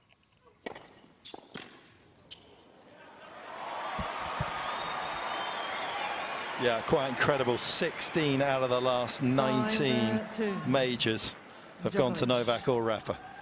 Well, I heard Wally say earlier that, you know, we've talked a lot about the next gen, but really what's gotten the big three, the big four, has been time.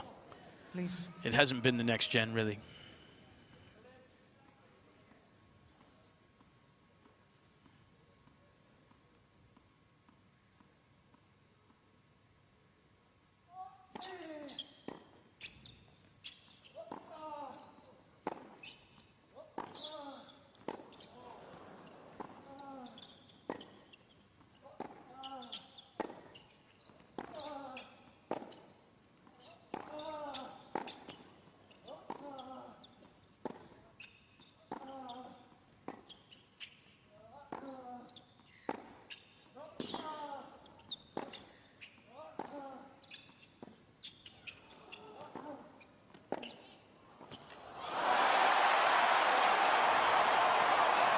That is an extraordinary point, and one of the best points that Tsitsipas has played tonight.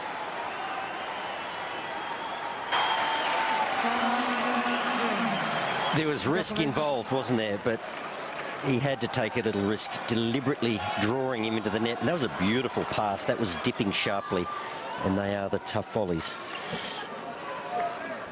Thank you. Please. The agony for the moment for his fans.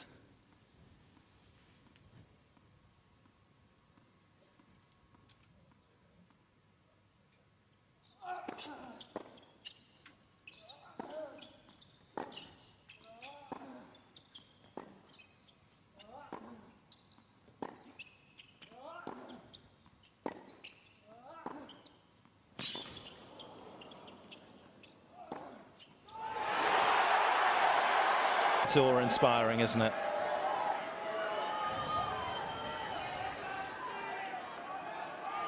Novak once again, awesome in Australia. 3 championship points. Please. Please. Fold.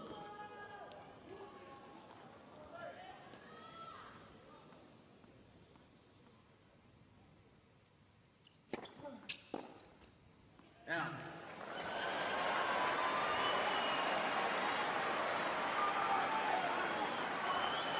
Six, 4. Djokovic.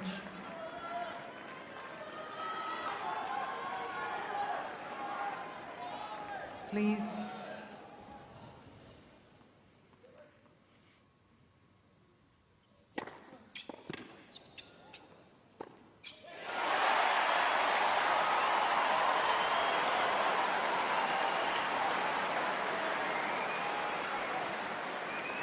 Six, 5.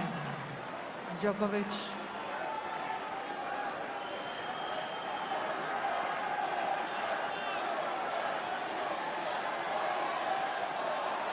Two championship points have come and gone. Thank you. Quiet, please. Here's the third.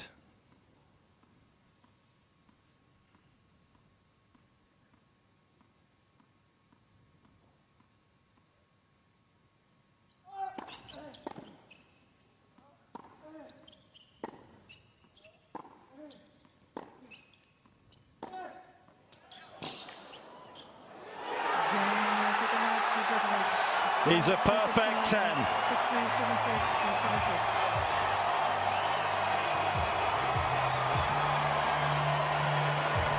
Not only champion of Australia for a 10th time, but he is the best player on the planet again.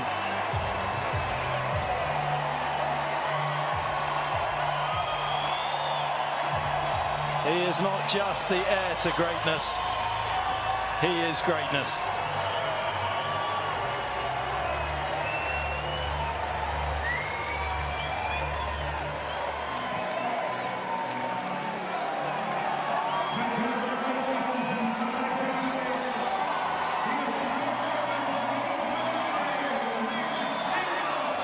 Denied a chance to play here last year.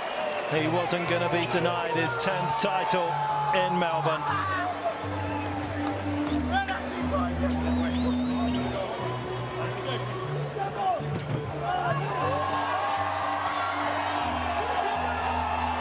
Let the celebrations begin. Miha on the right, Goran, his coach. Claudia, who's come on board just recently as well. His brother Marco, Eduardo, and his mum.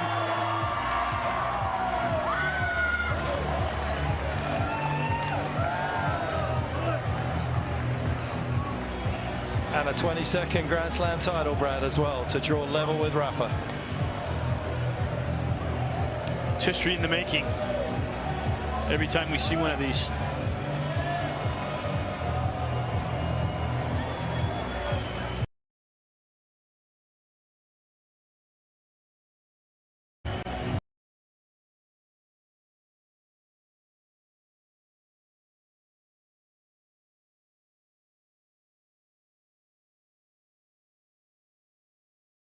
Well, we haven't seen that before. I mean, there must be so many conflicting emotions going through him.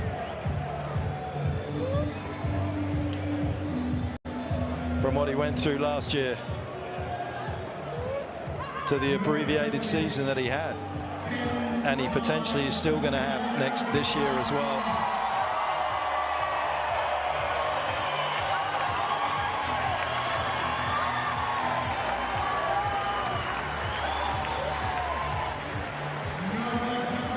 Steph pushed him. He just couldn't find his best tennis at the right moments. Well, that's true. It felt like Novak was on top, didn't it? For the vast majority, obviously, when he got ahead. But Steph didn't play his best tennis, certainly in the second set tiebreaker. And then for the first 5 points of the third set tiebreaker, he didn't either. But wow, he was brave, Stefanos. And this man, 22 Grand Slams, what can you say?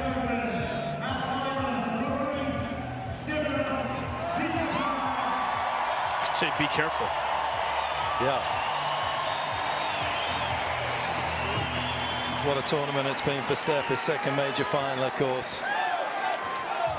The last one probably a little more painful than this one, of course, because he was 2 sets to love up. He never quite got himself in a position where he could truly believe that he could win here in Melbourne. But one day you feel that this tournament will see a win from Steph. But for now it is jubilation for the Serbian fans.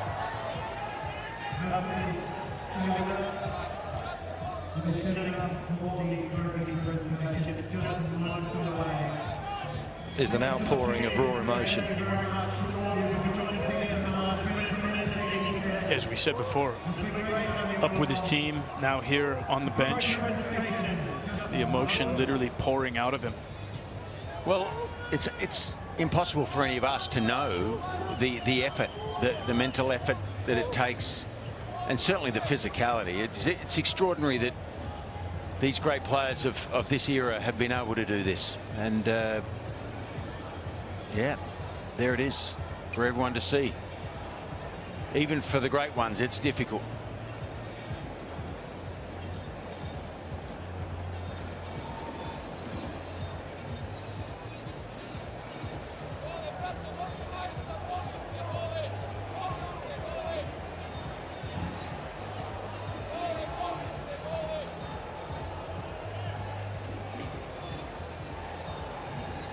Novak trying to get himself composed and ready for a presentation that I think is going to be a pretty emotional one as well for him.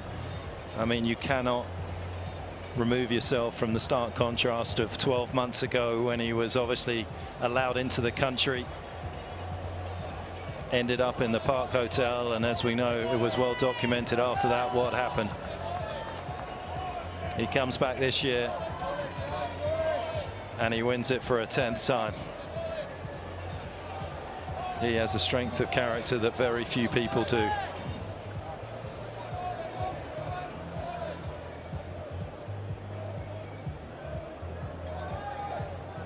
He came out with hope, and hope sustained him all the way through, but you can't airbrush reality. He's a big character, is Tsitsipas, but he's not a complete player as of yet. Rod Laver was, and that's why he was one of the greatest champions of all time, but not even he won as often as Novak does in Melbourne. He's won a lot of people over, though, hasn't he? This month he's been here. This is the first match he's lost. He has won a lot of people, a lot of belief, I think, Tsitsipas, and you would think, will win this one day. Wally, I'm not sure are you still with us, Wal? Well, I'm still alive, Petch, if that's what you're meaning. I am advanced in years, but I'm hanging in there. Dramatic. What's your summation, mate? Well, look, great job from Tsitsipas. I mean, he was under the pump the whole time. He needs to find more ways to win points. He did not serve volley once throughout the course of this match. I'm not saying that's going to win a match, but he needs to add layers to his game if he wants to beat the very best, and that is Novak Djokovic. probably got to work on that slice, both defensively and offensively.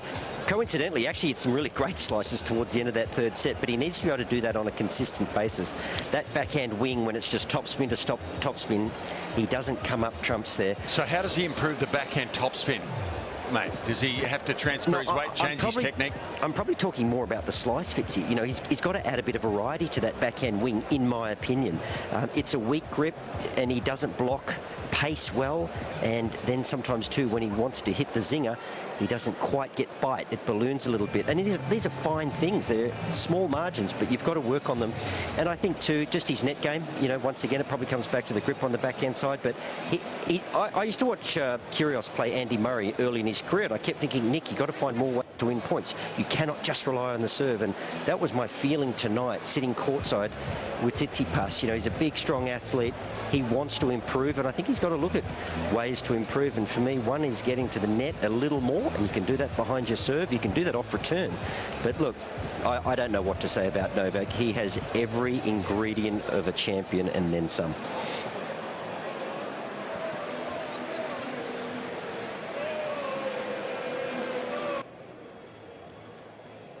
And that's what's awaiting him in his future. So Norman Brooks Trophy for a 10th time will be in Djokovic's hands. He is back next week for a 374th week as world #1. He's going to surpass Graf, you feel, in a couple of weeks' time as well. And the numbers and the records, they just keep tumbling. Astonishing that he's done it in this era as well. It adds even more gravitas to his achievements that he's done it with his great rivals around as well.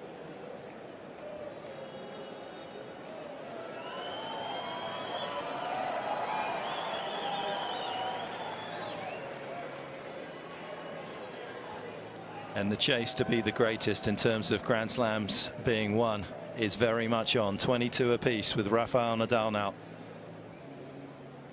who had his own memory here 12 months ago.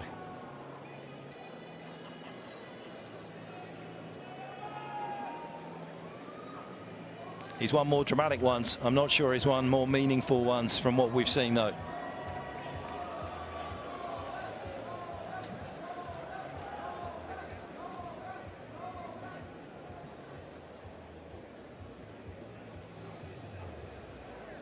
So for a 10th time, Djokovic's name on the trophy, and Todd Woodbridge will take us through the presentation. Well, Minjika, and before we begin, I would like to acknowledge the Wurundjeri people of the Kulin Nation, the traditional owners of the land on which we gather tonight, and pay our respects to their elders, past and present. I extend that respect to Aboriginal and Torres Strait Islander peoples here this evening.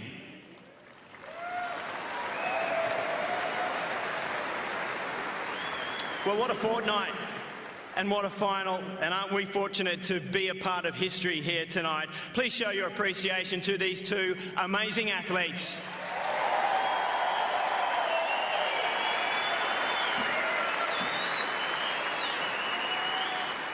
But before we present the trophies, we need to congratulate those involved in staging this incredible event. It takes an enormous amount of work. So thank you to Tennis Australia and the support staff, all of the sponsors, our ball kids, who do an incredible job every single day of the event. Well done. They do work hard. But most importantly, the players for putting on the incredible show.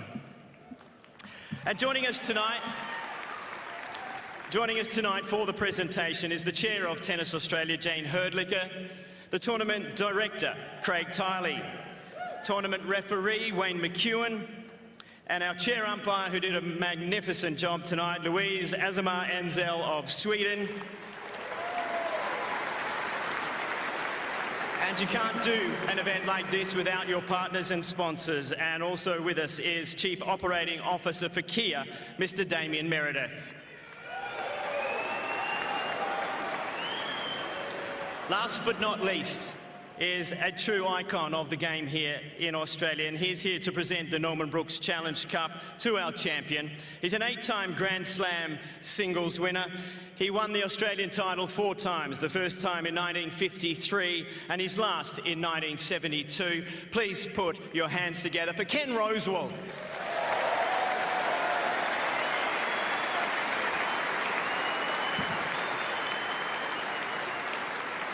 Well, the Norman Brooks Challenge Cup, which is going to be handed to our winner tonight, has been travelling around Victoria for several weeks now on our AO On The Road tour.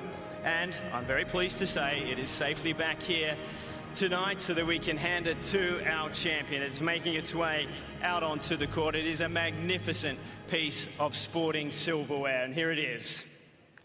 You can't hear you clap, but you should give it a round of applause.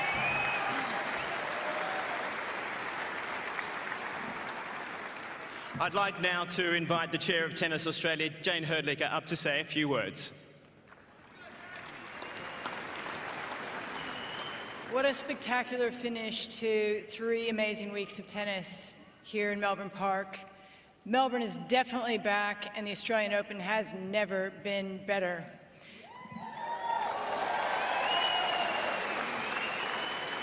We finished tonight with over 839,000 attendees over the course of the last 2 weeks.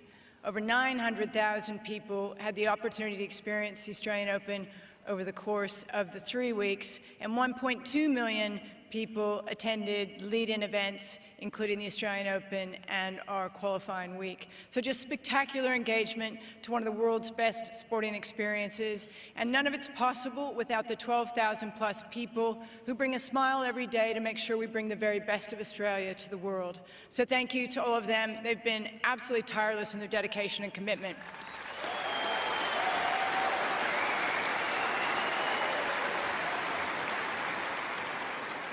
And we're very grateful for our sponsors, especially Kia. 22 years, and we've just committed to another 5. So, Damien, we're all very grateful for your support. It's been a great partnership that's done nothing but go from strength to strength. Thank you.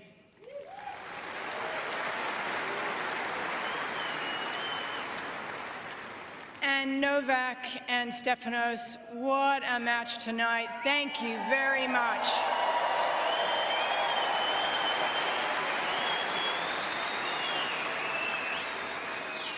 You both inspire players around the world to pick up a racket and work hard to get better every day, playing our great sport, and we thank you for that. But tonight there was only going to be one winner, and the King of Melbourne Park is back.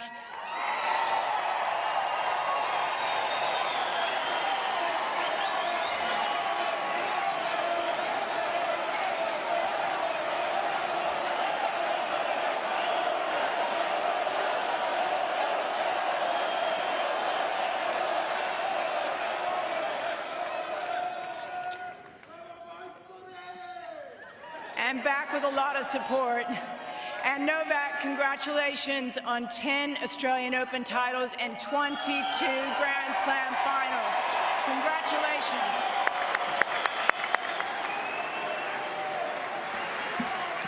Jane, don't go away, please, because I'm going to ask you to present a gift to our chair umpire for tonight, Louise Azamar Enzel. If you come forward, and congratulations once again on a job well done.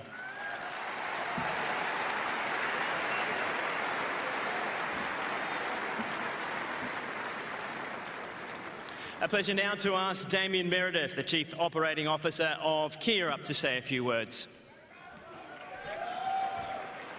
Thanks very much, Todd. What a great game we saw. Unbelievable. Unfortunately, only one winner. Great effort by Stefanos, but a sensational performance by one of the greatest players of all time. So, congratulations.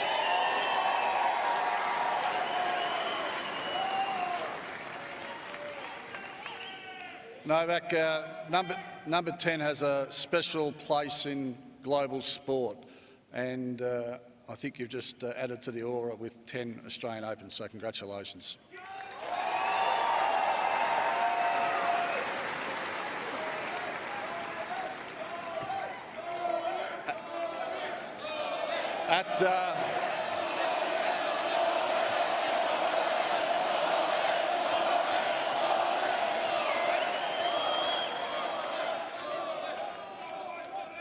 I was going to make it short, but you're making it long, guys. So I'd like to thank Tennis Australia, Jane, Craig, for a magnificent tournament. Congratulations to all their people. You've done a magnificent job. Thank you.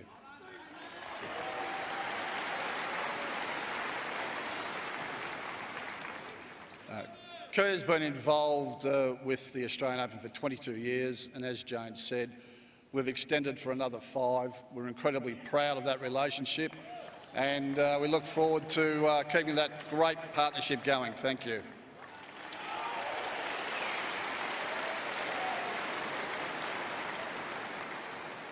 And finally, Melbourne, you just keep on doing it. Congratulations. It was the best tournament ever. Thank you. Thank you, Damien, for all of your support. Well, in reaching his first Australian Open final, this man's free-flowing and entertaining game has given us great joy to watch over this past 2 weeks. Unfortunately, he fell short in his maiden final, but it's obvious it's only a matter of time before he gets a Grand Slam trophy in his cabinet. Would you please welcome up our finalists tonight, Stefanos Tsitsipas.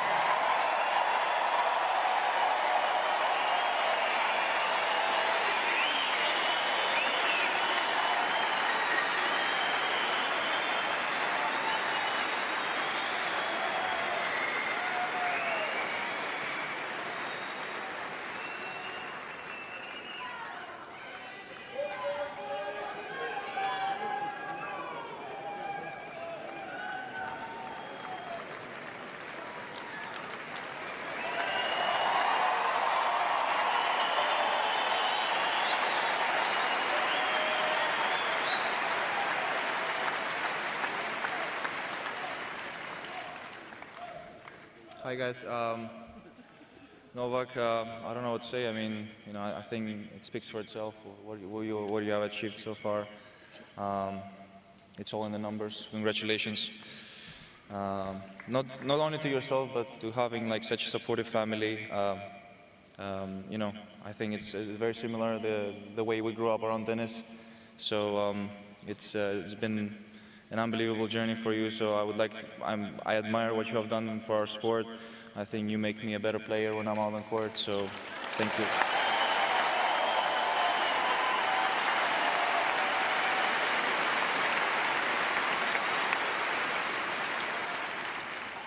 I've had the privilege to play a lot of difficult, high-intensity matches, but I'd like to say one more time, Novak brings the best out of me, and these are the matches, I've been working my entire life for.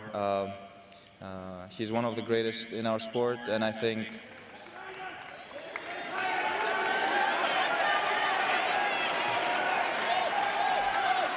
he's the greatest that has ever held a tennis racket for sure.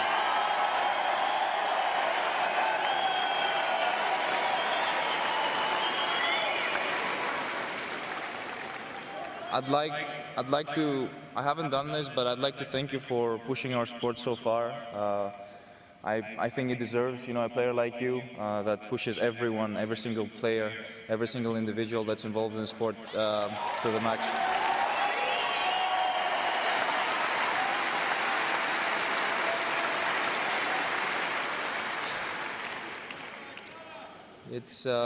It's not easy, another final at a Grand Slam, but I'm always, I'm always willing to go back on court and work harder. I would like to thank my team for being on this journey with me together. We've been building a lot.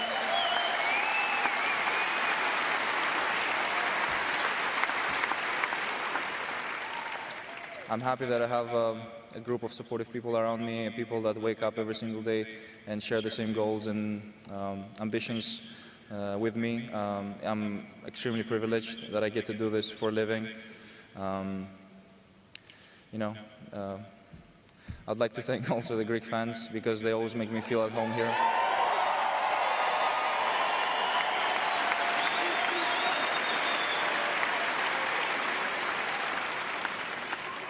Last but not least, coming back to Australia brings back very good memories to all the ball kids, to all the photographers, to all the staff and people involved with Tennis Australia and the Australian Open. I'd like to personally thank you for putting so much to this every single day. You know, your job is not easy. We respect that a lot as players.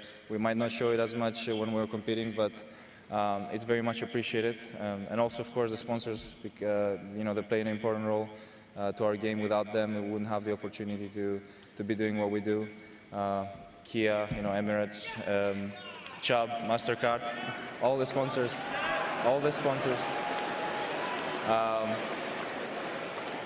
Thank you very much. Hope to see you next year. Thank you.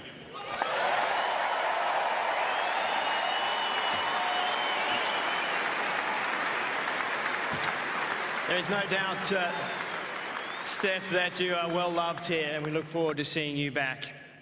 But in the world of sport, 10 is considered to be the magic number. Once thought to be unobtainable, we now know that that isn't the case. And with his victory tonight, this incredible athlete has that perfect score. It's his 10th title at Melbourne Park, and tonight, with his win, he also regains the position of the #1 player in the world,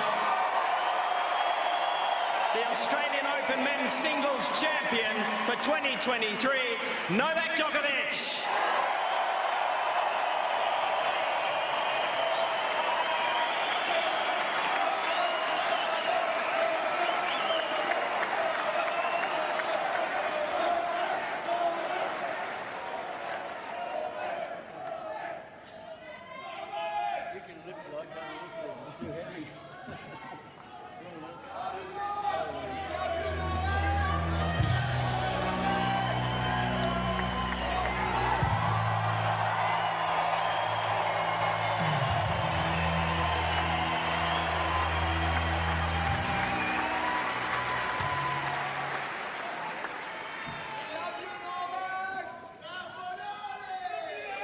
Good evening, everyone. First of all, I have to say that I'm touched by Stefanos' words. Thank you so much for being so kind and respectful. I appreciate that.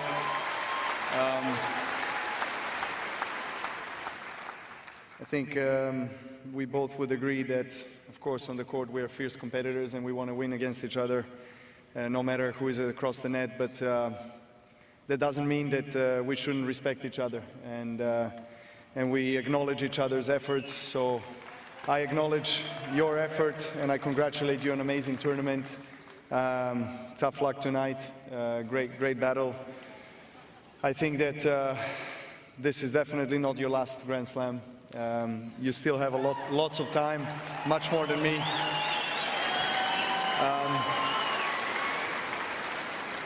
I'd like to congratulate also to your team, to your family. I know how much time you guys spend into trying to make you a better player and better person on and off the court. You are one of the most professional tennis players that I know on the tour, and one of the most interesting guys. I said that 2 days ago. I still think you are very interesting.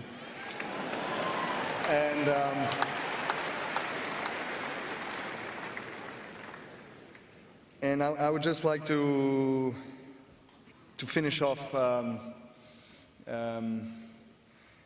by commenting something about Greece and Serbia. And you know, we are relatively two small countries that don't really have a tennis tradition.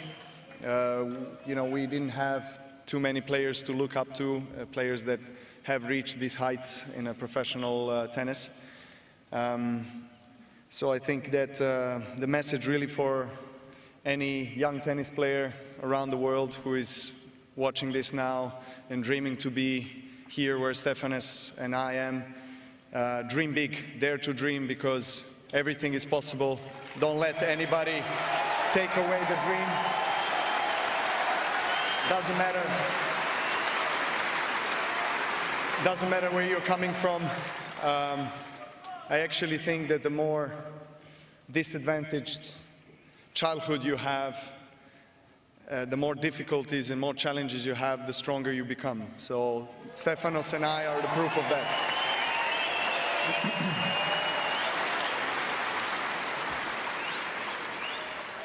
And don't really let anybody take away that dream from you. Nurture it, water it like you water the flowers. Even if you find only one person in this world that will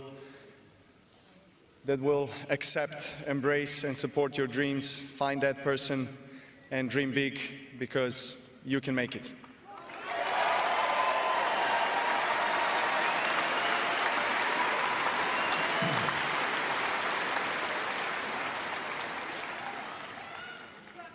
What a journey it has been for my family, my team, and myself. I don't know where to start and where to finish.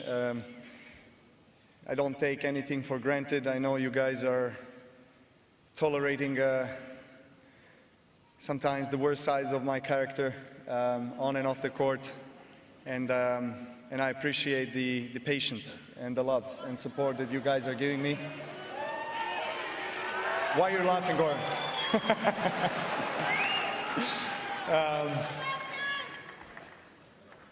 I don't know if you will ever forgive me all these years, what I've done to you guys, but I have to repeat it over and over again. This trophy is yours as much as it's mine. So thank you from the bottom of my heart for your love and support.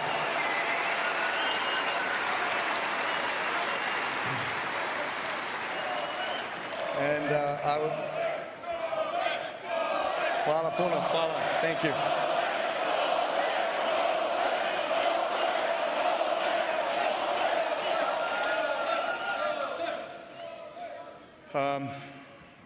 I have to say that this has been one of the most challenging tournaments I've ever played in my life, considering the circumstances.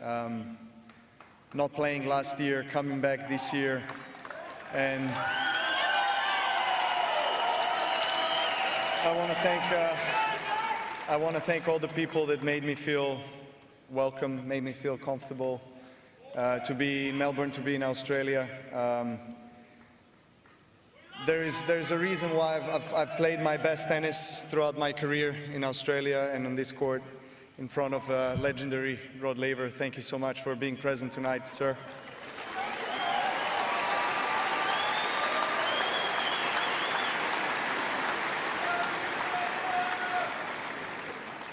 I try to pinch myself and really live through these moments, and it's a long journey. I know this is also a long talk from my side, but bear with me, guys.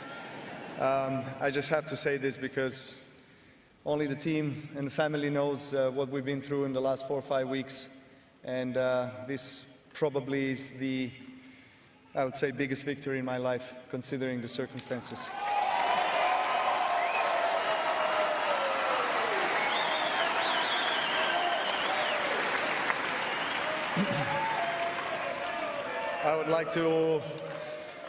I'd like to thank the organization of the tournament, of course, the volunteers, everyone who is part of such an incredible event, really phenomenal organization, day in, day out.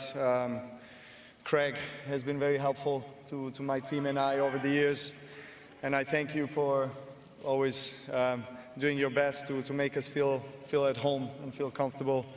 I know that there's been a record-breaking crowds this year, and I know there's a lot of people on the square and around the world watching. Thank you so much for making this event one of the best events in the world. Thank you so much, and hopefully see you next year. Thank you. Well, congratulations once again to Novak Djokovic, our 2023 Australian Open Men's Singles Champion. Now, as the action ends here in Melbourne, our attention moves to the next Grand Slam at Roland Garros in Paris. It all starts on the 28th of May to June 11.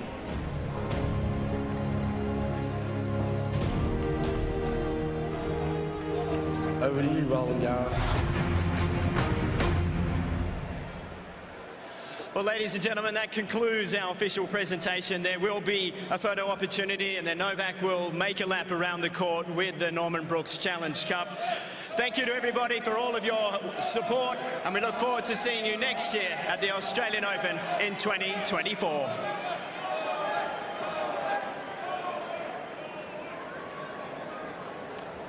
Novak Djokovic brandishing the Norman Brooks Challenge Cup for a 10th time. Josh Eagle, it seemed inevitable and certainly proved so. He's had 7 perfect appearances on court here at the Australian Open, and that was a near flawless final. Look, it's not a great surprise to me, just purely because of the wonderful form that he's been in since he played his first round here. I thought his first round was probably one of his best matches that I've ever seen live. I was courtside for that, and look, he's just got better and better as the years have gone on, and he just is just unstoppable on Rod Laver Arena. It's going to take a hell of a player in the coming next 1 or 2 years to, I don't even know if that player exists yet, if they could possibly slow down this run of victories that he's having here. So disappointment for Tsitsipas. I thought there was glimpses of what he can do. However, he was just unstoppable tonight, I thought, Novak, and you know, the emotion that he showed after he won, I think it tells the story, what he's been through, Steph. So I think he'll celebrate this long and hard. This is a really wonderful victory for Novak tonight. Yeah, it was extraordinarily emotional after that victory, Josh, and it makes you wonder whether all those things that we thought perhaps hadn't affected him really cut very, very deep. I think when you see how easily he wins and how comfortable he is in the centre stage out here on Rod Laver Arena, you think that it must be easy, but I'm sure it's not. I mean, we don't talk about it, but he's nearly 36 years of age, which is incredibly old for a tennis player. Not many players of anywhere near that age of achieving the success that Novak has achieved. So I just think there's just so much more to it. It comes from a very tight-knit team. He's very well supported by Goran, his coach, his 2 agents, and of course his family. So look, I think there's a lot behind the scenes that we don't know, and you know, that performance is a statement, I think, and we've sort of seen it every single match. Only lost 1 set. It's a dominating performance. Bizarrely to a qualifier of all the opponents he had. Novak Djokovic, 35 years of age. Interestingly, Josh, all the discussion earlier on when Rafael Nadal bowed out of this tournament, he was fending off all these questions about potential retirements. With Novak, you just wonder how many more he's going to win. Look, and I think what's helped Novak is with the coronavirus, him not being vaccinated and not playing in some of these tournaments. He's actually been able to rest a little more over the last couple of years, and that is going to extend his career. And like, I firmly believe that. And I mean, whilst it may have been frustrating him at times, I think it's certainly going to help him in the long run. And the way he's playing, I don't see anyone beating him here for the next, certainly. He comes into the Australian Open, of course, as a firm favourite for me next year, even if he doesn't pick up a racket for the rest of the year. 100%. Of course, we were missing 19-year-old, well, he's still #1 at the moment until tomorrow, Carlos Alcaraz. And such a youngster, and we keep talking about this next gen and all these young players that are going to challenge. But he swept everyone aside with ease. Yeah, he did. He certainly did. And Stefanos Tsitsipas alluded a little bit to it in that acceptance speech where he said thanks for pushing us to become better, and they actually need to take a leaf out of Novak's book a little bit. And it's easier said than done because you know he can do everything. He has so many different skills in his racket bag, whereas this next generation, they are still struggling. They're a little one-dimensional at times and still trying to find ways to beat the greats of our game. So How's that for a memory, Josh, that ball girl on court goes to kneel down like her colleagues and he says, no, you stand and hold this trophy with me. That's beautiful. Well, by the looks of it, you know, you hear the winners really only are the ones that only get to touch that trophy, and I suspect it's pretty heavy. I'm not sure Novak actually wanted to crouch down for that picture. He's probably feeling pretty tired. We didn't hear much about that hamstring for the last couple of matches, and he looks like he's moving well. And interestingly, he didn't have the tape on. He didn't have the white tape on. He just had the kinesiology tape on inside the leg there, which I thought was a sign that he was moving better and probably getting over that slight niggle that he had. It was heavily taped early on in the tournament, and at times he called the trainer on to get it retaped, but for me, you can just see the kinesio tape there on that left leg. It looks like it's well and truly over that, and he's getting a very nice reception because around the grounds here, it is absolutely jam-packed. There is people everywhere out on Garden Square just celebrating this incredible triumph. It is amazing. In all the years I've been here, I don't think I've seen Garden Square packed quite that way. And we're a fair ways from it, where we are in our studio overlooking the other side of Rod Laver Arena. But the roar is unbelievable. That's right, and we sometimes forget just how popular this man is on a global stage. He is one of the truly global international superstars in the world of sport. To see what he's achieved, of course, we know Roger Federer and Rafa right up there with him, and these guys are very much at the top of world sport. So it means a lot, not just to him and his team, but of course to his nation, his supporters and his fans, and he gives them so much joy. And long will they celebrate tonight, because they are out in full force here at Melbourne Park and around the world. Yeah, I'm not sure how we're going to get out of the gates at Melbourne Park. I fancy they're going to be here for quite some time. For Novak, he can be divisive in his fans, and we know that Roger and Rafa have their own legion of fans. But this GOAT discussion, how far does Novak have to go before we actually concede that he is the greatest of all time? Well, I think it comes down to pure numbers, and that's the reality.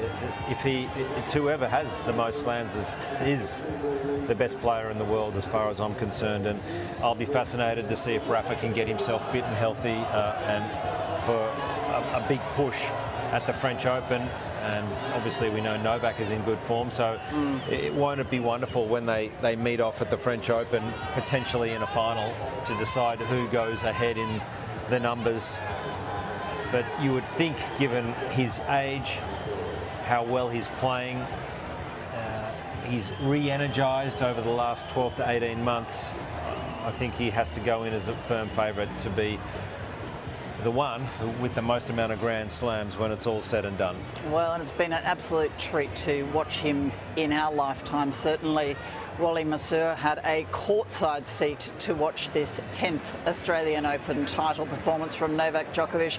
Wally, it looked incredibly emotional from here. How was it that close? Yeah, look, there's no question that there was, I guess, some pain from missing this event last year and everything that he went through.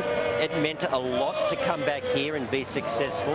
And then you add to that the hamstring injury, so there was obviously a lot of doubt, a lot of concern, and he probably played a few matches with great trepidation, wondering if the hamstring was going to end his campaign. It's very hard for us to know everything that goes on behind the scenes for somebody to prepare for a Grand Slam at the best of times. And Novak, I think, was under a little pressure. He wanted to make a statement, but wow, did he make the statement with his tennis. Just watching him close up, he is such a superb athlete. We always talk about his ability and his shot making and everything, but he is a phenomenal athlete. You know, you just wonder how many sports he could have succeeded in. And Wally, we're focusing on Novak, of course, but Stefanos Tsitsipas, tactically, did he get it right tonight, in your opinion? Josh, I just kept thinking, I've watched, Rublev play Novak, you're watching Alex de Minaur, you're watching Stefanos tonight, and I keep thinking, you've got to have more ways to win points. And Stefanos, he was very brave and he held on with his serve. There's no question about that. Unfortunately, his forehand just deserted him at the most inopportune of times. A couple of tie breaks there, particularly that second set tie break. His forehand just didn't quite fire. For me, Josh, I feel like there's got to be a bit more versatility on the backhand wing from Stefanos. I mean, to ask him to run around and just hit forehands against the, the tremendous depth and ground strokes of Novak, that's not possible. So I think it's a big ask, isn't it? But you've almost got to have that Federer-like versatility off that backhand wing. The slice has got to be meaningful. You've got to have touch. You've got to be able to defend. You've got to be able to block the serve back. And, unfortunately for Stefanos, the backhand is an awfully good shot, but it kind of plays right into the wheelhouse of Novak, and it's a real escape valve for him, even when he's in trouble in some rallies. But look, Stefanos fought. He's only going to get better. This is going to sting him. There's 2 slam finals he's lost now. This will sting him into action. He's going to win one of these, but he's got to go back to the drawing board a little bit. I think he's got to find more ways to win points against this man. And it's not beyond the realms of possibility, Wally, that these two will meet again in this sort of situation. Do you think there were nerves there from Stefanos tonight? Is he putting too much pressure on himself? Yeah, maybe a little. Novak certainly settled earlier than Stefanos. I mean, he got up that early break, and I think he's about 96% of the time, when he gets that early break, he goes on to win the set. So he's just devastating as a front runner, Novak, and that's probably something Stefanos needs to work on throughout the course of the tournament. He had trouble putting lesser opponents away. Sometimes that creates a greater workload as you get to the final. But look, he's an improving player all the time. He's been to the semis here 3 times. Now he's been to the final. He's building towards something, but look at Novak. You know, he's added elements to his game over the last decade, and that's something Stefanos has to do too if he wants to take it to the next level. And Wally, you had the best seat in the house. Sitting courtside, it's an absolute delight, isn't it? You're so up close and personal. And what actually impressed you the most about Novak sitting that close to the action? Well, Josh, I'd probably just go to his athleticism. I mean, the shot making is brilliant. He's probably putting a little more on the ball now than he's ever put on. And, you know, you talk about being close. You know, when he takes his shirt off, he actually looks bigger to me than he's ever looked. He's almost stronger than he's ever looked. And I agree with the comments you made. The anti-vax stance, he hasn't played in America. He's missed out on Australia last year. He's missed out on pretty big chunks of the year. So it's pretty amazing that he's actually #1. But it's given him a little bit of time away from the tour. So I think that has helped him to a degree. He is nowhere near as beat up as Rafa is. I know Rafa's that year older. But physically, yes, the hamstring was a moment in time. But overall, he looks unbelievable. So the first thing is the athleticism. Probably the other 2 things from a tennis point of view, Josh, the backhand and the return are just outstanding. Well, we know there's a lot of next generation players coming, and we've seen a lot of them here, Korda and Shelton, just to name a few, and of course Tommy Paul. But how does this next generation, or who is the player that could possibly push him on this Rod Laver Arena? Nick can. We need a healthy Nick Kyrgios, and maybe we need a disruptor. A Ben Shelton type character. I'm shouting now because the Serbian crowd are very loud. Maybe we need that disruptive style of play where you've got the massive serve and then the awkward style of play from the back of the court. I just don't think you can be an orthodox baseliner and beat Novak. And there's the man right there, and don't the Serbian fans love him?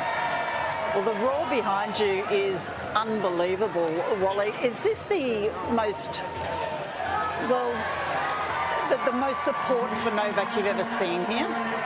Yeah, look, Steph, I wish I could hear what you were saying. But look, he made a comment that he comes from a small country. He's obviously very proud. And when he plays, it's almost like a Davis Cup type mentality that he has. He's almost playing for more people than himself. And you really kind of get that feeling. There's a real pride in his personal performance, but there's a great pride for him in representing his country on a world stage. So he always puts in. And Wally, that siege mentality, exactly what you're talking about, it's like he's playing the match of his life every single time he steps onto the court, and it was evident really from day one when he stepped out here in his first round match. Yeah, no, look, 100% right. Siege mentality, everybody's against him. He's taking on the world, and he's willing to fight, and he doesn't falter. You see some times when he's a little bit, he goes within himself, and he can feel tension, and we saw him, rabbiting on it, Goran a little bit. You know, he was feeling the pressure at a point there, but he always has a way of calming the nerves and, distilling everything that's important and getting back to business. Pretty unique. You know, Rafa certainly goes about it in a slightly different way, but Rafa's an amazing competitor. But it almost like, the more you poke Novak in the chest, the more you rattle his cage, the harder he goes. And we noticed throughout the course of the tournament, he does get quite animated at times, doesn't he? When with his team, with his box and Goran Ivanisevic, but he certainly does deliver in the end, doesn't he? Yeah, I had Marian Vida, his previous coach, who was with him for a long time. He was a good friend of mine. And he told me a story once. Novak had an amazing year, 72 wins, 3 losses, something crazy. Finished #1, 1 slams.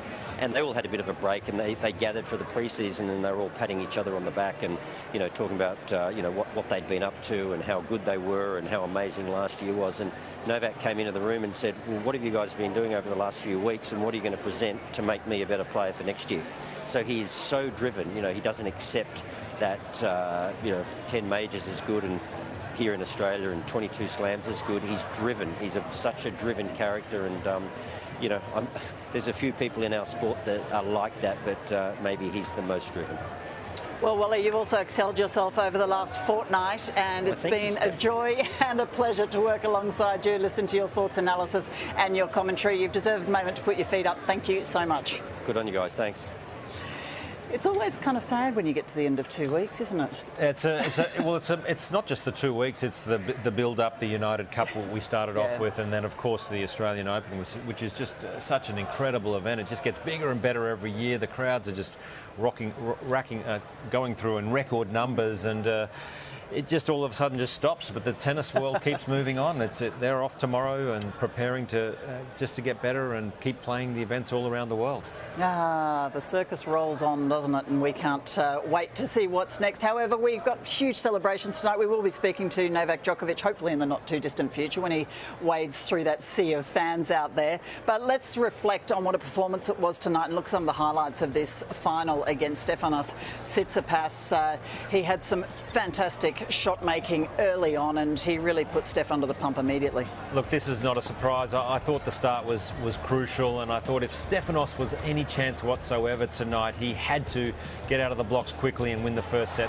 That didn't happen, so Novak played with a sense of freedom tonight, and he was really able to dominate early on, and at no stage was Novak under any stress whatsoever in that first set. It got more interesting in the second set because Stefanos tactically changed. He hit the backhand down the line.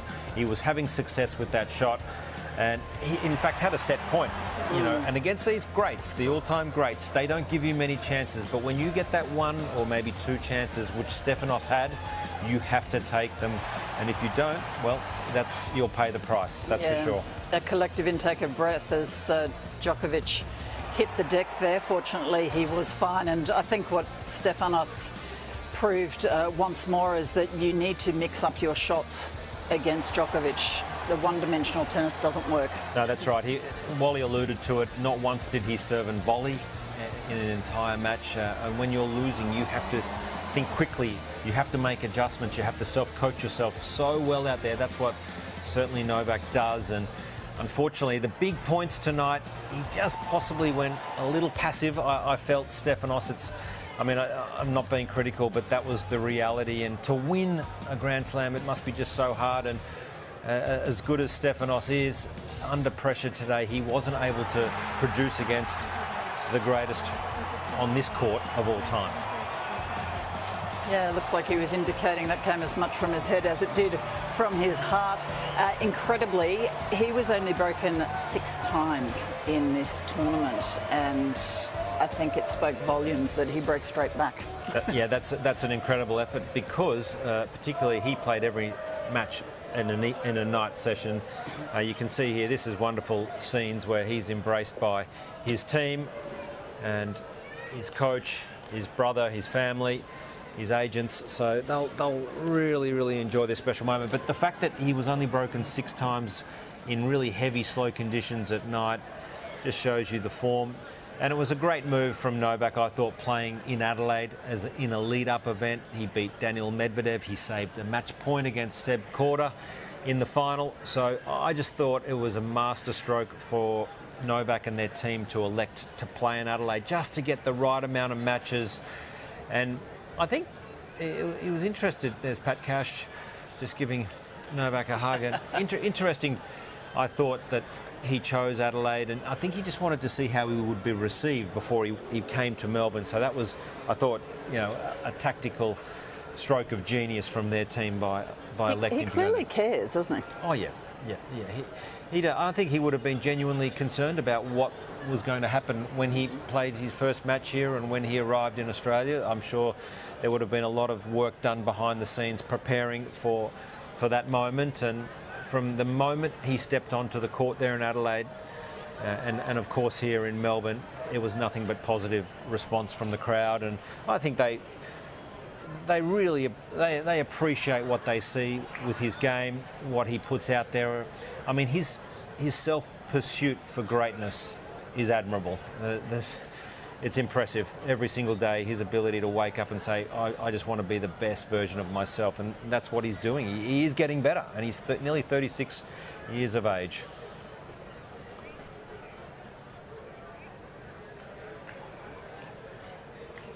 Well, we're watching the happiest man in Melbourne Park. I think equal parts relief and joy as he carries around the Norman Brooks Challenge Cup on his way to speak to the media, and we'll be talking to him very, very shortly. And I'm intrigued to hear about the emotion behind this win, Josh. I'm sure all of our viewers saw it with us. It just seemed outsized. He's won 22 titles. Yep. This one seems extra special. Yeah, you know, you use the word relief. It must be so much relief. I mean, every single tennis person is expecting Novak to win every time he steps on the court. If you're a player, you are coming at him as hard as you can. You're playing, you know, that's your grand final match that you can play. So he has to deal with that on a daily basis whenever he plays a match.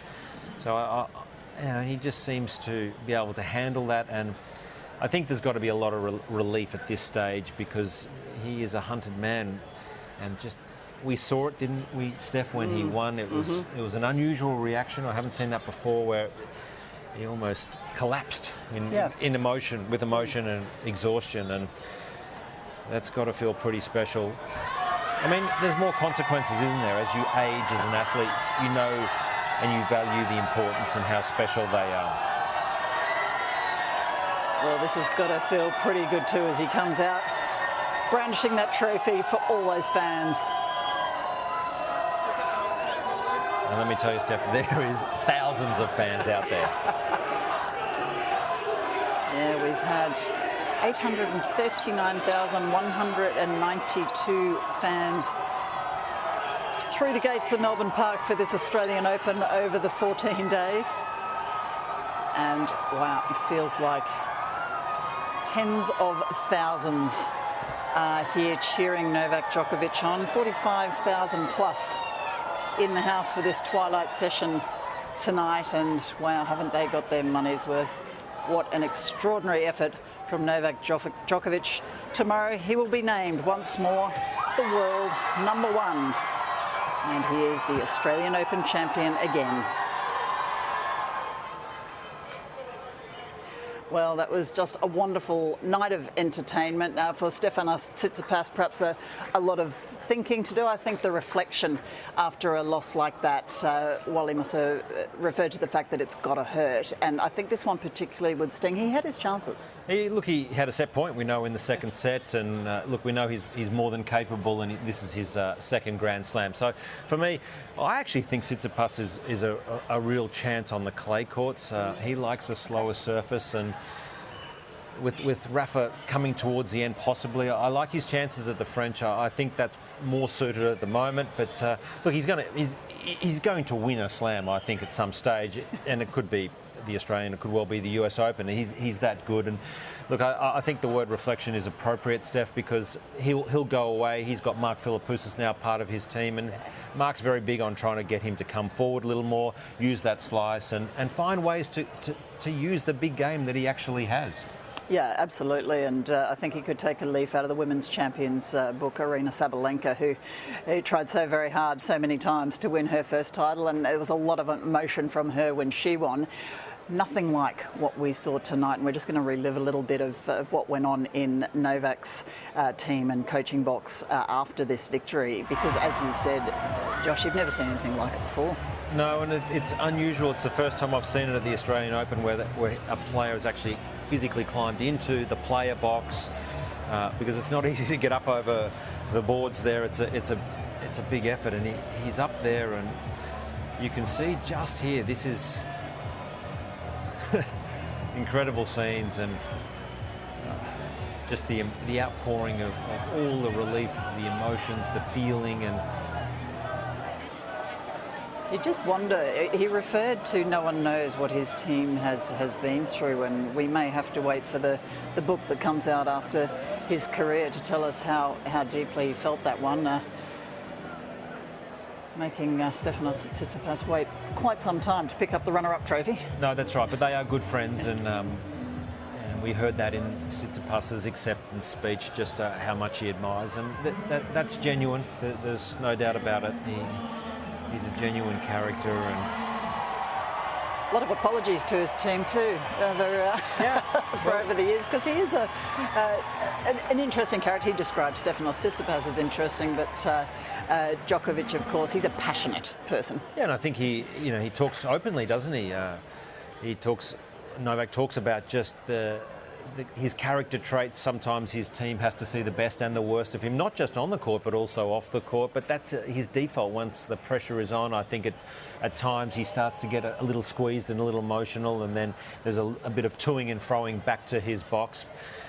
However, he delivers. I'm not saying it's okay or it's not okay, but he certainly delivers, and I like the fact that he acknowledges that, and sometimes he just needs that to fuel the motivation when the pressure's on.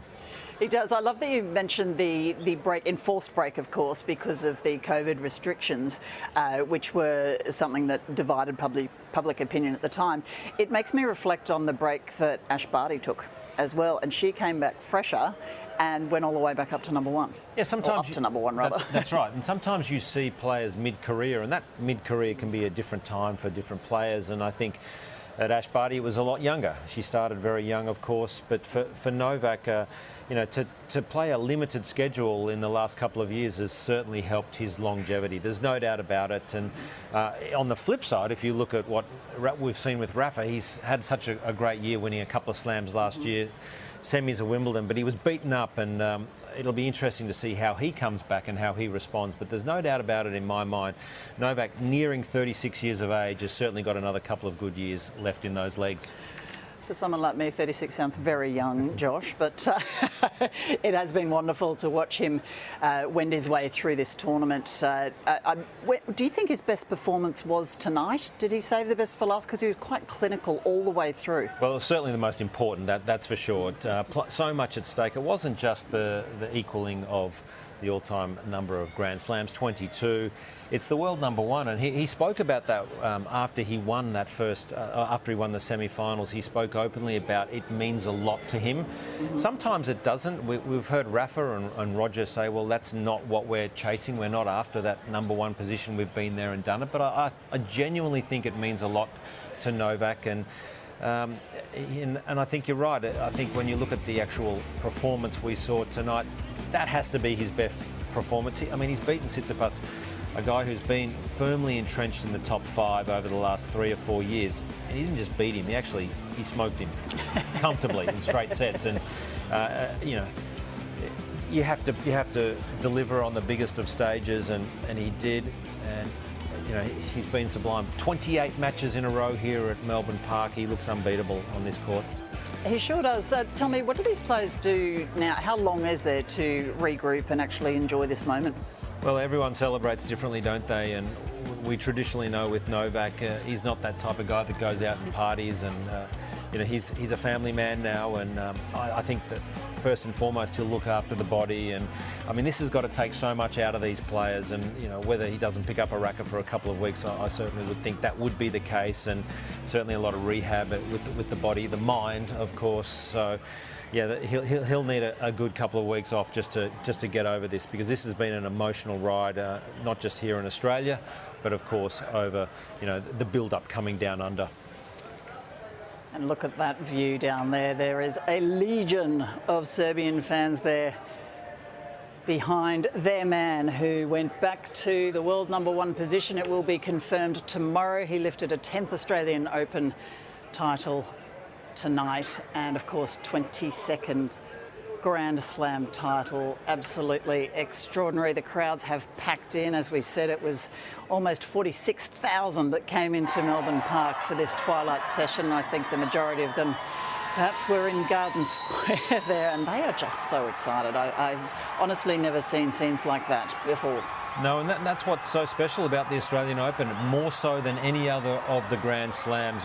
There's incredible facilities here where this enables fans who don't have the ability to go into centre court but can come on site. They can watch the match, they can be part of history and feel and absorb the atmosphere around the grounds, because just the site, the venue is it gets better and better every single year. So the tournament would be wrapped with what they've seen here and the record number of crowds, and I'm sure Novak's thrilled every single time he's had this incredible support here down under here in Melbourne, and he absolutely loves playing here. If anything, for the fans, Novak hasn't spent quite enough time on court, but it's been a joy every time he stepped out. And as we await our champion to have a quick chat with us after that victory, Josh, we had a different, perhaps, makeup of the draw, if you like, in that 128 in the men's side, where we're missing a few popular names, a few expected names. Do you feel, though, that basically the cream rose to the top regardless? I think so. I think that it would have been awfully hard to stop Novak, and I know Wally Masur alluded to it a little earlier, the fact that he had thought maybe Nick Kyrgios is that type of player, the disruptor that may just be able to beat Novak. It's a big ask. I mean, we know Nick's got a very big game, but to have the physicality to match, I think that's also a big ask, and I'm not quite sure many players on the planet certainly have that. So I think the cream did rise to the top. He was a firm favourite for me. I had the joy, really, of sitting courtside, and the commentators asked me in his very first round, would you pick Novak or would you pick the rest of the field? And I just thought it was ominous, the form that we saw him in very first match, and I thought it was a foregone conclusion. And right from word go, he came out, he was so much more aggressive than we've seen him over the last couple of years, and I'm sure that was because of the hamstring issue, but that has, that's what he does. He can adapt his game, and he's found ways to get better. And when the pressure was on Novak, so few times it was, but he just takes it to another level, and his ability to hit out and actually go for it even more and more so, that is what is so impressive when you get to sit courtside and watch this genius go to work, because most players would go into their shell, there'd be some self-doubt, but not so for Novak. The more he is under the pump, the better he plays and the more he believes in himself. So. Yeah, an absolute maestro, and he certainly gave 7 masterclasses here at Melbourne Park, receiving the congratulations of a valiant rival. Stefanos Tsitsipas not able to do it today. I've got to say there are a couple of very special drop shots from Stefanos tonight that if he can continue to include them in his game, bit of help from the net court on a couple of occasions, but he has got some great moves. Yeah, he has, and I was actually snuck down and was watching courtside a little bit there with Wally, and one of the drop shots he hit was just simply incredible, and it's a hard court to actually execute a drop shot on because there's quite a high bounce, and it's we've seen players run down many drop shots, but look, he was searching for answers, Stefanos, and he's just got to push himself when he's in these big moments next time to find solutions, just to think even more clearly about how he can find a way to hurt Novak. Yeah, I don't think he'll be disappointed with how he played. I think he knows that he lost to a better player, but I think one thing's clear, that he will go away. He's that type of personality where he will look for the devil in the detail and go, well, I have to get better. Where is it? He'll demand that from his team, his father and Mark Philippoussis.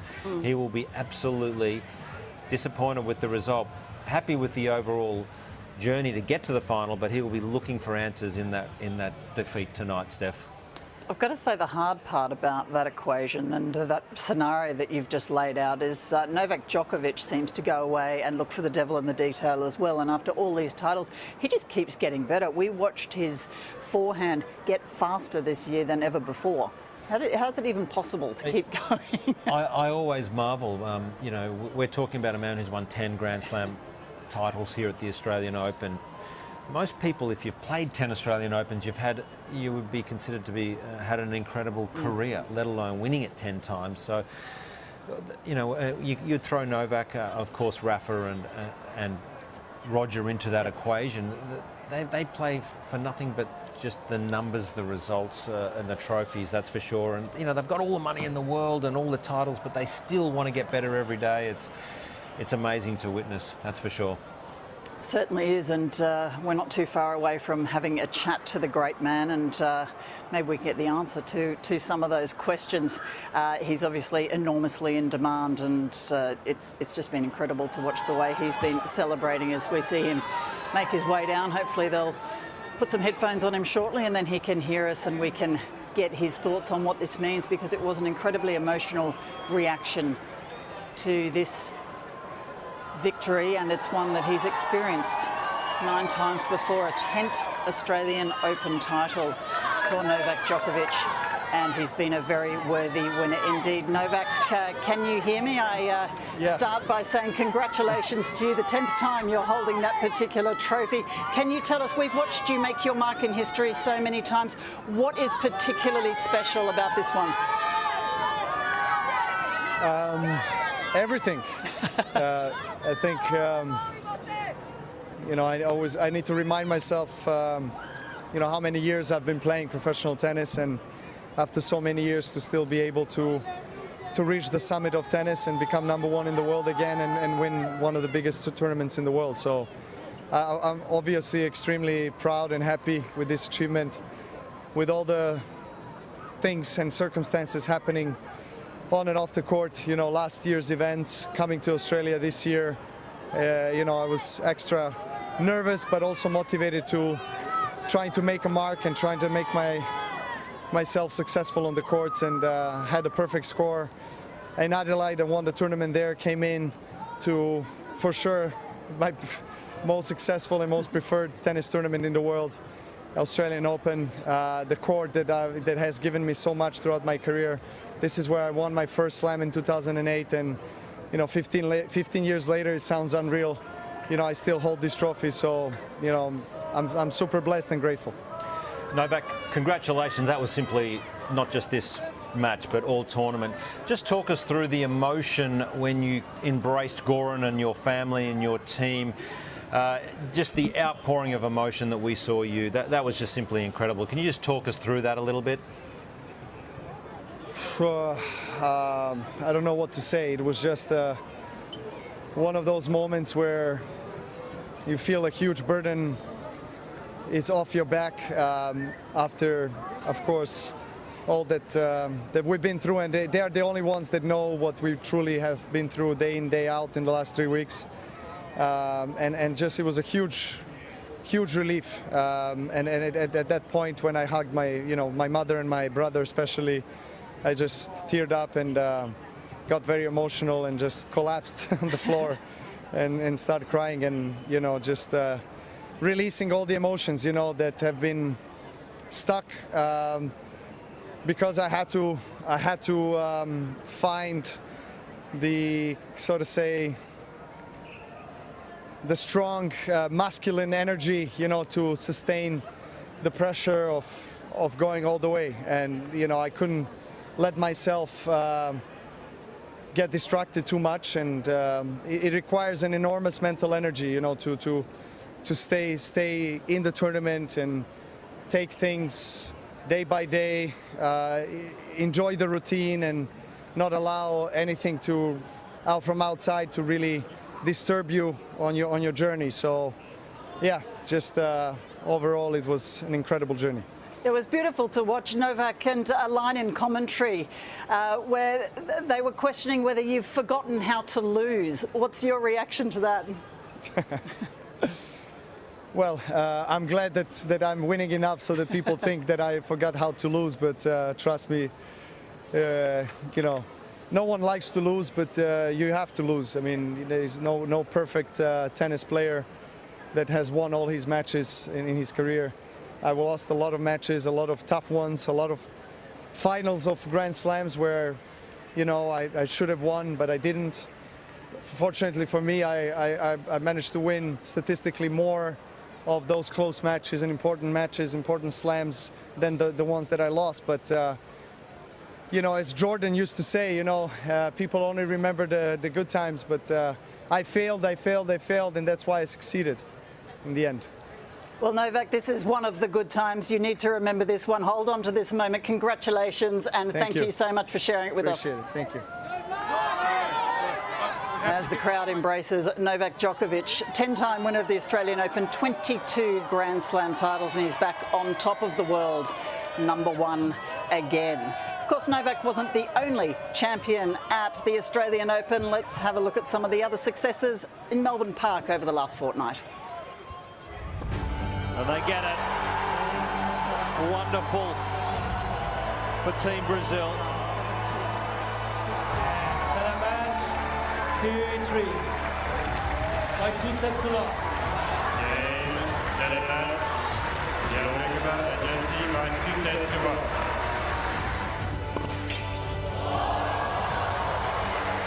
set match. Sid Williams, 2 sets to love, 6-4. 6-4. Game, set and match Schroeder, Ding. 6-1, 6-3. Game, set and match, Djokovic. Got 2 sets to love. It's the coming of age for Elena Koneva. Over 3 hours of pulsating tennis. She is the 2023 Australian Open Girls Singles Champion.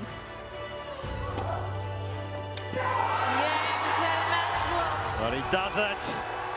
Overjoyed, as he should. So many super moments, Josh Eagle. This is, of course, the culminating moment of the final night with Novak Djokovic as the men's champion, but so wonderful to see everyone make their mark over the 2 weeks. Yeah, there's been so many stories, and of course Novak and yes, Aryna Sabalenka. I thought that was extra special in the women's, but just a special side note, I thought Rinky Hijikata and of course Jason Kubler winning the men's doubles, coming in as wildcard entrants, was very special.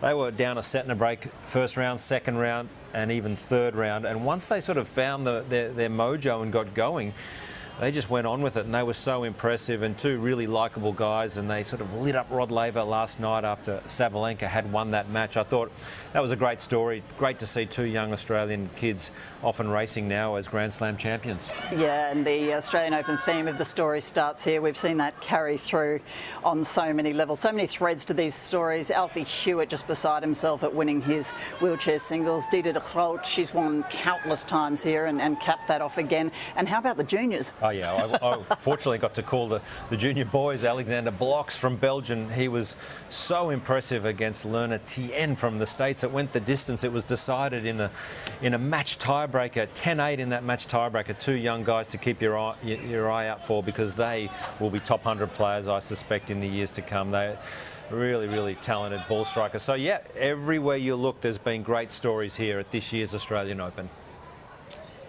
And this is perhaps the greatest one of all.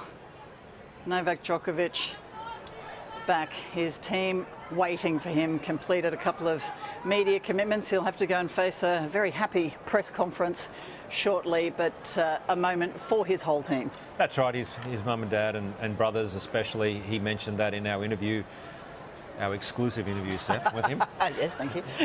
And look, there's so many people that play a significant part in it. It's not just the coach, and it's not just Novak. You know, they commit their whole lives to Novak achieving what he does achieve, and they're along for the ride of their life with a guy like this, because every time he steps on the court, he's expected to win. There's so much expectation, there's so much pressure, and he drives that. I've had the fortune of being on the court at times with players I've been coaching when they're doing training sessions, and there's no one like Novak. When you step onto that court, it is all business. There's no messing around. He's so purposeful, so determined, and just wants to keep improving every single time. So long may they celebrate this victory, and he's got a huge support crew down there, and they'll be partying long and hard tonight, that's for sure. I bet they're pretty relieved they got to rip out the number 10 shirts. Yep. Specially made, and Novak wearing a 22 jacket, which signifies the 22 Grand Slam titles, which Mum has just reminded him of, and a beautiful moment with his mother. I think the parents must go through the ringer. Oh yeah, I mean, I remember right back in 2008 it was, when he beat Joe Wilfried Songa.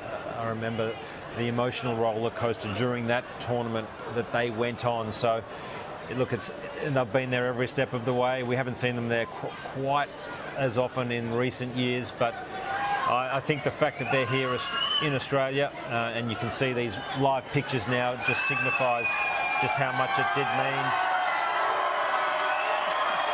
And if you can hear us, we've got the Serbian supporters, Novak's fans and supporters right behind us. They're still celebrating this victory. It's so loud. I think that they will be out here for a long, long time. They won't want this moment to end. And you think about these teams and the celebrations, they hope for one of these. This is a 10th, and you feel like each one is just more special than the other one. This one particularly special, as we see behind him Rod Laver himself. And watching Novak compete and do that in his house. Novak, you're walking the wrong way. You've walked away from Rod. Well, unfortunately, he sees Rod now, yep. I'm sure he'll go back and acknowledge Rod. There's a great sense of respect and mutual admiration. We know that Novak has played Laver Cup, named, of course, in honour of Rocket Rod Laver, and just so great to see Rod come out each year and absolutely loves interacting with the modern-day player. He has certainly enjoyed it, and Rod's been courtside for all of the big moments in this Australian Open, and looks like he is relishing every single one. And so much respect from these players for the great man, as Novak gives him a shake of the hand. That's a special photo. That's definitely one for the mantelpiece. Oh yeah, no, absolutely. He will love that, Novak, having these special moments with the man who's won 2 Grand Slams. So that's all 4 in 1 year. He's done it not once but twice. So I'm sure that's something that Novak, now winning here in Australia, we know he's so hard to beat at Wimbledon, Novak, and we get to see Novak just into the men's locker room here, and I'm sure Goran will be here. That's his coach, former Wimbledon champion.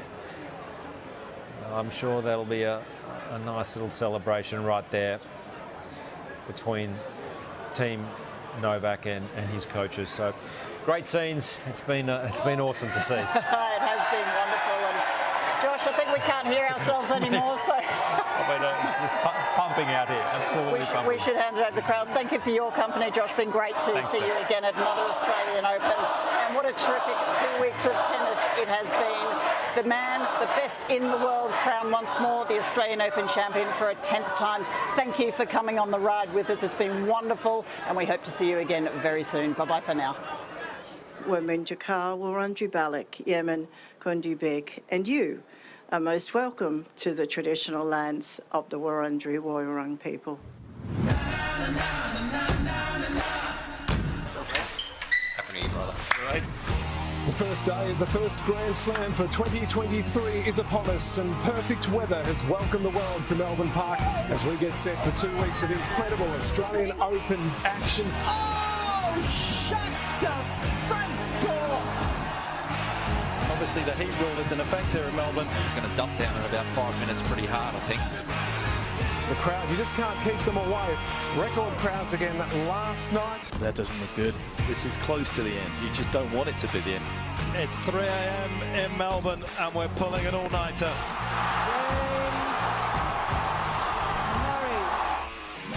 That is absolutely miraculous. Buckland prevails. Out of this world. Today is a day I'm glad I'm not a tennis ball. You're going to hit the cover off this thing today. They certainly are. Incredible point. What an effort. A stunning victory. Honestly, am I in a dream? You have got to be kidding me. Gets it. What a way to win. I do feel a lot of things do come naturally to me. On an idyllic day, it is utopia. Ben Shelton into the second week. And welcome to the second Monday of the Australian Open, where it really gets serious. Everybody, I think, now gonna try even harder, fight for every ball. After everything we have seen, what a way for this match to conclude. Mind-boggling stuff. Well, it's the result of her life.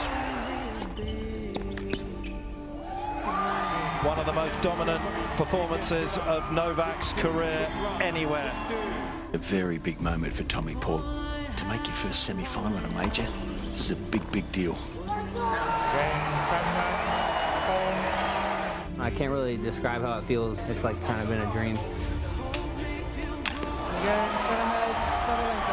Novak Djokovic looking to continue his quest to climb into a galaxy of his own. It's a wonderful day here in Melbourne, and it is the women's singles final. Oh, that's so good. Championship point. It's always the hardest point to win. Aryna Sabalenka is the Australian Open champ. And finally get this trophy. It's unbelievable. I will love Australia till the end, you know, of my life.